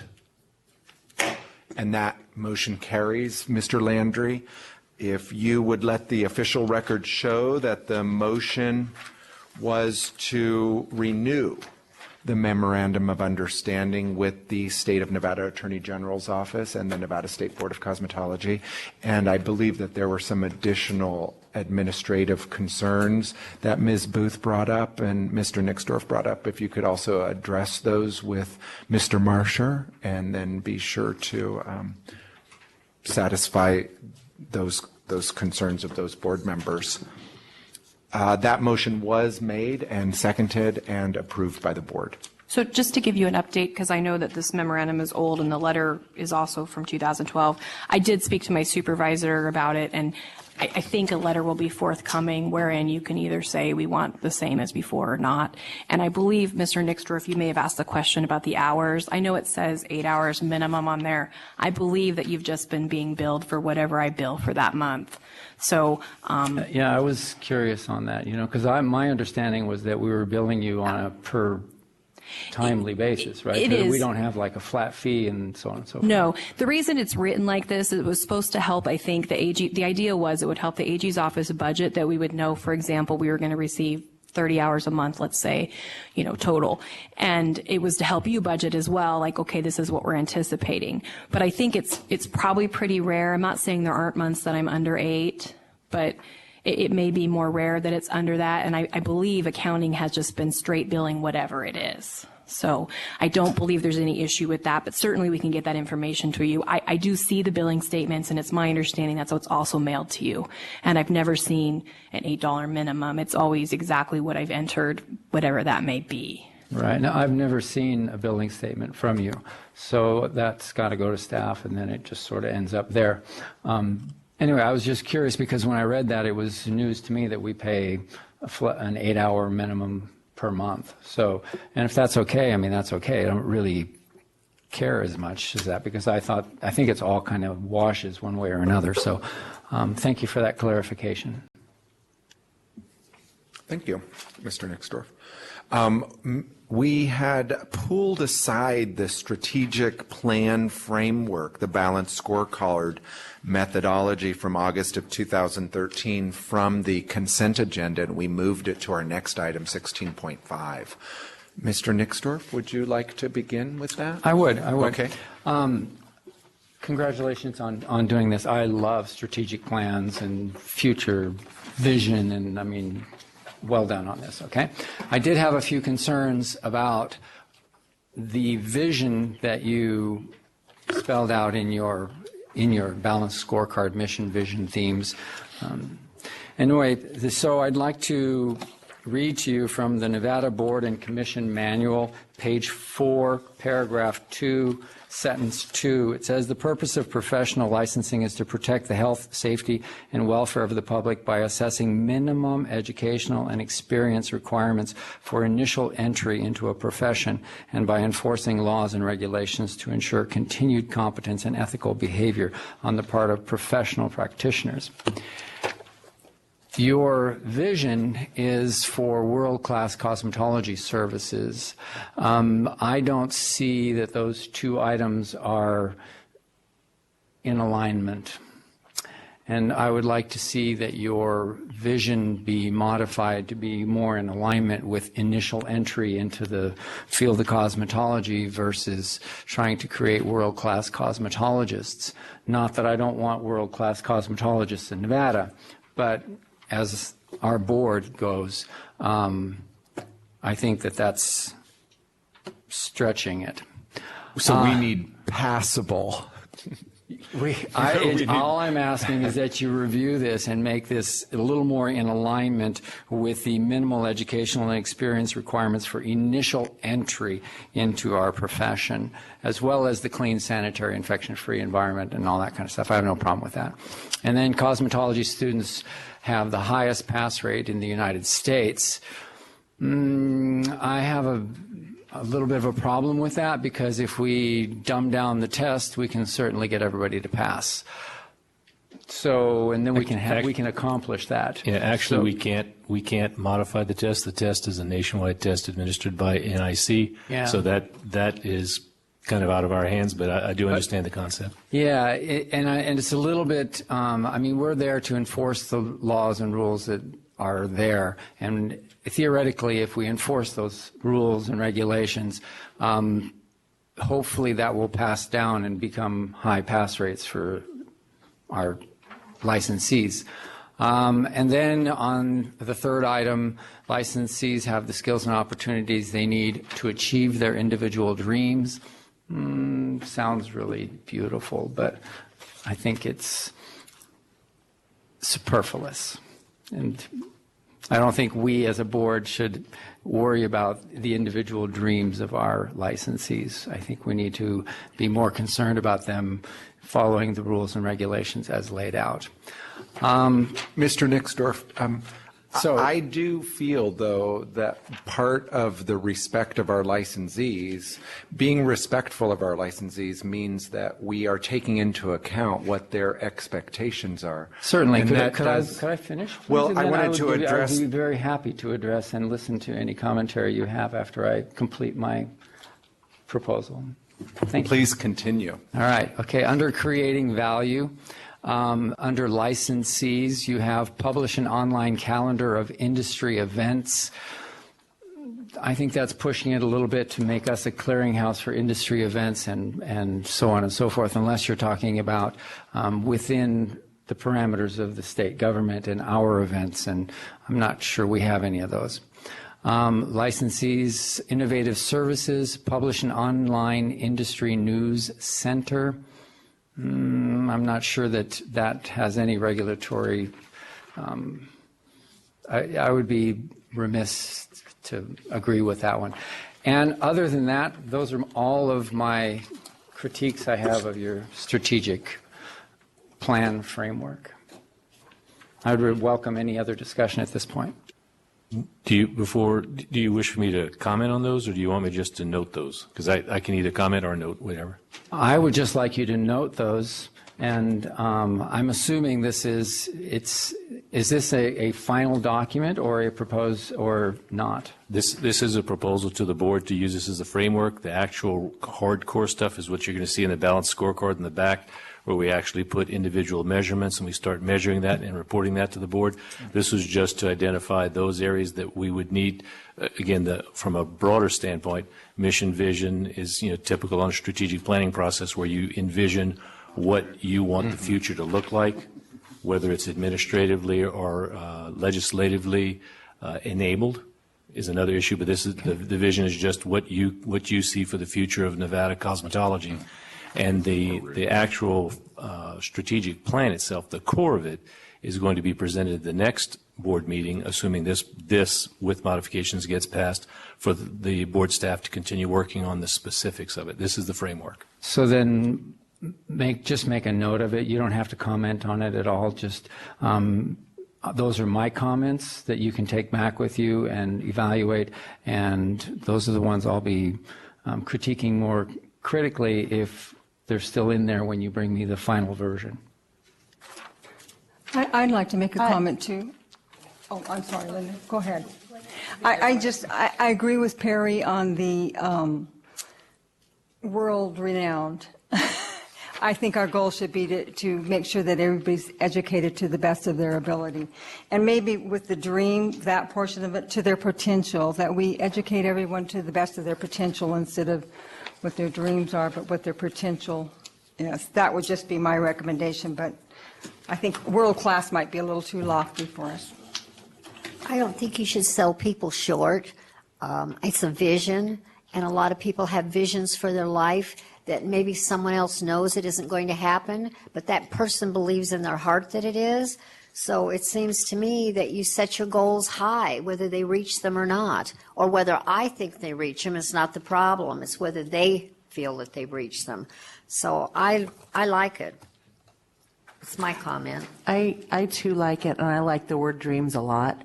I think that that's what carries you. I think a lot of these people are creative people. I think that you've captured, without being in the industry, I think that you captured a real good overview of how beginning cosmetologists or licensed students go into this. They go into it with dreams. They go into it with passion. We're dealing with creative, crazy people. And I think that you've captured that really, really well. There's a functionality, there's dreams, there's passion, there's artistic creation. There's people that I tell everybody that I talk to, and I talk to a lot of students a lot of the time, and I do a lot of consulting, and I tell them, aim high. Aim high with your industry and love your industry and stay in your industry, encapsulate it, eat it, live it, do everything that you can to emulsify yourself in your industry. That's the only way you're going to get involved with it. When I started in this industry personally, I'm a legacy baby from grandparents way back in the day in distributorship. I started 4 years old inventorying, sorting lipsticks, and moved up to, there's dreams that are out there. And I think with the econo crash that we've had, to say that, dreams should be nixed out of something like this, I say, yeah, let's go world class. Let's go, let's take this to the top. Let's make Nevada, the prime state to look at in the future to make the best we can be. Nobody else is doing it. There's a niche market for it out there. Nobody else is making it the best. Why not shoot high? I like this. I like this a lot. Are there additional questions or comments or concerns regarding the strategic framework? Ms. Bernal, I'd just like to finish up. I agree with how it's laid out. I like the framework. I think it's encompassing communication, which is what we've been lacking.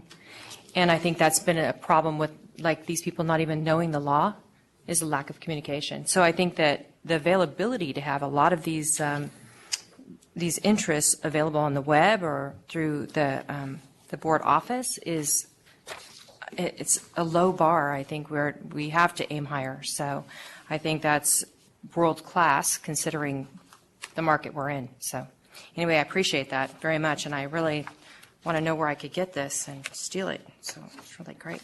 I just wanted to say one last thing. But this is a strategic plan, not for an individual, but for us, the board. So that's where I'm coming from. I'm not saying an individual shouldn't dream, but I'm just saying as a board, this is what our goals are to do. I think that's a trickle down, though. If we, as a board, are setting an example for the cosmetologists of tomorrow. We as a board, if we are world class, we're going to create world class cosmetologists through, starting at the board to education. The education goes to the kids, to the students go out into the world. How we treat our cosmetologists today, how are they going to treat their clients tomorrow? So Mr. Nixdorf? I have one last comment on that. I don't disagree with much of that. I'm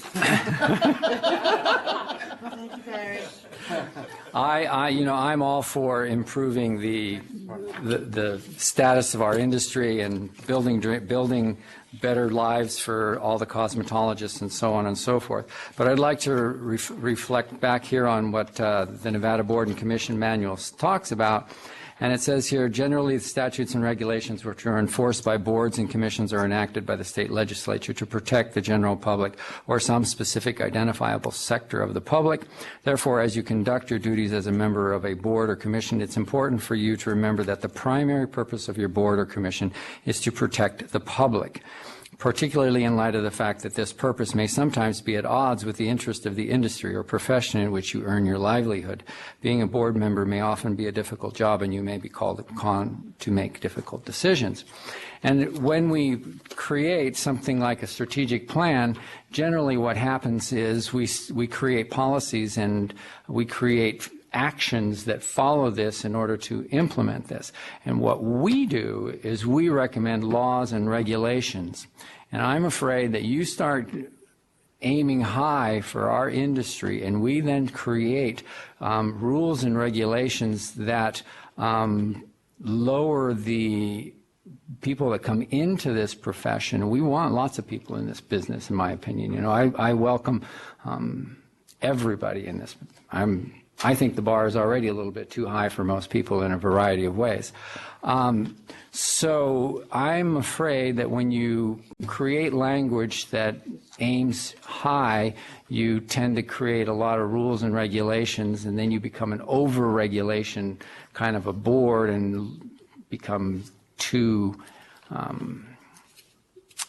regulated, and those regulations aren't always good for that. So I'd like to see less regulations, allowing more people into our industry, and let the marketplace create world-class. If we can create regulations that allow more advanced education to be performed in the marketplace and we stay out of that, I think that would be much better. Anyway, those are my comments. I'm done. Very interesting and dynamic discussion. Thank you very much for bringing that to our Can I ask attention. one question? Do you want to deregulate? Perry? Who, me? Do I want to deregulate? You want to do you want to deregulate licensing the way that some of the states are doing? Personally? Yes. Yeah. You do. Yeah. But am I going to do that here on this board with absolutely zero cooperation? I don't think I have a whole lot of chance at that, all right? But if I can have a fewer laws and regulations that are a little less protectionistic for us and for the schools and so on and so forth, I'm all for that. So I'm not about to propose that we deregulate licensing at this point in time. At this time. Thank you, Perry. I guess I wanted you to just make that statement. Thank you, Ms. Thanks, Eziger. thanks. Is there additional questions or comments or discussions? Ms. Long, I just want to say thank you so much. I thought that you were so passionate There's about. more. Yeah, There's more. I There's bet. a lot more. I could stick this microphone on and go another 4 hours. So. Shall we stick with the agenda at hand? Yes. Thank you. Does there need to be a motion regarding this particular item since it was pulled from the consent agenda? So is the motion to just I make a accept? motion to accept. I'll second. Okay. And does that motion include some of the recommendations that were made by Mr. Nixdorf or I think Ms. Eziger? I would imagine that Mr. Landry is going to take all of those suggestions under advisement. Yes. Okay. Yeah. So I think we're all good. And Mr. Nixdorf, does that Yeah, I'm totally address your satisfied. concerns? Absolutely. I just wanted to have the discussion. It's not about making changes at this moment. Are there any other questions, comments, or concerns or discussion regarding this item? Was there a motion? And was there a second? Yes. And so the motion was made by Mr. Hoffman and seconded by Ms. Long. All those in favor, please say aye. Aye. Any opposed? And that motion carries. Thank you, Mr. Landry. That brings us to item number 17, the annual election of board officers. I did want to say thank you so much for giving me the opportunity to be the president for the last couple years. It's been a fun ride, and I'm certainly looking forward to turning over the gavel to another qualified individual. So I encourage you to nominate yourself or nominate others to the position of presidency, vice presidency. The law book allows for a combined secretary-treasurer. In the past, we have had a singular board member as secretary-treasurer. This last election, we separated the two positions, and we're welcome to take some discussion on whether or not those two positions should remain separate or if you'd like to combine them. Would you, Ms. Eziger, do you have a comment to that, or Ms. Long, since you two are sharing this singular position? I believe it should be one position. I think it's a lot easier, and the secretary really does not have any responsibilities because most everything is done through the office, so it seems to be a position that just consists of nothing, I guess, as April would agree with me. Well, it was kind of like backing you up. If you needed the backup, I was your understudy. Whenever. Can I say something? Ms. Booth? I'd like to make a nomination. I would like to make a nomination. But Ms. Booth, before you do that, I just want to be real clear on whether or not that secretarial treasurer position would be I'm going to say that. Oh. I would like to nominate April for secretary treasurer. They want to know if to separate it. Well, I think she's stating that she wants she it. wants to separate Yes, it. I'm putting that. She's stating that she wants it to be a combined position. Thank you. And I'm nominating April. I'm also nominating Neil for president, moving up one step. And I'd like to nominate Perry for vice president. Okay, we have some nominations in. Does anyone else I'd want? like to second all those nominations. Thank you. Okay, so I'm sorry, could you just repeat the secretary treasurer is a combined position? Combined position with by a April. nomination for Ms. Long? And the vice president position was not Be Perry, Mr. Nixdorf. And the president position? would be Neil. Ms. Long, are there other nominations for those positions? Mr. Hoffman, does that mean you're accepting the nomination for president?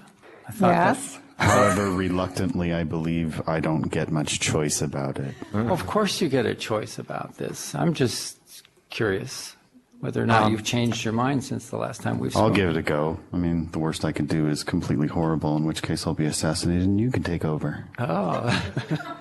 I think with Perry as vice, you're not going to get assassinated. Any other nominations at this time? In the event that those individuals who have been nominated, are you willing to perform the duties as defined by the employment manual for the Nevada State Board of Cosmetology? We'll start with Ms. Long. Yes. Mr. Nixdorf.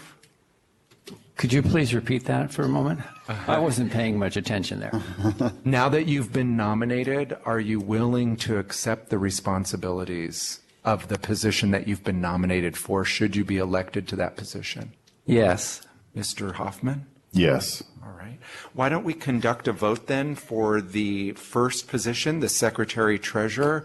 I first would like to take a vote on that position being recombined as a secretary-treasurer. Would somebody like to propose that motion? That motion. Linda's going to make that motion. I'd like to make the motion that secretary-treasurer positions be combined. I'll second.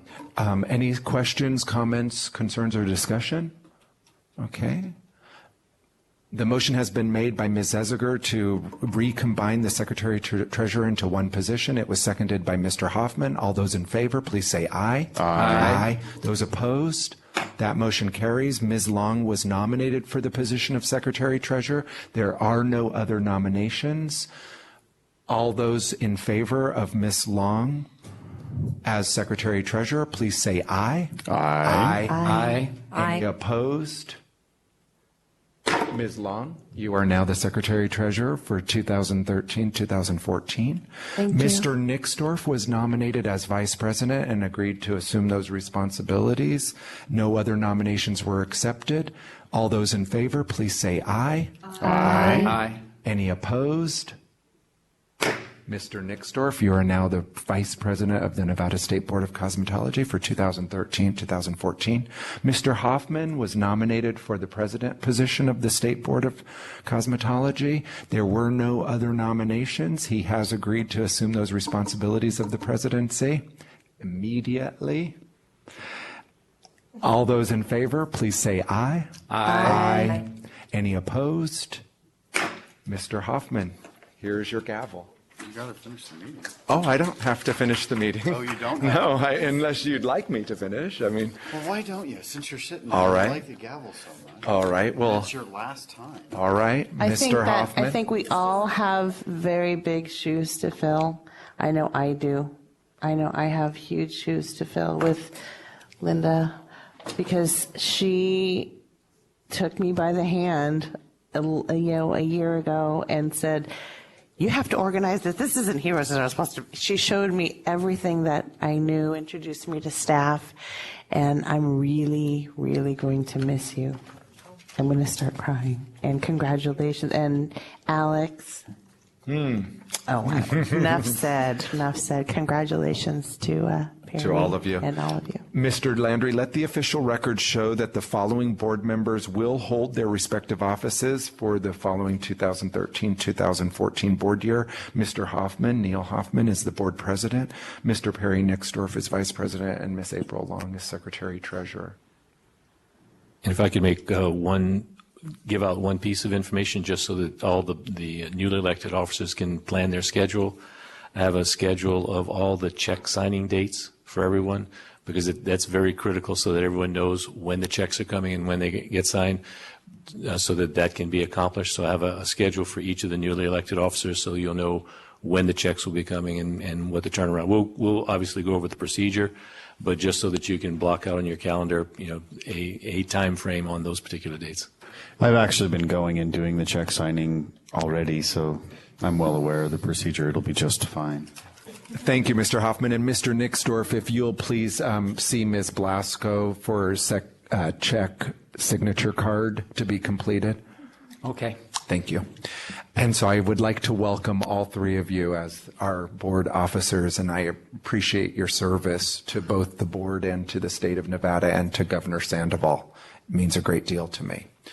At this time, comments by the board members for future agenda items? I just wanted to say I think you did a great job this last year, and I hope that even though you're not going to be president, that you're still as involved and speak up as well and as much as you do on behalf of us and our licensees. I think you do a great job. Totally. Thank you. I don't imagine he's not going to make a comment if he feels the need to. Just saying. Yeah. Super sweet, And both I of do you. have a comment, of course. Something for the future that I'd like to just see where we're at, if maybe on the next meeting we could have an update on it. On the executive, the policy and procedure for hiring the executive director, how we're coming along with that. And also the policy regarding that nothing sent to the legislative body without board approval. And also I'd like to put on the next agenda, I'd like to bring up the wedding planners, and I'd like to make it a little bit more of a sales pitch on that. And then my last question here is, as we go through this here, the different tests and stuff that are done, if we could have that in a chart form where we had year-to-date as well as quarterly, because going through all the pages, because I would like to know year-to-date and be able to look more at year-to-date, how many pass-fails on just one sheet. And I think if we could do a chart, for me, would be wonderful. I don't know how anybody else feels about it.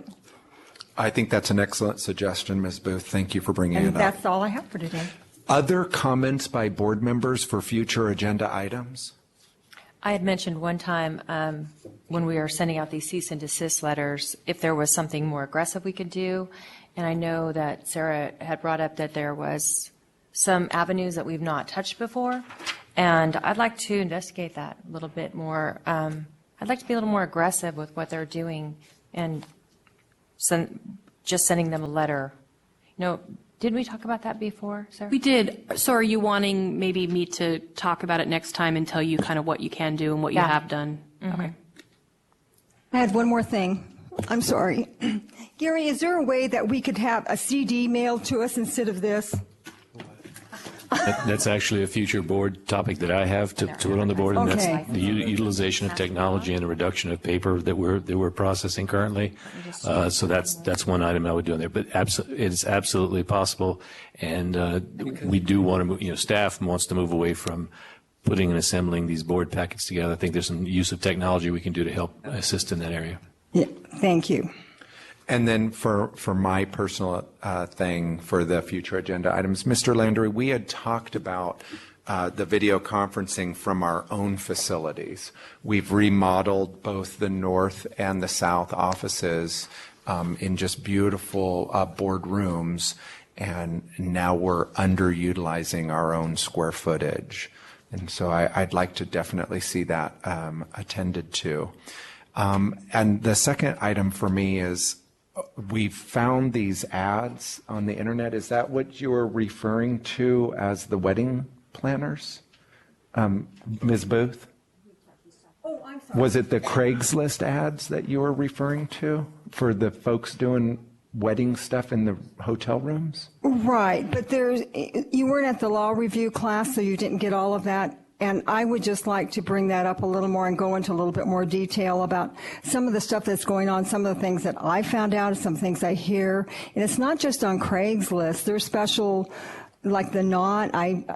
Some people, Right. I haven't gone on there and looked where you can go on and do this. And some of these people that are doing it aren't even licensed. They're just photographers, and they're offering up services of hair and makeup. And I think that I would just like to make a better be able to make a better presentation. Staff's come up with some great ideas, and I'd like to be able, the next meeting, present something to you along with staff if they'd be willing to work with me. Miss Annie, would you be willing? Of course. Okay. That's what I'd like to do is something along those lines. So I just wanted to be clear, Mr. Landry, that's what that comment was in reference to. And I'll use that opportunity to plug the next Law Review Committee meeting. What we'll be talking about are the advertising regulations, and that would be including putting license numbers or mandating that license numbers be put on advertisements and things of that nature. So if that's near and dear to your heart, please make sure that you're at next Monday's meeting. Also, we'll be talking about shampoo assistance and whether or not we should or should not include shampoo assistance in our lineup of things that we do. Thank you. Just one other thing on that bridal registry or whatever, advertising. Is it possible that we could maybe suggest that licensees start putting their numbers on ads? I mean, it's not required, but it might be something that they could start doing, and we could just kind of ease them into it. So when we propose it, it might be accepted as maybe, I don't know, an easier thing to swallow, or? Are I our think license numbers confidential at all? No. No. If you look at a contractor or whatever, it was brought up at the meeting, and it was actually Mr. Landry's idea, and I think it's worth starting. Can I say, Quite brilliant, because it's a good way to be able to track whether or not they're actually licensed in the state. Can I say something? With the real estate folks, they tried putting license numbers on everything. It's really easy to copy. They see my license number, they can put a license number out there. They started trying to do that. It didn't work with the real estate people. Not saying that it won't work with the cosmetologists, but it's too easy to duplicate and copy that way. One of the things that we have to do is just put the name of our company and our name so that those things can be checked out. So your name can be checked out and the company you work for. What about a registry number? Actually, we're just in a discussion for future agenda items, so you don't want to discuss that item now. Okay, so it's just I'll a hold matter that of for the agenda Ms. item. Booth asked for that, and then you could make those Great, comments on okay. the next schedule. Just for clarification, the meeting next Monday will thoroughly explore everything about that. And then we can make recommendations from the Law Review Committee that the following board meeting, that particular item be taken up if we feel that that's something we want to put on the fast track. So we will totally explore that to death, I'm sure. Finally, comments from the general public. Ms. Marsh. 1 second. I just would like to offer anyone seated in your area, I invite them to make a general public comment at this time, if anyone would like to do so. Yeah.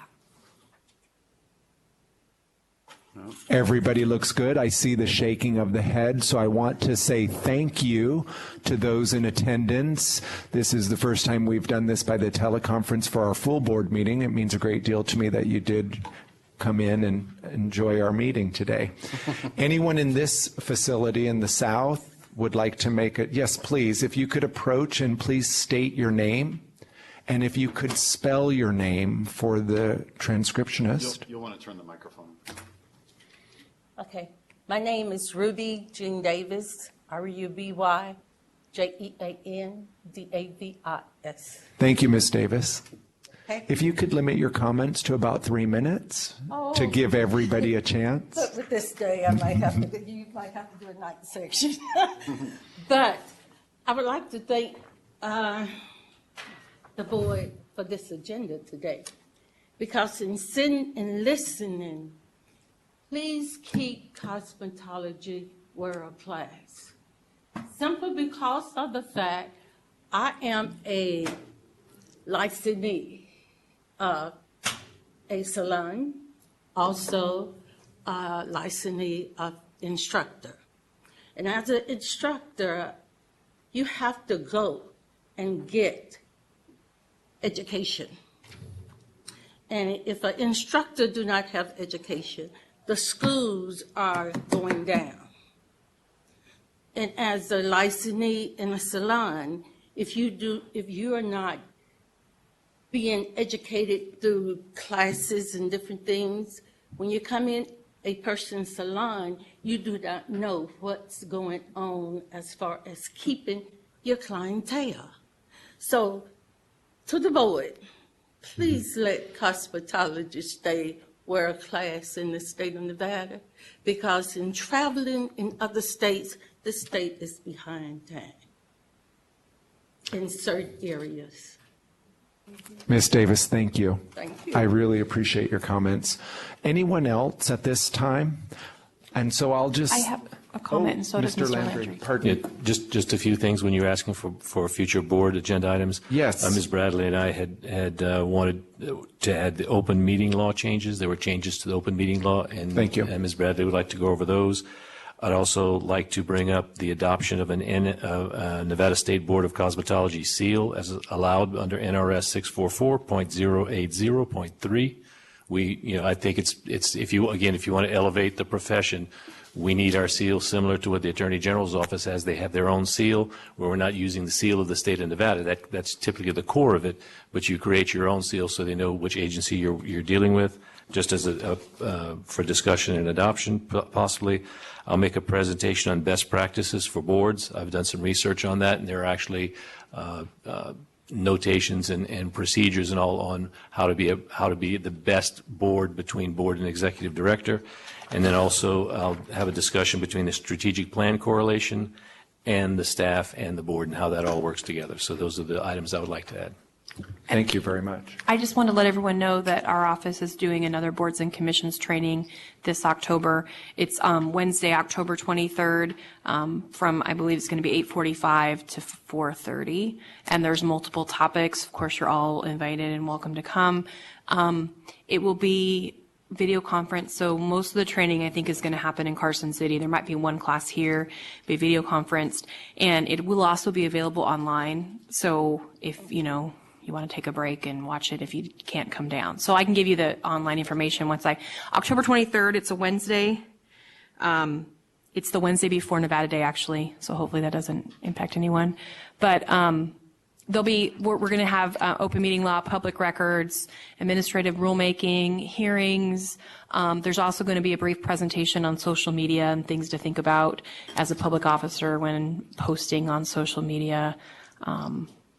So it should be really good, and there have been changes in pretty much every one of those areas: public records, open meeting law, rulemaking, and so it could be helpful and interesting. There's also an ethics presentation that's generally very good, and there's been some recent ethics laws changes as well. So I would highly encourage you, if you can come, it's a Wednesday, please do. If not, I will have the handouts, and I can make sure that you get them, and we will be, like I said, it'll be available online because it's going to be in the LCB room.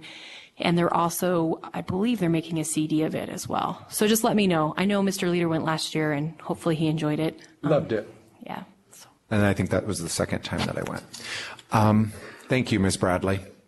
At this time, I know that we've thanked Ms. Zeziger for her years of service to the Nevada State Board at our last meeting. We were fortunate enough to have Ms. Zeziger attend this meeting.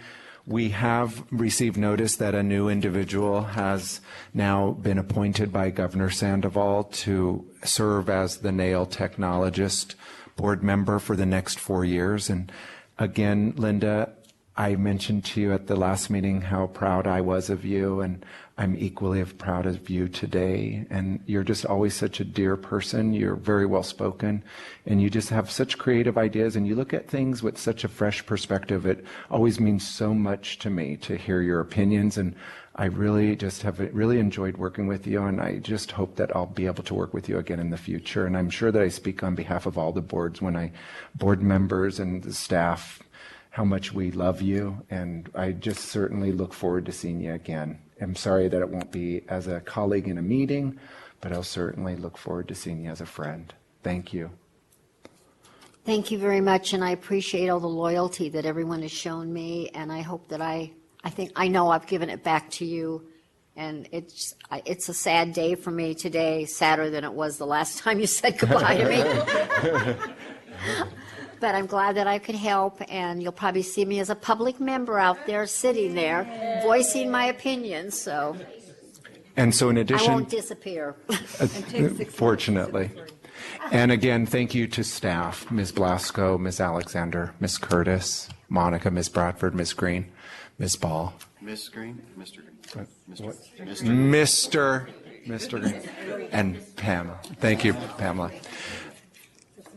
Your work is always tirelessly unrewarded except for paychecks, and it has always meant a great deal to me to know that each one of you have shown your loyal support for Mr. Landry. I know that Mr. Gimno really was an excellent director, and we're really proud of Gary's accomplishments. Mr. Landry, you've done just a tremendous job that's reflected in your performance review, and so thank you.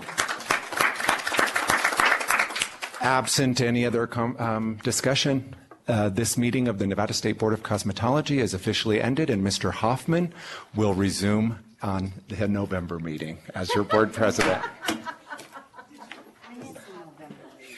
November 5, I think.